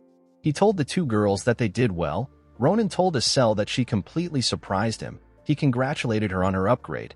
Aesan thanked Ronan for his compliment. She asked Ronan if their test is over. With a smile on his face, Ronan told her that it is. He told the girls that their special training should be completed within 2 weeks. Maria and Aesan were relieved to hear this. With a horrifying look on his face, Ronan told the girls that special training will begin immediately. Maria and Aesan were shocked to hear this. Maria told Ronan that they just finished sparring. Ronan told them that it does not matter. He picked up his sword and began to chase them with it. With a horrifying look on his face, Ronan used his sword to chase and attack the girls. Maria and Aesan prayed for someone to save them. From that day on, Aesan and Maria devoted themselves to special training, even at the cost of sleeping less. 2 weeks later, we see Ronan in Krava's office. Ronan placed a paper which contained all his teammates' courses on Krava's table. Krava was surprised to hear that all Ronan's teammates had completed all their courses, with a smile on his face. Ronan told Krava that his teammates completed most of their courses. While Ronan was smiling, we see Aesan and Maria looking drained from their training. Brown did not understand why the two girls looked so stressed. Ronan told Krava that his teammates have not completed all their courses. He told Krava that they have completed enough courses which can grant them a permit to leave school grounds. Krava was surprised to hear this. With a smile on his face, Krava told Ronan that he will give him an outing pass. He wished Ronan luck on his adventures. The next day, the team went to Vadian Mountains for their first club activity. The moment they arrived at the entrance of the mountain, Maria felt a ley line containing mana. Maria was shocked to see this. She could not believe that the mana is already so pure even though they are at the entrance of the mountain. Brown commends Maria on being able to sense mana even though they just arrived. He asked Ronan about their next step. Ronan told him that they are still far from the center of the mountain. He told Brown that he will tell them what they came to do once they arrive at the center. Ronan told his teammates that there is something he wants to find in the mountain. The scene shifts, and we are taken to a temple in the mountains. At the center of the temple, we see an elf standing. With the use of his ears, the elf was able to sense the movements of Ronan and his group. The elf was surprised to hear humans moving in the mountains. He decided to greet Ronan and his friends by himself. After walking for a while, Ronan and his friends arrived at the edge of a cliff. With a smile on his face, Ronan told his teammates that he has found what he is looking for. When Ronan looks down the cliff, he sees a swarm of orcs. Ronan was surprised to see the large amount of orcs in the area. Brown was surprised to see the lifestyle of the orcs. He never expected orcs to live in a village-like setting. He was very impressed with their lifestyle. Ronan told Brown that the orcs usually live in the outskirts because the Empire is not able to secure that area. He told Brown that the amount of orcs in the area are still quite small, but this will change over time. Thanks to the strong breeding power of the orcs, they will eventually increase in numbers and take over the entire mountain range. After taking over the mountain, the orcs will begin to terrorize and destroy private property. Ronan told Brown that they need to take care of the orcs before they can increase their numbers. Ronan turned around and looked at Cilla and Maria. He told the two girls that this will be their first real battle. Ronan told the girls that the mission is easy. Cilla was not very happy to hear about their mission. She began to tremble. Cilla already knew that something was odd when Ronan told them that he was looking for orcs. She never expected Ronan to ask them to fight the orcs. While shaking in fear, Cilla told Ronan that the orcs are large in number. She asked Ronan if it is smart for them to fight the orcs on their own. Ronan told Cilla that orcs are the perfect opponent for them. Although Ronan said this with confidence, he knew that there was an important variable that could disrupt their entire mission. This variable is an ogre. Ogres are the dominant species of the mountain range. Ronan knew that his teammates were strong students, but he was certain that they do not possess enough power to defeat an ogre.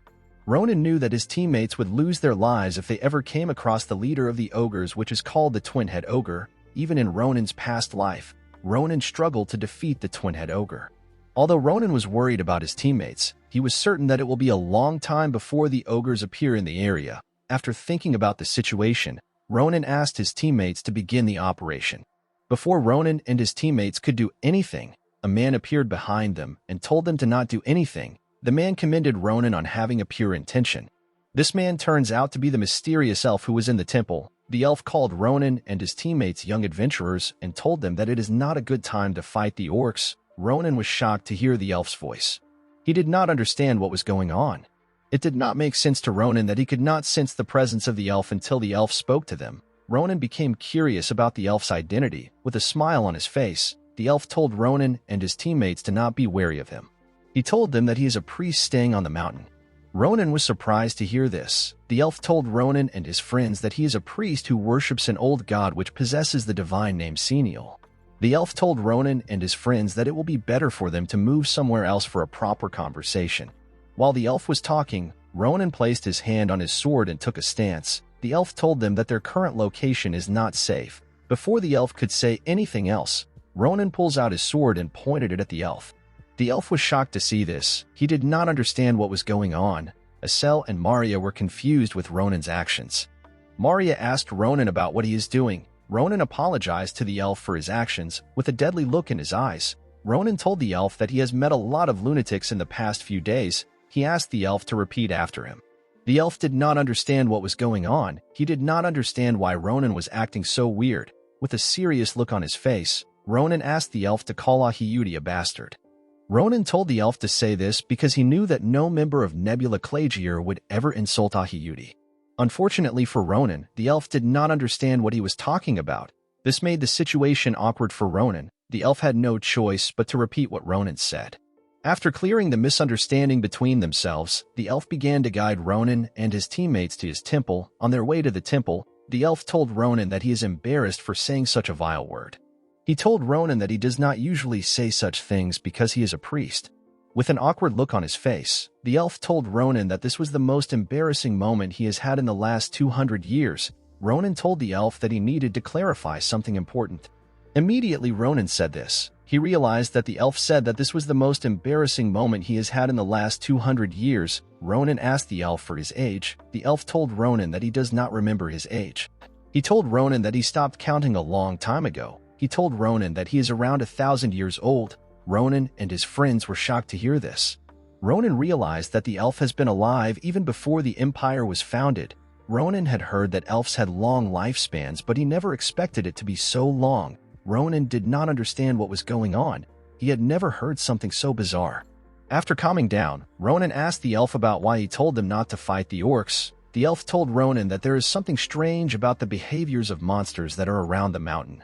He told Ronan that there is an abnormal phenomenon where orcs who are not nocturnal would wander through the mountains every night. Ogres that rarely leave their territory are being discovered on the outskirts of mountain ranges. Due to the fact that the root of this problem had not been discovered, the elf believed that it will be safer for Ronan and his friends to not fight the orcs. After sharing his intentions, the elf stretched his hand out and used mana to touch the air. The moment he did this, a barrier unveiled itself. He placed his hand on the barrier and it began to disappear. Ronan and his friends were surprised to see the large barrier disappearing. After the barrier got released, the elf welcomed Ronan and his friends to Seniel's temple. Brown was surprised to see such an elaborate structure in the middle of nowhere. Brown was surprised that the elf was able to use barrier magic that could cover an entire temple. Assel told Brown that barrier magic of this level is insane. She told Brown that the elf is much more powerful than the instructors of the academy. Assel asked Ronan if he knew about the existence of the temple. Ronan told her that he is also as surprised as her. Ronan was certain that no ordinary elf can be this powerful. He became more curious about the elf's identity. With a smile on his face, the elf asked Ronan and his friends to step into the temple. When Ronan and his teammates arrived at the center of the temple, they saw the god which the elf was worshipping. Ronan was surprised to see that Seniel was an ugly rock. The elf told Ronan that the rock has its own meaning. He told the team that they will get tired when they hear about the story behind the rock. The elf told Ronan and his team to get an empty room in the temple. He asked them to put their luggages down and have some rest. He told them to talk to him if they need anything. Maria had an idea the moment she heard this. She tapped Ronan and told him to ask the elf about what he is looking for. Ronan told the elf that he is looking for the curse-eyes habitat. The elf was surprised to hear this. He asked Ronan about why he is looking for the habitat of such a monster. He asked Ronan if he is looking for the curse eye because of the curse cast upon him. Ronan was horrified to hear this. He did not know how the elf was able to find out about his secret. He asked the elf about how he was able to know his secret. The priest was able to confirm his suspicion about Ronan thanks to Ronan's behavior. He told Ronan that he has been curious about his curse because of the strange and dangerous echo around him, with a serious look on his face. The priest asked Ronan to give him some of his time. He told Ronan that he wants to have a conversation with him. The scene shifts, and we see Ronan and the elf in a garden. While preparing some tea for Ronan, the elf tells Ronan that he already knew that Ronan was not an ordinary student from the moment he met him. Ronan was surprised to hear this. He did not know how to react. He could only smile awkwardly. Ronan did not understand what was going on. He did not know when he got swept in the flow of the priest. He quickly placed his hand on his sword in order to not forget his suspicion. Ronan did not know what to do about his situation. He wondered if he was being too sensitive about the priest. He was not completely convinced that the priest was not part of Nebula Clagier. He was certain that the priest was not exuding the same mana as Dolan, and the priest did not have any reactions when he mentioned aiudi. Upon seeing that Ronan was lost in his thoughts, the priest asked Ronan to drink the tea. He told Ronan that the tea will help him. Ronan carefully looked into the cup containing the tea. He was not certain if the priest had poisoned the tea. While thinking of what to do, Ronan gets a scent of the tea. Ronan had never smelt something so unique. He wanted to ask the priest about it. When he looked up, he saw something that shocked him. Ronan saw the priest exuding a unique flow of mana. Ronan had never seen such a vivid flow of mana. He did not understand what was going on. With a smile on his face, the priest asked Ronan if he likes the scent of the tea. Ronan did not know how to respond to the priest's question. He did not understand what was going on. He did not know what he was looking at. He could not believe that mana could be so vivid and clear. The priest told Ronan that the tea allows one to see mana with a brand new set of eyes. Ronan was shocked to hear this. He asked the priest about what he put in the tea. With a smile on his face, the priest told Ronan that the tea is brewed from a medicinal herb that rarely grows in the mountains. The tea rejuvenates the senses by releasing the suppressed energy in one's body. The priest was surprised to see that the tea had taken its effect on Ronan. He told Ronan that most people do not feel the effect of the tea immediately. He told Ronan that the tea must have taken an effect because his energy was being blocked by his curse. Thanks to the reaction Ronan had, the priest realized that Ronan must be seeing a large amount of mana. The priest told Ronan that he will pack the ingredients of the tea for him. He asked Ronan to regularly drink the tea. He begged Ronan to not use the cursed eye to remove his curse. Ronan was shocked to hear this. He did not understand what the priest was talking about. With a serious look on his face, the priest told Ronan that the cursed eye removes curses and takes away some of the user's life force. Using the cursed eye once or twice is not a problem, but if one continues to use it repeatedly, their life will be at risk. Ronan was shocked to hear this. He realized that the cursed eye had also drained Edwin's life force while he was being tortured. He could not believe that the cursed eye was so dangerous, due to the look on Ronan's face. The priest asked Ronan if he did not know the effects of the cursed eye. Ronan told the priest that he was not aware of the cursed eye side effects. He told the priest that he simply wanted to remove his curse. The priest was surprised to hear this, but he understood the reason why Ronan was worried. He told Ronan that he needs to be extra careful. He told Ronan that the consequences for a wrong action can be quite severe. Ronan was surprised to hear this. He knew that the priest was right. He looked down at his cup of tea and remembered that someone else also warned him about his curse. This person was Professor Secret. Ronan remembered that Professor Secret told him that his curse is difficult for her to undo. She told Ronan that she needs to thoroughly prepare before she can undo his curse. Ronan did not understand why he was in such a rush to remove his curse even though Professor Secret was helping him. After thinking about it, he realized that he became impatient because he met the overwhelming shadow of his father. Ronan let go of his sword. He realized that his life could come to an end anytime if he is not careful. He realized that he could die before he gets a chance to fight Aiudi. After calming himself, Ronan became more curious about the priest's identity. While staring at the smiling priest, Ronan tried to recollect the priest's face. He was certain that he had never met anyone like the priest in his past life. Although Ronan had never met the priest before, he felt like he knew the priest. Ronan admitted to the priest that he wanted to remove his curse quickly. He told the priest that he wanted to remove his curse because of the crazy fanatics who are acting outrageous. The priest was surprised to hear this. Ronan told him that the fanatics are very dark and nasty people. He told the priest that the fanatics are lying in wait for the arrival of the stars. The priest was shocked to hear this. He immediately knew that the fanatics that Ronan was referring to was Nebula Clagier. He could not believe that Nebula Clagier was active again. At night, we see the priest standing next to the statue of Senial. The priest pondered about the fanatics Ronan mentioned. He realized that Nebula Clagier was planning an evil scheme. This scheme will come in form of a huge disaster that will take the lives of many innocent people. The priest did not know what to do. He wondered if he was just going to watch again as such a thing happens to innocent people. He looked up at the statue of Senial and asked it if Ronan is the answer Senial chose.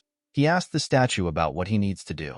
While the priest was trying to communicate with his god, someone steps into his temple. The person calls the priest's name, which was Saran, and asked him about why he is up. When the priest turned around, he was surprised to see that it was Ronan that was speaking to him. Saran asked Ronan about what he is doing at the center of the temple at night. He asked Ronan if his bed was uncomfortable. Ronan told Saran that he simply stepped out of his room to get some water. Ronan looked up and told Saran that the statue of his god is interesting. He told Saran that he never expected a rock to be a divine statue. He asked Saran if the rock has a hidden meaning behind it. With a smile on his face, Saran told Ronan that once every millennium, his church moves 1,000 rocks to a sacred land in Dakanja, which is at the far corner of the imperial territory. Dakanja is a place where strong typhoons always blow. Most of the rocks there last less than 200 years before withering away and disappearing.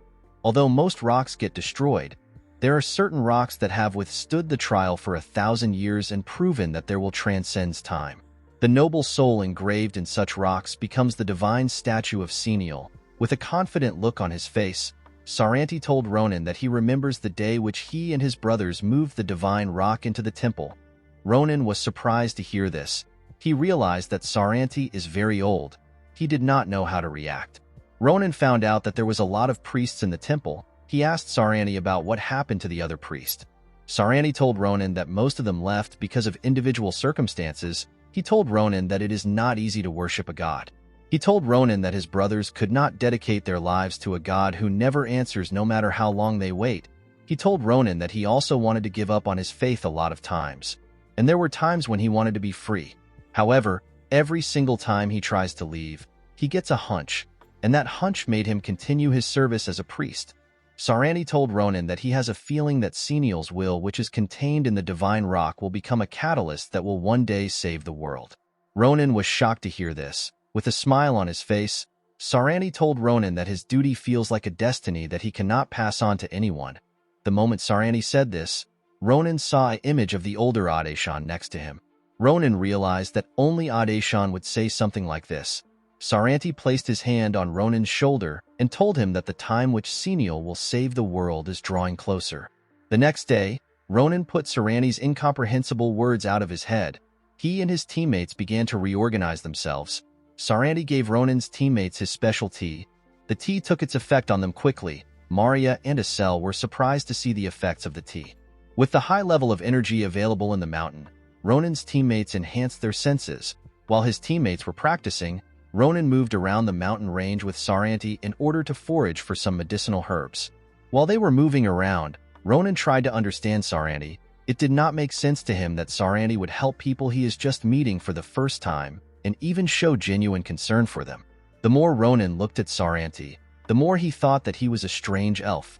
After picking up some herbs, Ronan and Saran returned to the temple. Ronan and his teammates spent 2 peaceful days in Saran's temple. Unfortunately, no matter how peaceful everywhere is, tragedy always creeps through the cracks and leave an ineradicable pain on everyone. This pain will be irreversible. Back in the present, Ronan and his teammates are prepared to subjugate the orc village. Saran believed that it will be dangerous for them to go against the orc. He asked Ronan and his teammates if they will be all right.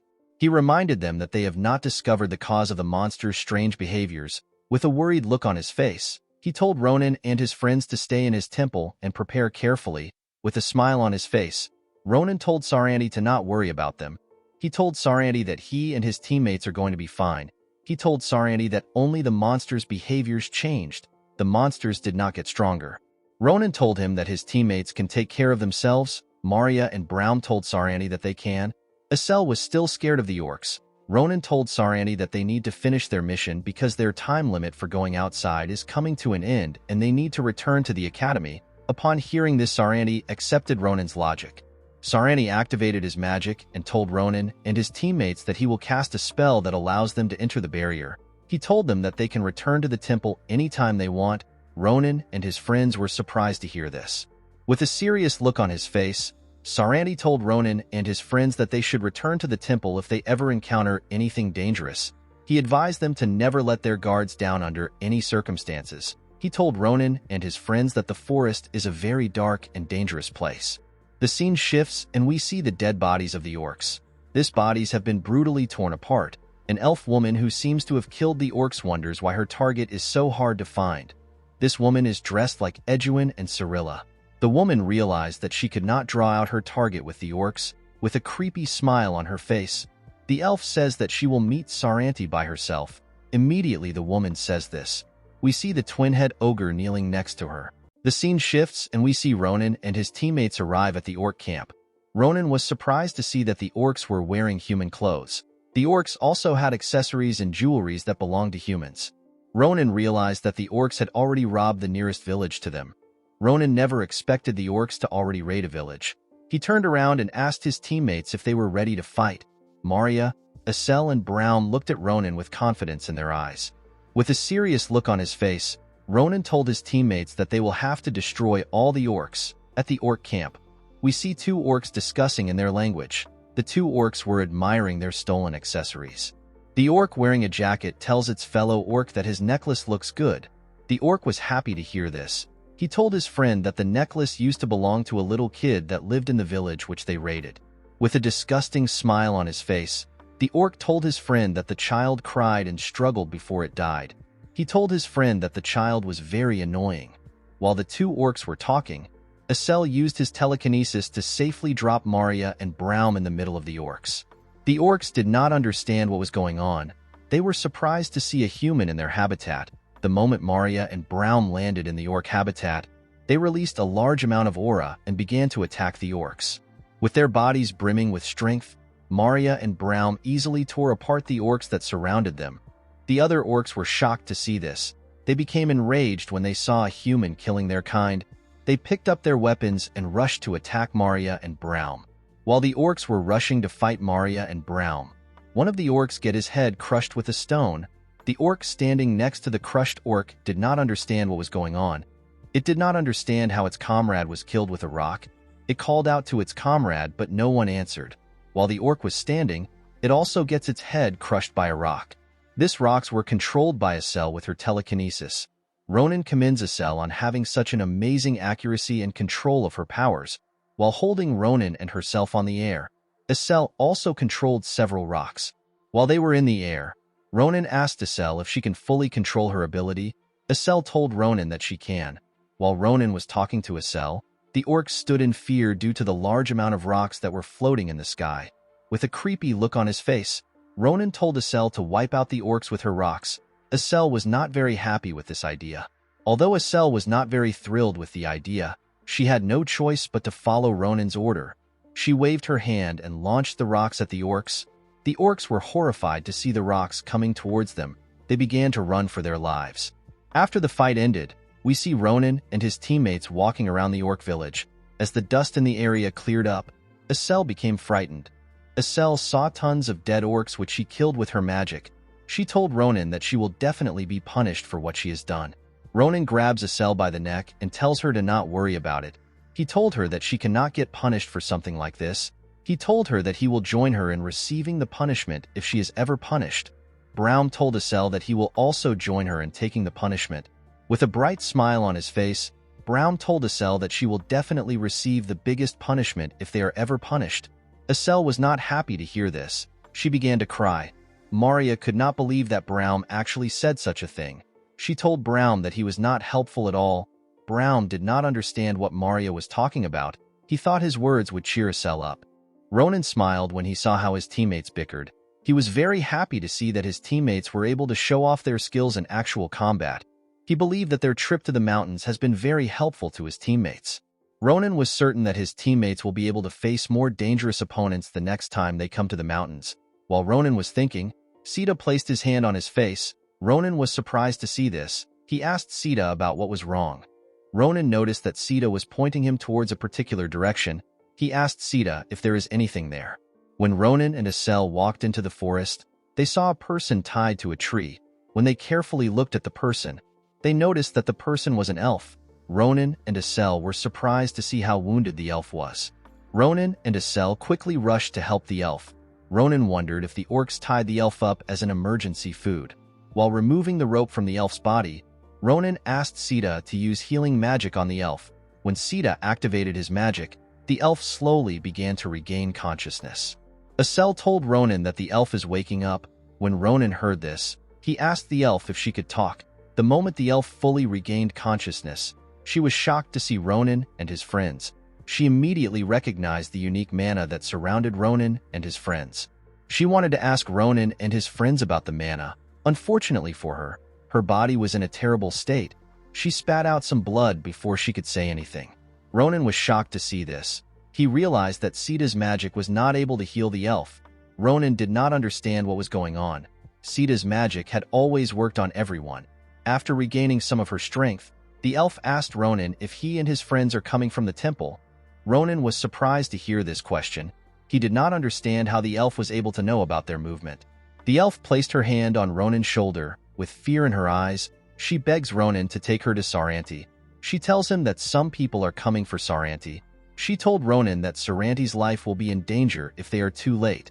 Immediately she said this, she lost consciousness. Ronan and his friends were shocked to hear what the elf said. They did not know what to do. The scene shifts and we see Saran at the center of the temple. Saran was cleaning the statue of his god. While Saran was cleaning, someone steps into the temple. This person turns out to be Ronan. While carrying the elf, Ronan called out to Saran. Saran was surprised to see Ronan in the temple. He asked Ronan about why he is back so soon. He asked Ronan if he had an accident. Ronan was happy to see Saran in the temple. He asked Saran to take a look at the elf. He told Saran that the elf was a captive who was held in the orc village. He told Saranti that he and his friends saved the elf after they destroyed the orc village. Ronan revealed to Saranti that the elf wanted to meet him. Saranti did not understand what Ronan was talking about. When he carefully looked at the elf, he immediately recognized her. Saranti was surprised to see the state which the elf was in. Saranti called the elf's name, which is Briia. Saranti reached his hand out to Briia. He could not believe that Briia could be in such a terrible state. He wondered about what happened to her.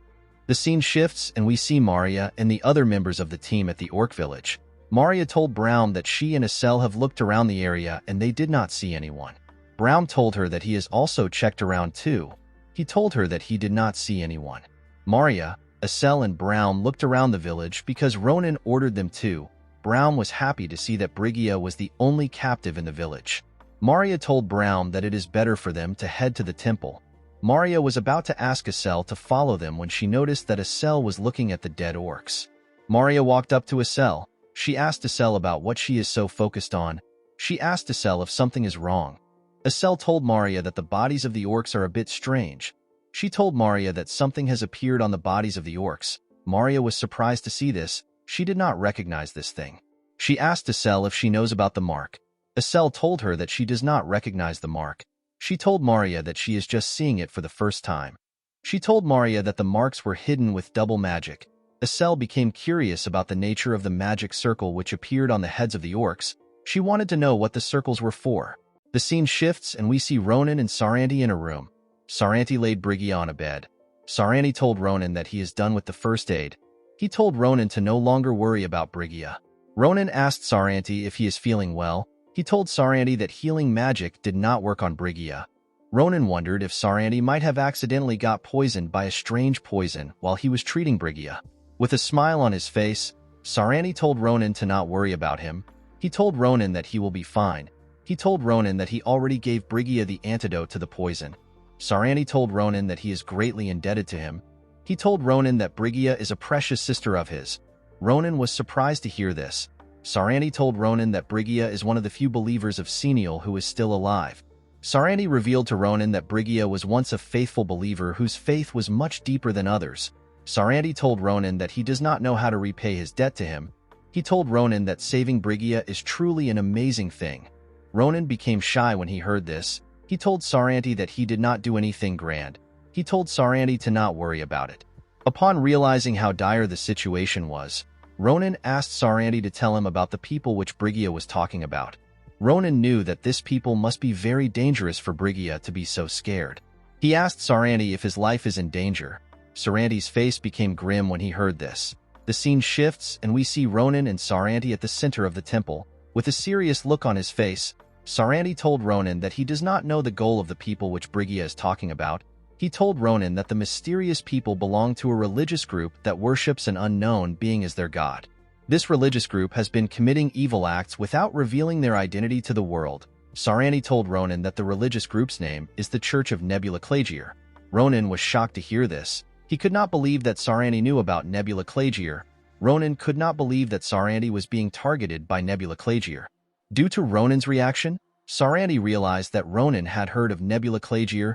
Saranti told Ronan that Nebula Clagier has sent different people to him over the years. With a smile on his face, Saranti told Ronan that he thought Nebula Clagier had given up on him. He told Ronan that they stopped sending people to him in the past 100 years. Due to this, Saranti assumed that Nebula Clagier gave up on him. Saranti was surprised to hear that the organization wanted to get him again. Ronan was annoyed to hear this. He told Saranti that the issue is a life or death problem. He told Saranti to take the problem seriously. He told Saranti to move to an institution with better security. Saranti immediately refused Ronan's idea. He told Ronan that he cannot abandon the temple. He told Ronan that the souls of his brothers and sisters are in the temple. Saranti told Ronan that he cannot move to another location because of the people who reside in the temple. He told Ronan that he does not want the resident to be in harm's way. Saranti placed his hands on Ronan's shoulder. He told Ronan to leave the forest with his teammates. With a smile on his face, Saranti told Ronan that he does not want his friends to get swept into unnecessary danger. He begged Ronan to be understanding. Ronan did not know what to do. He could tell that Saranti was being honest by the look in his eyes. The scene shifts and we see Ronan and Saranti at the entrance of the temple. Ronan told Saranti to wait for him. He told Saranti that he will bring the strongest woman that he knows. He warned Saranti to keep himself hidden. He asked Saranti to not do anything reckless until he returns. Saranti smiled when he heard this. He told Ronan to not worry about him. He told Ronan that he will keep himself hidden. Saranti clenched his fist and placed something in Ronan's hand. He told Ronan to take this thing as payment for saving Briia. Ronan was surprised to see the object that Saranti gave him. Ronan did not understand why Saranti gave him a ring. Saranti told Ronan that the ring is an item used as a pass in the Magic Tower. He told Ronan to show the ring to the librarian of the Magic Tower of Dawn. He told Ronan that the Magic Tower will be of great help to him. He told Ronan that he will find information about his curse in the tower.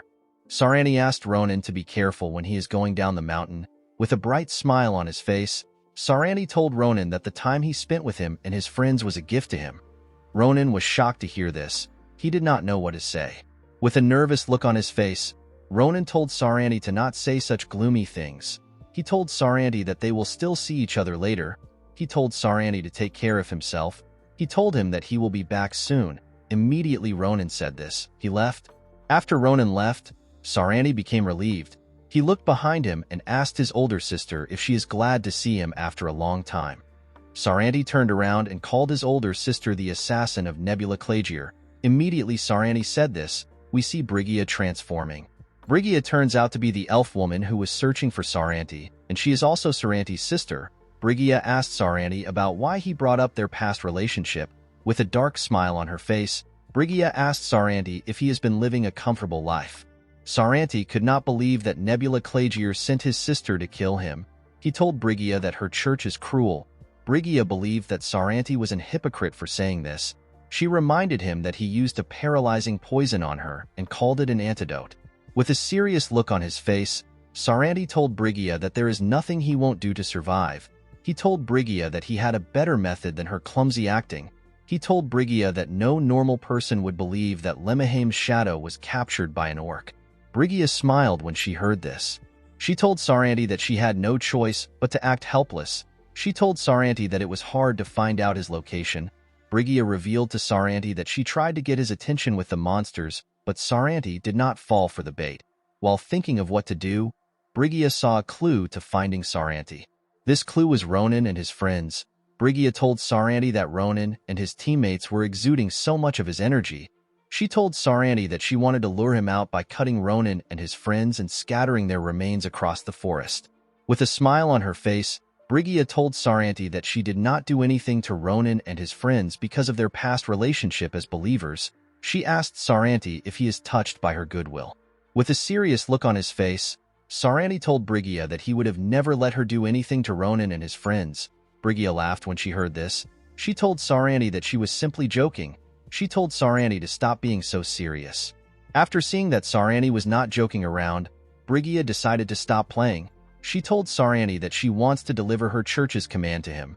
Briia told Saranti that the church ordered her to persuade him. She placed her hand on her sword and Saranti activated his magic.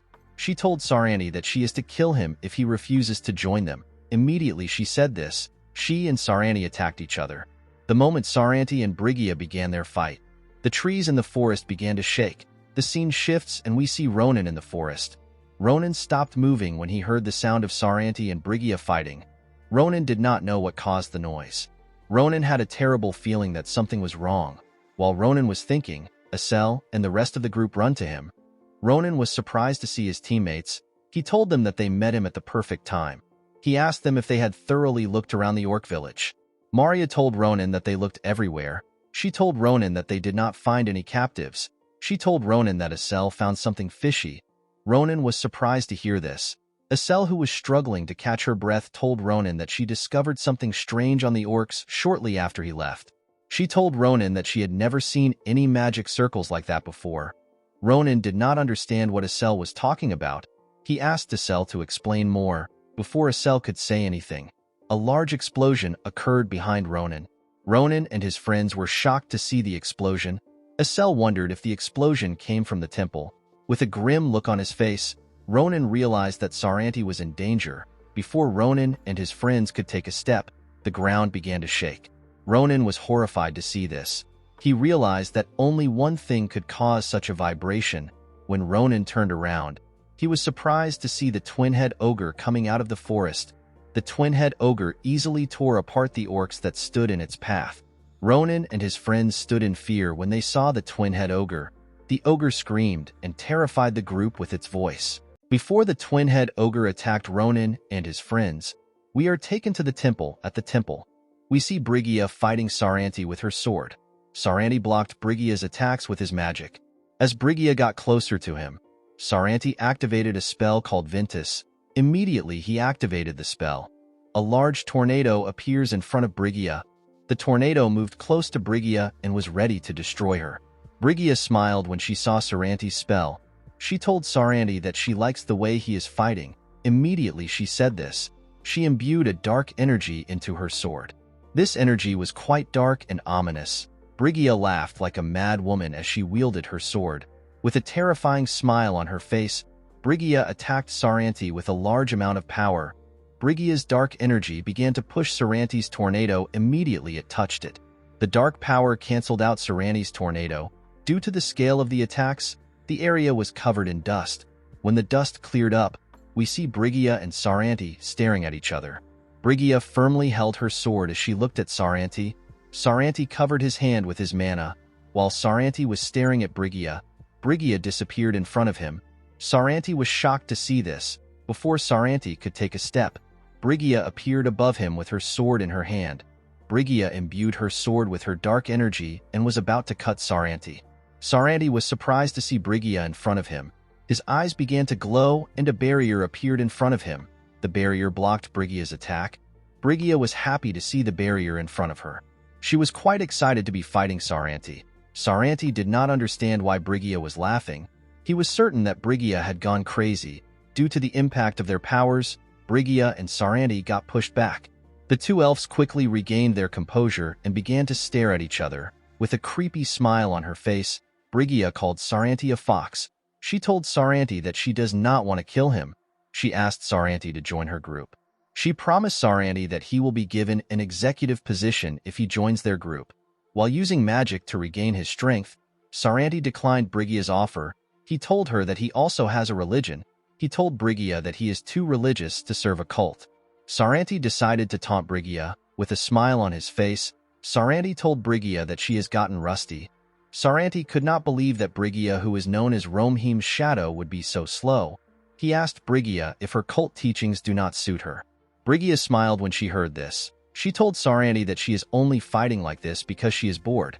She told Saranti that he has not been paying any attention to her because he is trying to buy time for Ronan and his friends. She told him that she is not taking the fight serious because he is not doing his best.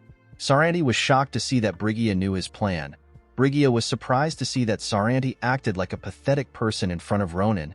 She realized that Saranti did not want Ronan to get caught up in their fight. Due to how Saranti behaved, Brigia became curious about Ronan.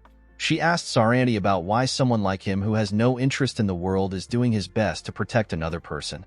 Saranti told Brigia that Ronan and his friends are guests whom he met coincidentally. He told Brigia that they have nothing to do with him. He advised Brigia to not lay a hand on Ronan and his teammates. With a horrifying look on his face, Saranti told Brigia that she will suffer if she does anything to Ronan and his teammates. Brigia smiled when she saw the look on Saranti's face. She licked her lips and told Saranti that she has already done something bad to Ronan and his friends. Immediately she said this. Saranti hears an explosion on another side of the forest. Saranti was shocked to hear this sound. He quickly turned around to see the place which the explosion came from. Saranti was surprised to see the direction which the explosion came from. He was certain that Ronan went in that direction. The moment Saranti let his guard down, Brigia appeared behind him. Saranti was shocked to feel her presence. By the time Saranti turned around, Brigia had already gotten ready to strike him. With a creepy smile on her face, Brigia told Saranti that he left an opening. When Brigia swung her sword, we see that Saranti loses his hand. The scene shifts and we are taken back to Ronan and his friends. Aesan, Maria, and Braum all froze in fear as they saw the twin-head ogre. Ronan immediately called out to his teammates. He asked them to regain their composures. He told them that they cannot fight the twin-head ogre. Ronan asked his teammates to get behind him. Although Ronan's teammates heard what he said, they still could not move their bodies. With a creepy smile on its face, the twin-head ogre got ready to attack the team. The ogre used its hand to attack Braum. As the ogre's hand got closer to Braum, Braum still could not move his body out of fear. Braum did not understand what was going on. Before he could do anything, the ogre used its hand to smash him into a tree. Aesan and Maria did not know what happened. When they looked at the tree which Braum hit, they saw Braum's unconscious body. The two girls did not understand what was going on. The ogre walked up to them and got ready to attack them. Aesan and Maria knew that they had to run away, but their body would not allow them to move. As the ogre was about to crush Maria and Aesan with its hand, someone comes to save them. This person turns out to be Ronan. Ronan used the tip of his sword to hold back the ogre. Aesan and Maria were surprised to see Ronan. The ogre was surprised to see a human blocking its attack. Ronan told Aesan and Maria to take Cilla. He asked them to also look after Braum. With a look of anger on his face, Ronan told the girls that he will take care of the ogre. Ronan was angry to see the twin-head ogre. He assured Aesan and Maria that he will take care of the monster. Ronan used his sword to push the ogre's hand away from him.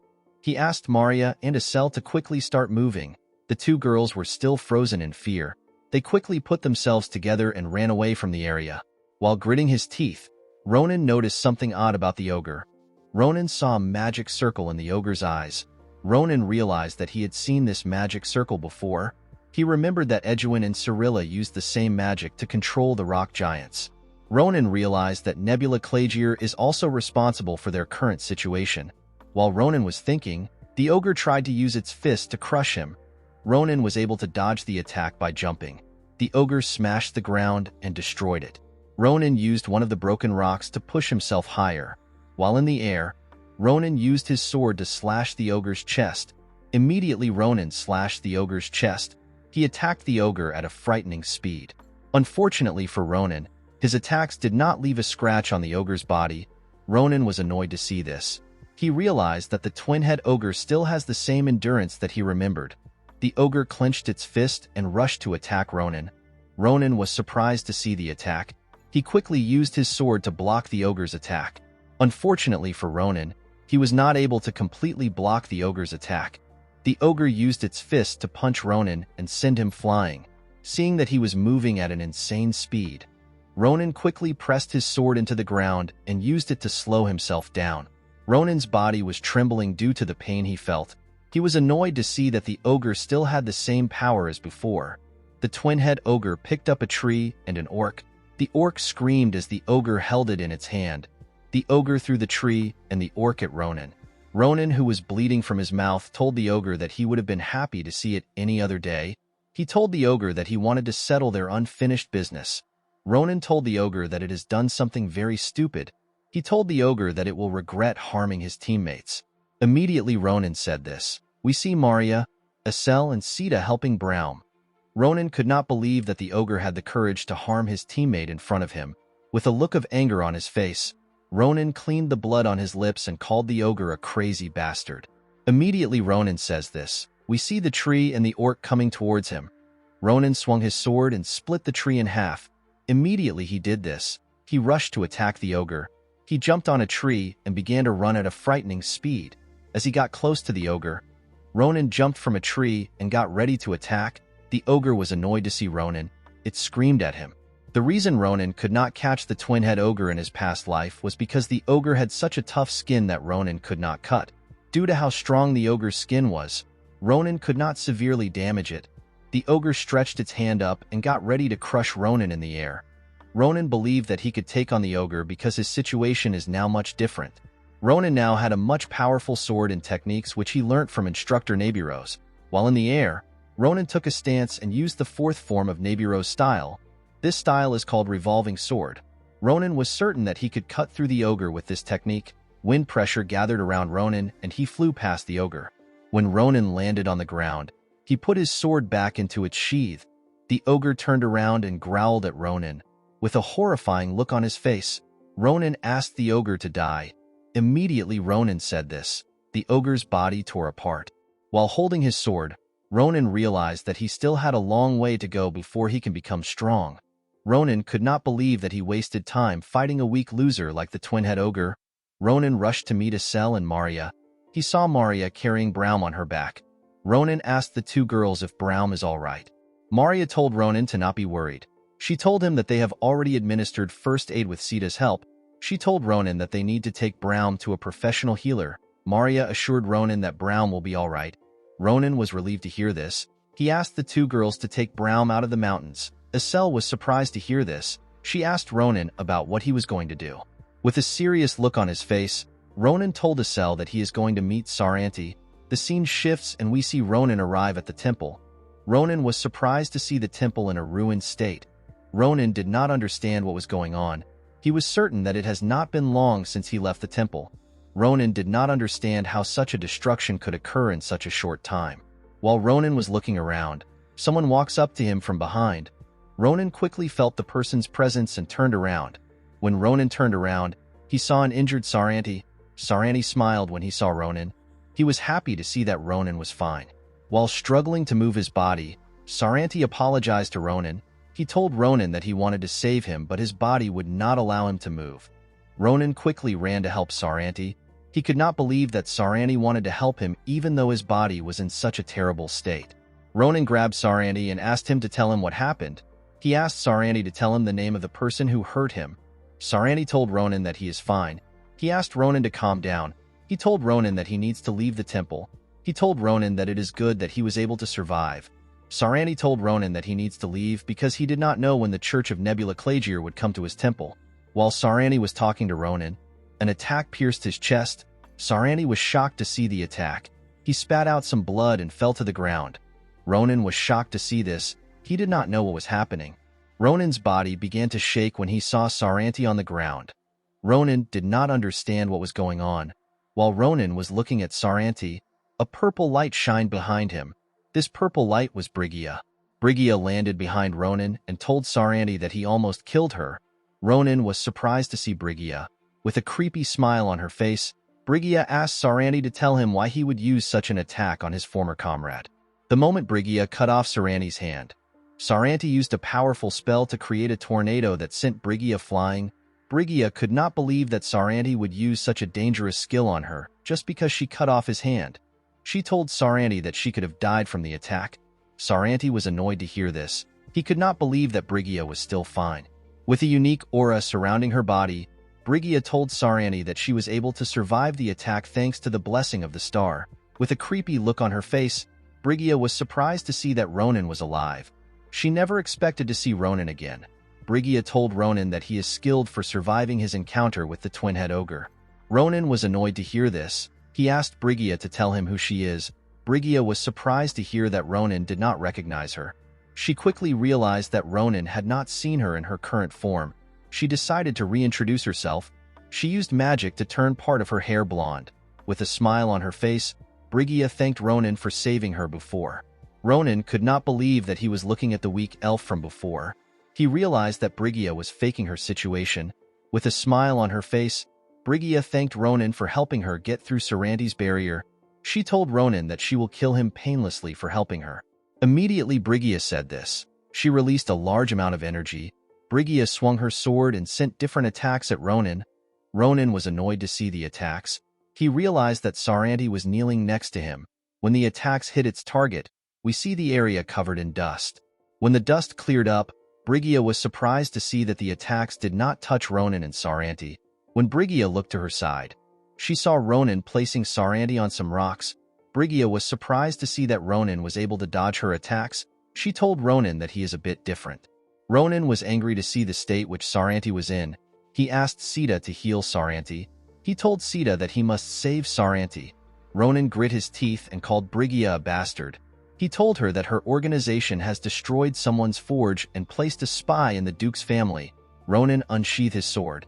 With a horrifying look on his face, Ronan told Briia that her organization has a lot of courage for them to crawl into the temple. Ronan told Briia that he will destroy Nebula Clagier. Briia was surprised to hear what Ronan said. She told Ronan that he has met the children of their organization. Briia remembered hearing about some bastard who is killing their church believers. Briia was surprised to see that Ronan was the bastard. While Briia was thinking, Ronan rushed to attack her. Briia easily dodged the attack. Ronan was surprised to see that Briia easily dodged his attack. Upon seeing how Ronan moved, Briia understood why the children of her church lost to Ronan. Ronan quickly moved back to create a gap between Briia and himself. Briia easily closed the gap and moved close to Ronan. She told Ronan that she is gaining an interest in him. Immediately she said this, Briia attacked Ronan. Ronan was able to block the attack with his sword. Briia asked Ronan to show her more. Ronan's hand shook when he took on Brigia's attack. Ronan could tell that Briia was very strong. He was annoyed to see that Briia was reading his attacks despite not trying hard. Ronan realized that he had to settle the fight quickly. Ronan moved close to Briia and began to attack her ferociously. Briia easily parried Ronan's attacks. Briia laughed as she blocked Ronan's attacks. She told Ronan that she is starting to like him. Ronan was annoyed to see that Briia was not taking him seriously. Briia believed that it would be a shame to kill Ronan. She asked Ronan to join Nebula Clagier. She told Ronan that she will take care of him if he joins their church. Ronan told Briia that she is saying nonsense. Briia was disappointed to hear this. She told Ronan that he does not actually have a choice. Briia moved her fingers. Immediately she did this. Different attacks pierced Saranti's body. Saranti screamed in pain as this happened. Briia told Ronan that she will kill Saranti if he refuses her offer. She told Ronan that she will make Saranti's death as painful as possible. Ronan's head ticked when he heard this. His hand began to tremble. Saranti summoned his remaining strength and asked Ronan to escape. With a horrifying smile on her face, Briia told Ronan that Saranti's life depends on his choice. With a terrifying look on his face, Ronan told Briia that his choice is to cut her into pieces. Ronan called Briia a crazy bastard and used his sword to push her back. Briia quickly put herself together and rushed to attack Ronan. She told Ronan that his attitude makes her want him more. Ronan was annoyed to hear this. He and Briia began to attack each other at a frightening speed. As Briia and Ronan clashed swords, Saranti watched them from afar. As Saranti slowly lost consciousness, he called out Ronan's name. Ronan jumped up and got ready to land a heavy attack on Briia. Briia smiled when she saw Ronan in the air. She was quite excited to fight Ronan. She did not remember the last time she was able to clash swords with someone on Ronan's level. When Ronan got close to Briia, he swung his sword with a large amount of energy. Unfortunately for Ronan, Briia stopped his attack with her hand. Briia believed that it would be a waste for her to kill Ronan. Ronan was shocked to see that Briia stopped his attack. Briia asked Ronan to stay put. With a creepy look on her face, Briia told Ronan that she might accidentally kill him. Immediately she said this. Briia used her magic to pierce Ronan's chest. Ronan screamed when this happened. Briia let go of Ronan's hand and took a stance. With a creepy smile on her face, Briia told Ronan that he will see the light of the star the next time he opens his eyes. As Brigia's sword got closer to him, Ronan began to panic. He wanted to move his body, but he could not get up because of how injured he was. When Brigia's sword got close to Ronan's neck, a mana shield appeared in front of Ronan. The shield helped Ronan block Brigia's attack. Brigia was annoyed to see the shield. She tried to use her sword to pierce through it. Unfortunately for her, this did not work. Brigia was annoyed to see that Saranti was using a shield to protect Ronan. She could not believe that Saranti still had the strength to interfere in their fight. Saranti held his hand up as he casted the spell to protect Ronan. With a serious look on his face, Saranti reminded Brigia that he would destroy her if she hurts Ronan. Ronan turned around to look at Saranti. He asked Saranti to stop using his magic.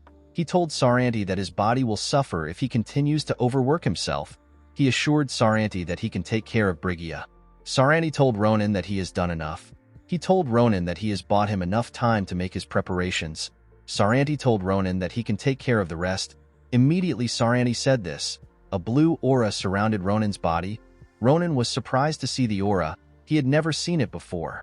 While Ronan was looking at the energy, Saranti moved his hand and asked Ronan to step back. Immediately Saranti said this. The blue energy dragged Ronan away from Brigia's front. Brigia was annoyed to see this. She told Saranti that she will not allow him to do as he wishes. Before Brigia could take a step forward, she felt a shock in her hand. When Brigia looked at her hand, she noticed that lightning was moving around her body. Brigia quickly realized that something was wrong. She looked up and saw 3 large magic circles. These circles were exuding lightning. Brigia could not believe what she was seeing. She could not believe that Saranti had enough strength to cast such a powerful spell. It did not make sense to Brigia because Saranti was heavily wounded. Saranti held his hand up. He told Brigia that their relationship will end today. He bid Brigia farewell and released his spell. As the lightning descended on her, Brigia could only look in fear. The moment the heavy lightning touched Brigia's body, she screamed in pain. She experienced unimaginable pain when the lightning touched her. Ronan watched as Brigia was getting electrocuted. He could not believe that Saran possessed such an immense amount of magic. Saran grit his teeth as he used his spell. He pushed through his pain with willpower and continued using the spell. As blood came out of his mouth, Saran said that he will end the fight by himself. Saran was willing to use his entire mana and life force to stop Brigia. While getting electrocuted, Brigia screamed out Saran's name in anger. Brigia could not believe that a fool like Saran would try to kill her. She was angry to see this. She told Saran that he is a fool who believes in a ghost. As Brigia said this, we see the lightning getting nullified by a unique aura. With a large amount of this unique aura surrounding her body, Brigia told Saran that he is crazy for trying to kill her. After she completely nullified the lightning, we see that Brigia's skin has been badly burnt. Brigia told Saran that she is a chosen apostle. With a menacing look in her eyes, she told Saran that no one can stop her as long as she has the blessing of the star. She told him that she no longer needs to recruit him. Saran was annoyed to hear this. With a horrifying look on her face, Brigia told Saran that he will need to die for what he has done. Immediately Brigia said this. We see Cilla come out to protect Saran. While slowly losing consciousness, Saran wondered if he was finally going to die. The scene shifts and we see Ronan using his sword to hold himself up. Saran reached out to Ronan with telepathy. Ronan was surprised to hear Saran's voice in his head. As Brigia walked towards him, Saran told Ronan that he does not have enough time. He told Ronan that he will keep his explanation short. Saran revealed to Ronan that Brigia is able to neutralize his attacks with a technique called Blessing of the Star. Ronan grit his teeth when he heard this. He realized that Aiudi was also able to neutralize people's attack due to this blessing. Saran told Ronan that Brigia cannot move freely because she is heavily injured. As Brigia picked up her sword and got ready to kill Saran, Saran asked Ronan to leave the forest. He told Ronan that he needs to survive in order to prepare to fight another day. Immediately Saran said this, he closed his eyes and got ready to receive Brigia's attack. Before Brigia's sword could touch Saran's neck, Ronan sent a slash to Brigia. He told Saran that he cannot yet exchange farewells. Brigia blocked Ronan's attack with her sword. She was annoyed to see that Ronan attacked her. She called Ronan a bastard. Saran was surprised to see that Brigia was attacked. He could not believe that Ronan came back for him. Ronan asked Saran to not give up. He told Saran that the fight is not yet over.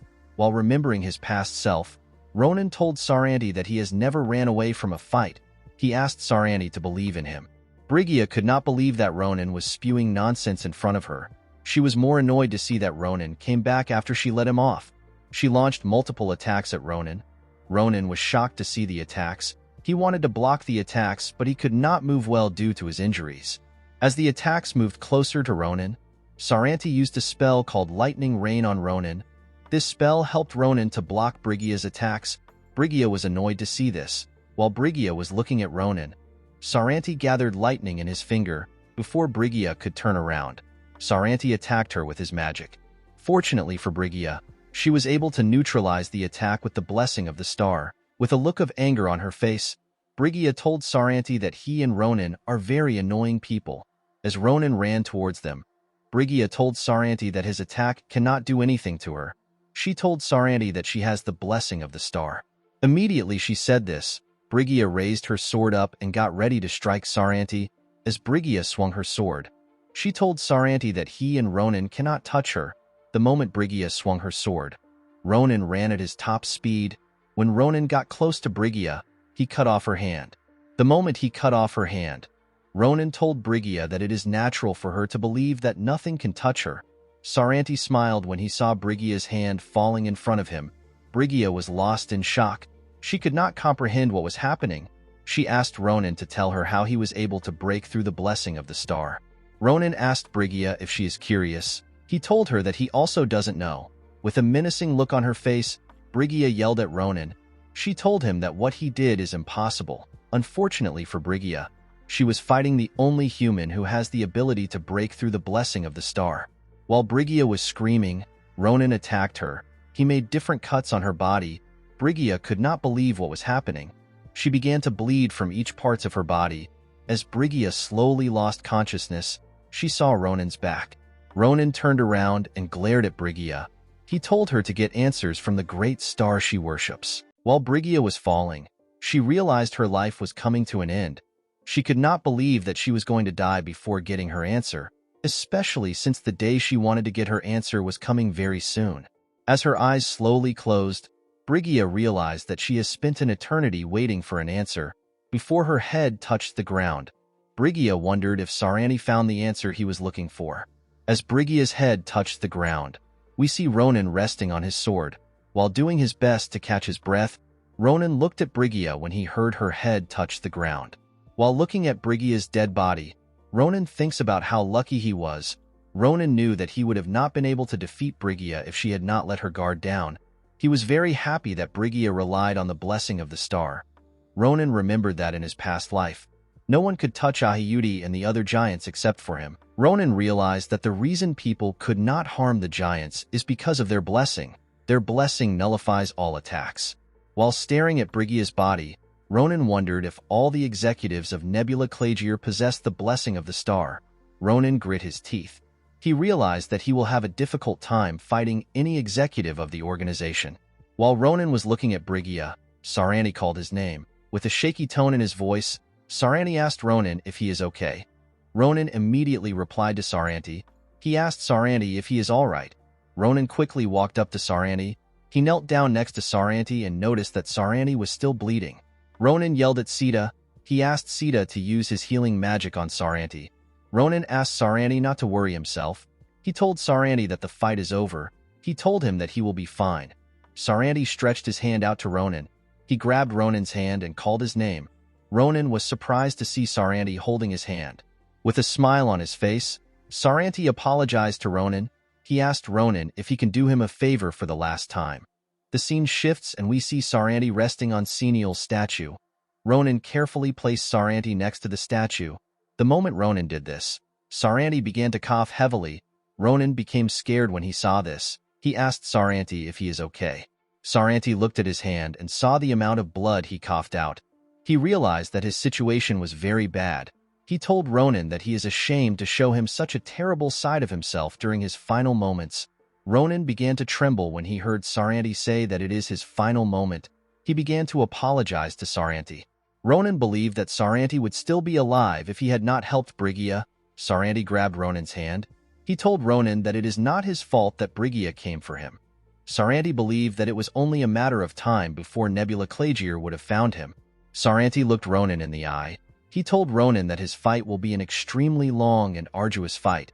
He revealed to Ronan that he will be hurt countless times and experience failure constantly. Saran told Ronan that what he wants to ask him is very shameless. Saran felt bad for putting his burden on a young boy.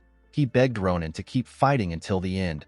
With a smile on his face, Saran told Ronan that he will be able to accomplish his goal. Ronan became emotional when he heard this. He did not know what to say. Immediately Saran said what he wanted to say. A green bright light began to shine from his body. The light was quite bright and blinding. Ronan had to use his hand to cover his eyes. Ronan did not understand what was happening to Saran. He looked at Saran and called out his name. Ronan was shocked to see that Saran's body was getting covered by rocks. Ronan did not know what to do. Saran placed his hand on Ronan's face. He smiled at Ronan as his body slowly got covered with rocks. With a smile on his face, Saran thanked Ronan for becoming his answer. As his hand slowly fell from Ronan's face, Saran told Ronan that he will be with him until the end by Senial's side. Immediately he said this. A bright light emitted from his body. When Ronan looked at Saran, he realized that Saran had become a small rock. Ronan was shocked to see this. As Ronan looked in shock, the sky began to clear up. Ronan looked at the rock and asked Saran to rest in peace. After Ronan said his goodbye, he and his team returned to the academy and their first mission finally came to an end. The scene shifts and we are taken to the principal's office. Inside the office, we see Krava reading Ronan's report about their mission. Krava was surprised to see what Ronan wrote in his report. Krava told Ronan that he went through a lot of things for his first adventure. Ronan became nervous when he heard this. He knew that Krava would complain about the situation which the other students were in. Ronan told Krava that they got entangled with a crazy lady. He assured Krava that such a thing will never happen again on a mission. With a smile on his face, Ronan begged Krava to not stop their club's activities. Krava was not very bothered about the wounds on Ronan's body. Upon reading about the events that transpired between Ronan and Saran, Krava told Ronan that the death of someone close to him is not a light matter. With a serious look on his face, Krava asked Ronan if he is truly all right.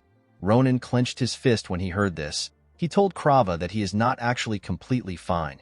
With a smile on his face, Ronan told Krava that Saran will be sad if he saw him sitting around feeling sorry for himself. He told Krava that he does not need to worry about him. He thanked Krava for his concern. Upon hearing what Ronan said, Krava decided to let the matter go. He told Ronan that he cannot punish him and his teammates for subjugating an orc village and punishing a criminal. He told Ronan that he and his teammates have made a great contribution to the Empire. Krava asked Ronan to not do anything reckless the next time he comes across Nebula Clagier. He told him that he cannot allow his students to get hurt since he is the man responsible for the academy. Ronan smiled when he heard this. He told Krava that he will remember not to fight them. After saying this, Ronan ran towards the door. He told Krava that he needs to leave. He told him that he will visit him again before his team goes on another adventure. After saying this, Ronan left Krava's office. Immediately Ronan left his office. Krava realized that Ronan does not have any classes because he already completed almost all of them. While stroking his beard, Krava realizes that Ronan has not heard that a particular event is starting soon.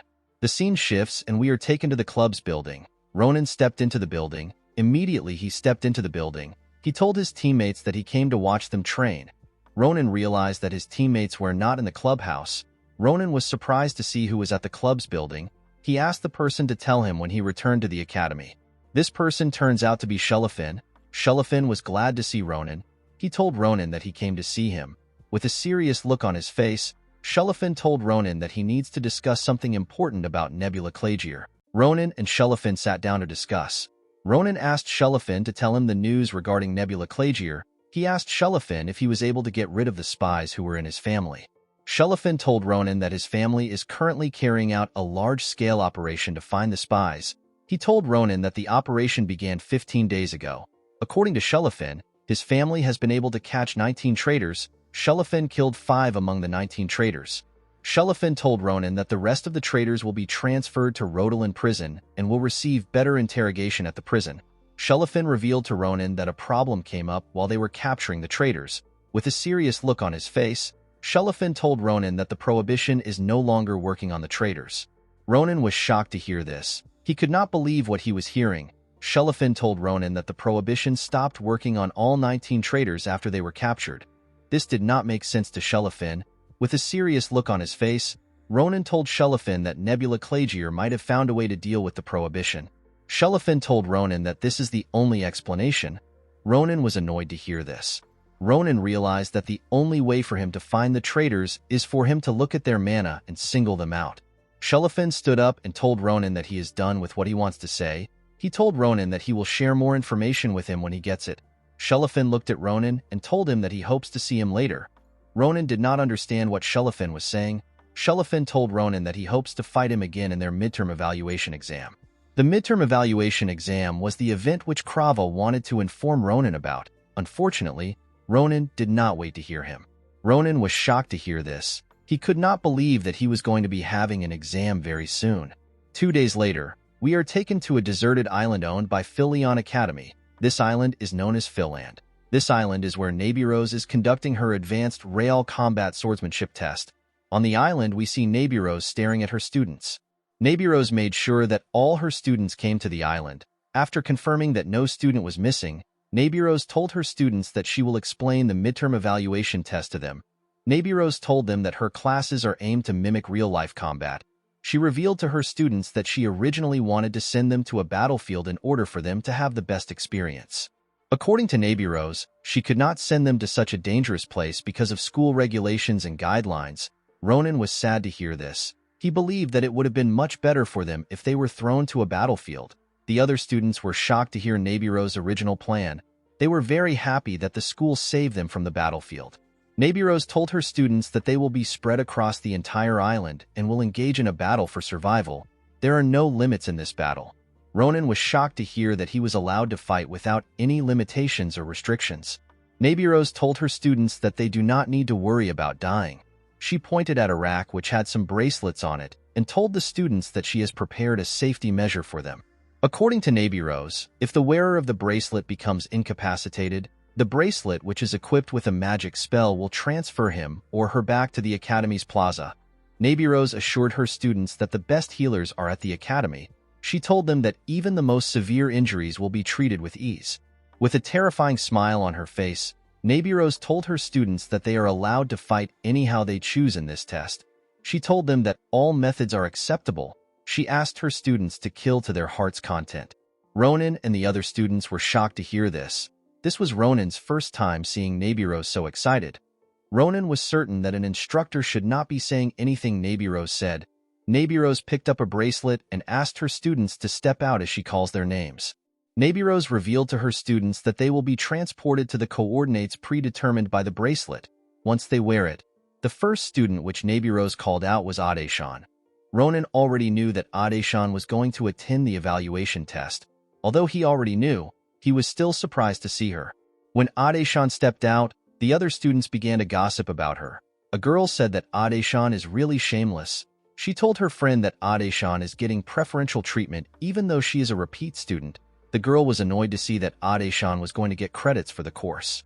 Another girl said that it is a good thing that Aesan is participating in the exam. With a smile on her face, the girl told her friend that they will be able to avoid getting last place if a flunking student like Aesan participates. Ronan really hated the words which his classmates used to describe Aesan. Unfortunately, Ronan knew that these words were true. While staring at Aesan, Ronan realized that Aesan would die if she steps into a battlefield with her current skills. Ronan knew that there was another better choice for Aesan. Unfortunately, he was still not certain if he should tell Aesan.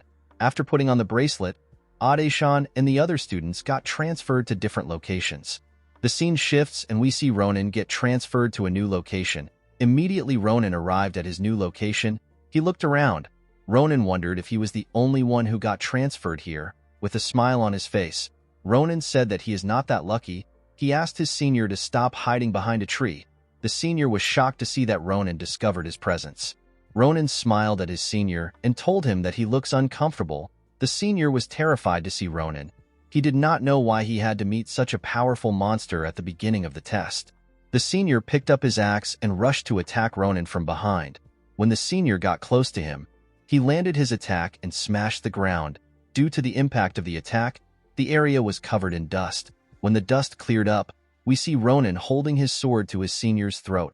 Ronan told his senior that he is being mean to a junior. The senior did not understand what was happening. He was certain that he was the one who attacked Ronan. He did not know how he got on his knees. Ronan looked around and smiled. He told the seniors who surrounded him that he is quite disappointed. The seniors were shocked to hear this. They could not believe that Ronan already knew their locations. Ronan told the seniors that they are smart for forging a temporary alliance with each other. Immediately they got transferred. The seniors were annoyed to hear this.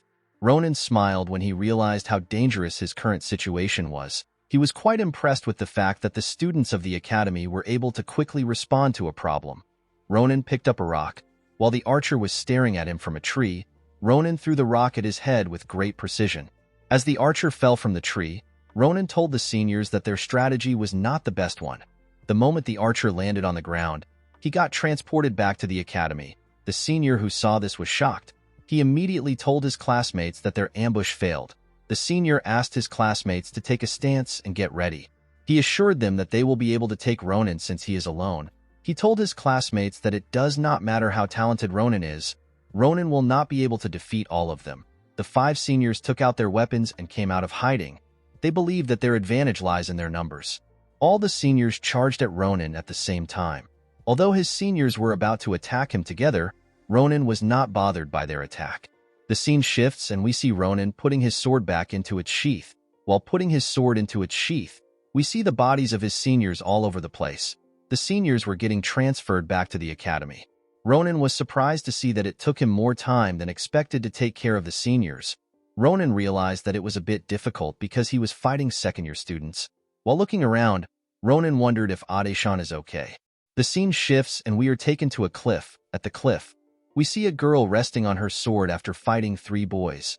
A boy carrying a mace tells the girl that he never expected her to last so long. With a scary smile on his face, the boy told the girl that it is over. He asked the girl to give up. This girl turns out to be Aesan. While Aesan was doing her best to hold on, she realized that she took on too many people. Fortunately for Aesan, the 2 boys in front of her let their guard down because they assumed that Aesan could no longer do anything. Aesan realized that the boys were overconfident because they had the top student of the 3rd-year class behind them. This boy's name is Ian. The boys believed that there was no way they could lose. Aesan carefully looked at the 2 boys in front of her. She realized that the boys had gaps in their defense. The boys had these gaps because they were overconfident. Upon seeing the gaps in their defense, Aesan grabbed her sword. She decided to make use of the opportunity. Ian noticed that Aesan wanted to do something. Aesan stood up and used her sword to smash the ground. Her attack created a smokescreen. The 2 boys were startled when they saw Aesan's attack. They did not understand what was going on. Before the boys could react, Aesan passed through the dust and closed the gap between them. She used her sword to tear the boys apart. The boys were shocked to see this. They could not believe that they were going to lose to Aesan. After killing the boys, Aesan did not stop running. She wanted to use her momentum to defeat Ian. She wanted to end the fight in one go. When Aesan got close to Ian, she saw his mace in front of her. Aesan was shocked to see this. She did not understand how Ian was able to react to her. Fortunately for Aesan, she was able to block Ian's attack with her sword. Unfortunately for her, the attack was too heavy for her to handle. Aesan spat out some blood and flew when she received the attack. While Aesan was on the ground, Ian walked up to her. Ian told Aesan that he assumed that she was going to do something smarter. He told her that she disappointed him. He called her a pathetic person. Ian believed that Aesan was smart. He never expected her to make such a stupid move. With a condescending look in his eyes, Ian told Aesan that she can never beat him no matter how much she struggles. Ian smiled when he saw the look on Aesan's face. He told her that it is satisfying to see her struggle. While Ian was talking to Aesan, we see Ronan watching him from a tree. Ronan was not surprised to see what was happening. He believed that such a thing was expected to happen. Ronan could tell that Aesan had already done the best that she could do. Ronan was impressed with the fact that Aesan used the terrain to distract her enemies. He believed that she was fast in seizing her opportunity, and she was smart to advance forward with a solid foundation.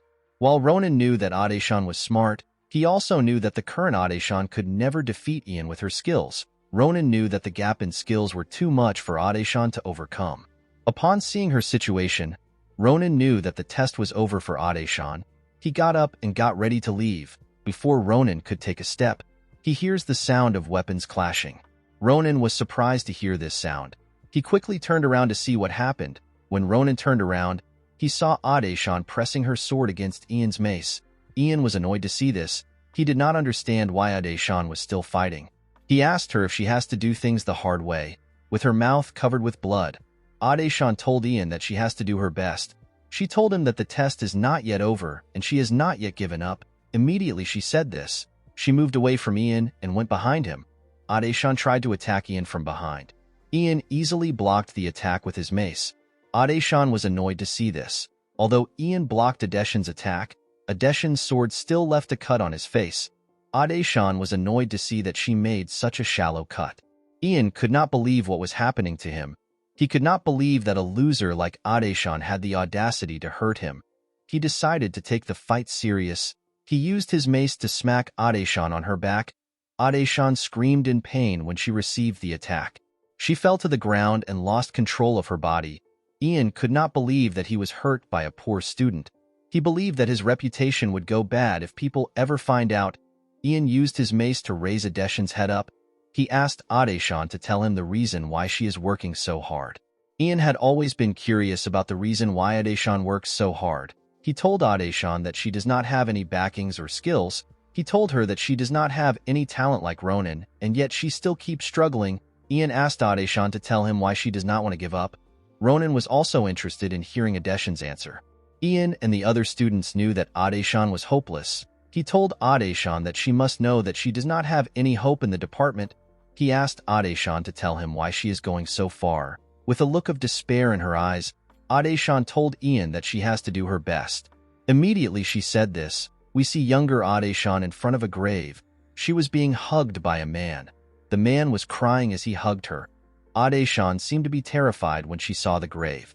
We are taken back to the present, and we see Aesan kneeling. Aesan told Ian that she has to work hard in order to become the great commander. Ian was surprised to hear this. He believed that Aesan was being too unrealistic. Aesan told Ian that she cannot give up because she believes that her dream cannot be replaced by anyone. Ronan was shocked to hear this. With a serious look on her face, Aesan told Ian that her dream cannot be replaced by anyone because it is her destiny. Ian believed that Aesan was being delusional. He told Aesan to stop dreaming without knowing her place. Immediately he said this, he picked up his mace and decided to crush her. Ian swung his mace at Aesan. With a look of anger on his face, Ian told Aesan that he can no longer listen to her nonsense. As the mace came closer to her, Aesan glared at Ian and picked up her sword. Before Ian's mace could touch Aesan, someone cut it into two. This person turns out to be Ronan. Ronan apologized to Ian for interfering in his fight. He told Ian that the fight is over. He commended Ian for his hard work. Ian did not understand what Ronan was saying. He did not understand what Ronan was doing in the area. Before Ian could take a step, Ronan used his sword to cut him down. Ian screamed in pain as he slowly disappeared. Aesan did not understand what was happening. She could not comprehend the reason why Ronan came to save her. Ronan placed his sword into its sheath and asked Aesan if she is all right. Aesan told Ronan that she is fine. She thanked him for saving her. Aesan did not understand what was going on. She asked Ronan to tell her why he came to the cliff. Ronan told Aesan that she does not need to bother herself with such details. Ronan stretched his hand out to Aesan and told her that he needs her to lend him some of her time. Aesan was surprised to hear this. Ronan told her that he wants her to tell him something. Ronan asked Aesan to tell him the reason why she wants to become the Grand Commander. Aesan was surprised to hear this. She did not understand why Ronan was curious about her goal. She asked Ronan to tell her why he wants to know her reason. Ronan told Aesan that the reason is very important to him. He begged Aesan to tell him. Aesan was shocked to see how curious Ronan was. She decided to tell him her reason. With a sad look on her face, Aesan asked Ronan if he has heard about the Night of K9. Ronan immediately remembered the event which Aesan was referring to. He asked her if she is talking about the invasion incident that took place 10 years ago. The invasion was carried out by the werehumans. Aesan nodded her head at Ronan. She told him that the invasion was the first battle between the Empire and the werehumans. The battle took place because the Empire was trying to expand her territory to the north and the werehumans blocked the expansion. With a sad look on her face, Aesan told Ronan that she lost her family during the night of the battle. The scene shifts and we see a younger Aesan being held by her father. Aesan looked up at her mother and brothers and asked them about where they were going. Aesan's mother and brothers were startled when they heard Aesan's voice. They did not know what to say to her. Aesan's mother put herself together and moved close to her daughter. She told Aesan that she and her sons have urgent work they need to attend to. Aesan did not understand why her mother was acting weird. She urged her mother to tell her about the work. She asked her mother if she can join them. With a smile on her face, Aesan's mother told Aesan that she cannot come with them. She apologized to Aesan. The woman stood up and asked her husband to take care of Aesan. After saying this, the woman let go of Aesan. Aesan wanted to follow her mother, but her father held her back. The woman and her sons turned around and walked out of the house. This was the last time Aesan spoke to her family. After that day, the Knights of Aesan's town were deployed to protect the breached castle walls because of a strategy the Empire came up with. Aesan realized that the tactics the Empire used could not be called a proper strategy. The Empire simply drove the Knights to their deaths. The strategy failed because the Empire failed to understand the strength of the werhuman coalition forces. The Knights did their best, but it amounted to nothing. Aesan's mother had to watch as her children were being ripped apart by the werehumans.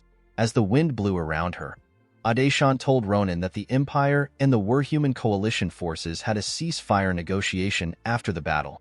The Empire promised to give the werehumans their land and the werehumans were incorporated into the Empire's forces. She told Ronan that even though her village was sacrificed to achieve the ceasefire, the Knights were only given useless memorial monuments at a cemetery. Younger Aesan stared at her family's grave with tears in her eyes. Aesan noticed that a man next to her was shaking. The man who appears to have lost one of his hands burst into tears as he looked at his comrade's grave. The man did not understand why his comrades had to die if the Empire always planned to have a ceasefire agreement. The man screamed in pain. People referred to the battle as a noble sacrifice, but Aesan disagreed. With a look of anger on her face, Aesan told Ronan that nobody should have died. Aesan believed that the Empire could have had the negotiations from the beginning. She told Ronan that there are a lot of strategies the Empire could have used if they wanted to win the fight. She told him that the Empire could have taken advantage of the geography to gain a favorable position. Aesan clenched her fist and told Ronan that the deaths that occurred in the battle were not noble sacrifices. She told him that the deaths were unnecessary sacrifices that took place because of the incompetence of superior officers. Aesan could not accept such an unfair reality. She revealed to Ronan that she cannot accept such a terrible truth. Ronan was surprised to hear this. He did not know what to say to her. Aesan told Ronan that she is going to become the Grand Commander in order to stop unnecessary sacrifices. With a determined look on her face, Aesan told Ronan that she will become a perfect Grand Commander. Aesan believed that if she becomes a Grand Commander, no memorial monument will be created for people who should have lived. Ronan did not know how to respond to Aesan. Aesan noticed that she said some very heavy things. She quickly apologized to Ronan for spoiling the mood. Ronan told her that her topic was not cheerful. He thanked Aesan for telling him the truth. Ronan told her that he finally understands her. Aesan was confused when she heard this. She asked Ronan to tell her what he is talking about. Ronan stared at Aesan. He finally understood that he could never make her give up on her goal. Ronan did not like this realization because Aesan's current path was going to lead to her death. Ronan believed that it would not be right for him to simply watch Aesan go down the same path again. Ronan did not want to experience the same pain he felt when he lost Saran. While Ronan and Aesan were talking, a heavy wind blows past them. When the two looked up, they saw a large tornado in the forest. Aesan was shocked to see a tornado in the middle of the forest. She quickly recognized the mana of the person who created it. Ronan was surprised to see that his main opponent had already arrived. He believed that his opponent was impatient for him to be using his tornado. Ronan realized that he and Aesan did not have enough time left. He asked Aesan to listen to him. Aesan was surprised to see that Ronan was not bothered by the tornado. Ronan asked Aesan if she has ever heard about shadow mana. Aesan told Ronan that she has not. She asked Ronan to tell her what it is. Ronan told Aesan that shadow mana is something that is quite tricky to awaken. He told her that if she is able to fulfill the conditions for the awakening, she will be able to get significantly stronger. Ronan told her that someone he knows named the power herself. He told Aesan that she reminds him of the person. The person who named the power is the older Aesan. Ronan walked up to Aesan and told her that she will be able to use the power too. He told her that he will need to make some research about it. He placed his hand on Aesan's shoulder and asked her not to worry. With a bright smile on his face, Ronan assured Aesan that he will help her. He told her that he will support her properly. He asked her to also do everything in her power to become the Grand Commander. Aesan was shocked to hear this. She had never heard someone say something positive about her dream. Aesan asked Ronan if he is serious. Immediately she asked her question. Ronan pushed her off the cliff. Aesan was shocked to see this. She did not understand what was happening. She called out Ronan's name. With a smile on his face, Ronan told Aesan that they have spoken enough for the day. He congratulated her on dying as the third place. As Aesan slowly disappeared, Ronan told her that he will see her once he returns to the academy. Ronan was happy to see that he had taken care of one problem. He decided to take care of his next problem. Ronan turned around and asked his opponent if they are the only ones left on the island. Ronan's opponent came out of the forest. Next to him were the bodies of several students. As expected, Ronan's opponent is Shelafin. With a smile on his face, Ronan told Shelafin that his entrance was flashy. He asked Shelafin if he has taken care of all the other students on his way to the cliff. Shelafin told Ronan that he did. He told Ronan that they are the last two students on the island. Shelafin drew his sword and asked Ronan if he needs to explain the situation to him. Ronan also drew his sword and told Shelafin that he understands him. He told Shelafin that they can now have a proper fight. Ronan told Shelafin that they need to see who the strongest psychopath in the school is. Immediately Ronan said this. The two boys rushed to attack each other. The moment their sword clashed, the ground shook and a heavy wind blew. Ronan smiled as he and Shelafin pushed each other back with their swords. In the next scene, we see Aesan lying on the ground. She quickly stood up and looked around. Aesan was shocked to see that she had returned to Philion Academy. At the academy, the rest of the students watched Ronan and Shellafen's fight from a big screen. Our girl was surprised to see that her body had already healed up. She realized that she had been eliminated from the contest. Before Aesan was pushed off the cliff, she remembered Ronan telling her that she took the third position. As Aesan and the other students expected, only Ronan and Shellafen were left to face each other. The scene shifts and we are taken back to the boys. Shellafen used a tornado to push our boy back. Ronan quickly ran into the forest. Shellafen ran after him with his sword, ready to strike anything down. As Ronan ran through the forest, Shellafen became angry and decided to attack our boy.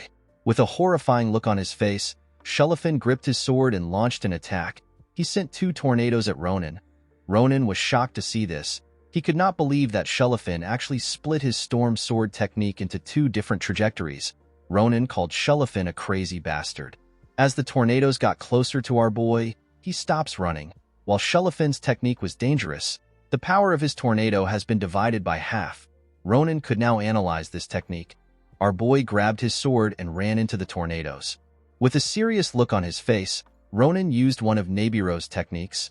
This technique is called Long Sword. The technique created a huge slash that clashed with Shellafen's tornadoes. The long sword and the tornadoes canceled each other out. The attack created a lot of dust and heavily destroyed the ground. As the dust slowly cleared up, we see Ronan hiding behind a boulder. Ronan was shocked to see that he actually managed to block the attack. Ronan knew that he would have lost if Shellafen had used the full force of his aura. Our boy did not understand what was going on. Shellafen was much stronger than he expected. After Ronan caught Dolan, Shellafen had become more proficient in using his storm sword. Almost everything about Shellafen had become better. Ronan used to be much faster than Shellafen, but now they are evenly matched. This did not make sense to our boy. He could not believe that Shellafen could still become much stronger than he already was. Ronan realized that the current Shellafen is much stronger than the past Shellafen of the same age. While Ronan was hiding behind the boulder, Shellafen openly searched for him. While doing his best to catch his breath, Shellafen says that Ronan is amazing. He could not believe that our boy was actually able to cut through his storm sword technique.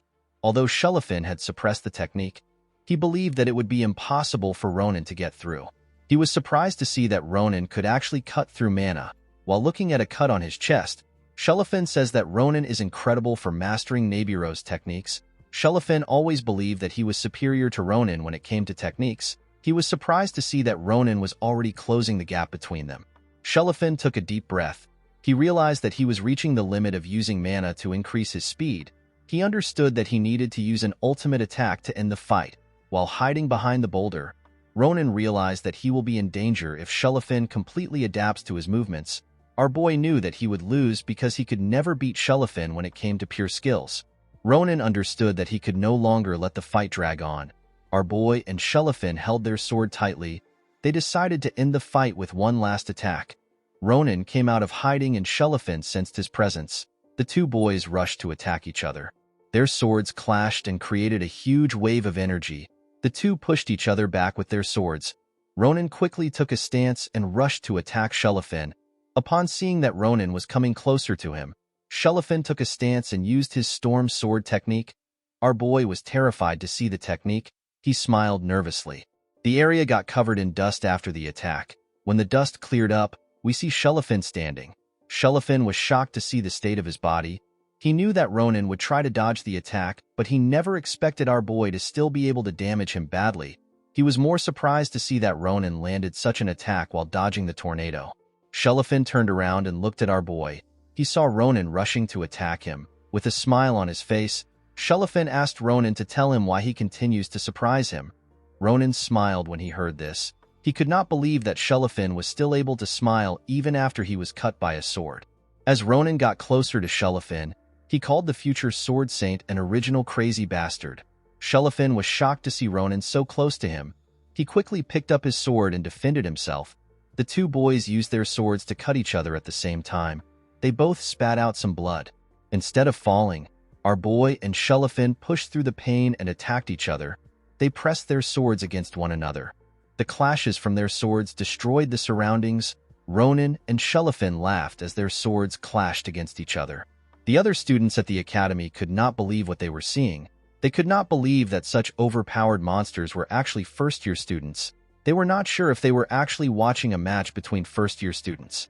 One of the students suggested that Ronan and Shelafin should have a separate test in order to make things fair for the other students. Another student could not believe that Ronan and Shelafin had already changed the landscape of the island. This is shocking because not even a war can change the terrain of a place. Aesan was shocked to see how powerful our boy truly was. Nabiros laughed as she watched her students fight to death. She was very happy to see that our boy and Shelafin had greatly improved. Although Nabiros was enjoying the match, she could tell that the boys had reached the limits of their stamina. This means that the winner of the fight will be determined by the next attack. Ronan and Shelafin pressed their swords against each other. While heavily bleeding, Shelafin commended Ronan for being a good rival. Shelafin never expected that he would find someone who could rival him.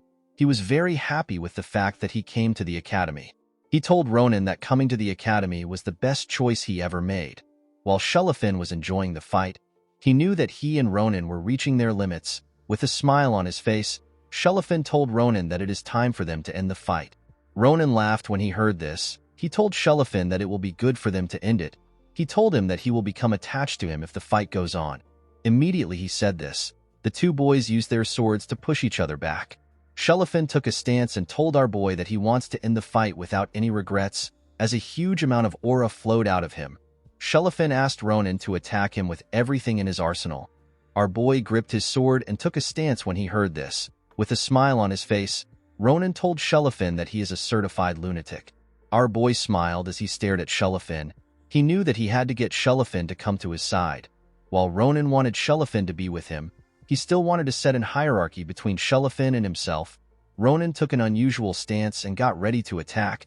He looked like he was about to run a race. The two stared at each other and waited for someone to make a move. Before Shelafin could take a step forward, Ronan disappeared. Shelafin was shocked to see this. Before he could react, our boy reappeared in front of him and attacked him. Shelafin was barely able to block the attack. He turned around and looked at our boy, but he could not see anything. Shelafin could not understand what he was seeing. He did not understand how Ronan became faster. Our boy moved around at a speed which the blue-haired monster could not sense. Shelafin could not comprehend how Ronan was moving with his injuries. Shelafin smiled when he understood his situation. He realized he could not keep up with Ronan's speed. Although Shelafin could not keep up with our boy, he was certain that Ronan's body could not withstand such a high-level speed. Shelafin knew that such a crazy power-up would take a huge toll on our boy's body. Shelafin could not believe that Ronan would use such a technique even though he understood its risks. As Ronan rushed to attack Shelafin, Shelafin took a new stance. He told Ronan that he has learnt something from him. With a smile on his face, the crazy monster asked Ronan to come at him. Immediately he said this. Shelafin raised his sword and put it into the ground. The moment he did this, his sword began to release a large amount of energy. This energy got targeted at our boy. Ronan easily used his sword to cut Shelafin's aura. Ronan was annoyed to see this. He could not believe that Shelafin would actually use such a technique. The crazy monster understood that he could not keep up with our boy. He decided to scatter mana blades in front of himself. Thanks to Shelafin's injuries, it is impossible for him to control his mana precisely. His own technique was also harming him. Shelafin grit his teeth and took the pain head-on. Ronan could not believe that Shelafin was taking such damages simply because he wanted to win. Unfortunately for the crazy monster, Ronan was also crazy about winning. Our boy tightly gripped his sword and rushed to attack Shelafin. He planned to finish the fight. Ronan used his sword to slowly clear a path for himself. Our boy knew that both he and Shelafin had reached their limit. He did not want their fight to have a boring conclusion, especially after they wasted so much time. Our boy decided to end the fight in one go. With a serious look on his face, Ronan rushed to attack Shelafin. He swung his sword and hoped to end the fight with his attack. Before the sword could touch Shelafin, the crazy monster told Ronan that he already knew he would come. He told our boy that he met his expectations. Immediately Shelafin said this. He began to gather a large amount of energy around his sword. He told our boy that he will put his best into the attack. Shelafin gathered his energy and released his storm sword technique. The moment he did this, a bright light shined and a huge tornado appeared. The tornado destroyed and reshaped the terrains. After the tornado cleared up, the whole area was covered in dust. A large hole formed on the land which Ronan and Shelafin stood on. Inside the hole, we see Shelafin using his sword to hold himself together. while our boy was in the air. We see that his body took a lot of damages. Ronan was annoyed to see that he fell for Shelafin's trap. He could not believe that Shelafin would use the full force of his aura. He believed that Shelafin should have used the technique alone if he wanted to kill himself. Our boy never expected that the crazy monster would willingly hurt his own body to such an extent. Ronan completely understood why Shelafin was crazy about swordsmanship. With a crazy smile on his face, Ronan says that he also made the best decision by coming to the academy. While his sword was releasing a red energy, our boy rushed to attack Shelafin. He told Shelafin that one of them must lose. The two boys held their swords tightly and rushed to attack each other. Back at the academy, the students were shocked to see what was happening on the island. They had never seen a fight that was on such a crazy scale. Aesan held her hand together in anticipation. She could not guess who would win the fight. With a smile on her face, Nabirose said that the fight is finally coming to an end. The scene shifts and we are taken back to the boys. The two boys screamed out as they got close to each other. Their sword clashed and released a huge amount of energy. This energy destroyed the surroundings more. When the dust from the destruction cleared up, we see Ronan and Shelafin standing in front of each other. Shelafin lost his energy and fell. He told Ronan that he has nothing left to give. As Shelafin slowly fell, our boy loses his stamina and lost control of his body. While falling, Ronan smiled and told Shelafin that the state of his body is bad. He told Shelafin that he won the fight based on the amount of injuries he gave him. Immediately Ronan said this, he fell to the ground and lost consciousness. The bodies of the two boys laid next to each other. The students who were watching the fight could not believe what they saw. They began to scream with excitement in their voices. After the battle of the two top students concluded, the midterm evaluation test came to an end. Guys, we have come to the end of our video.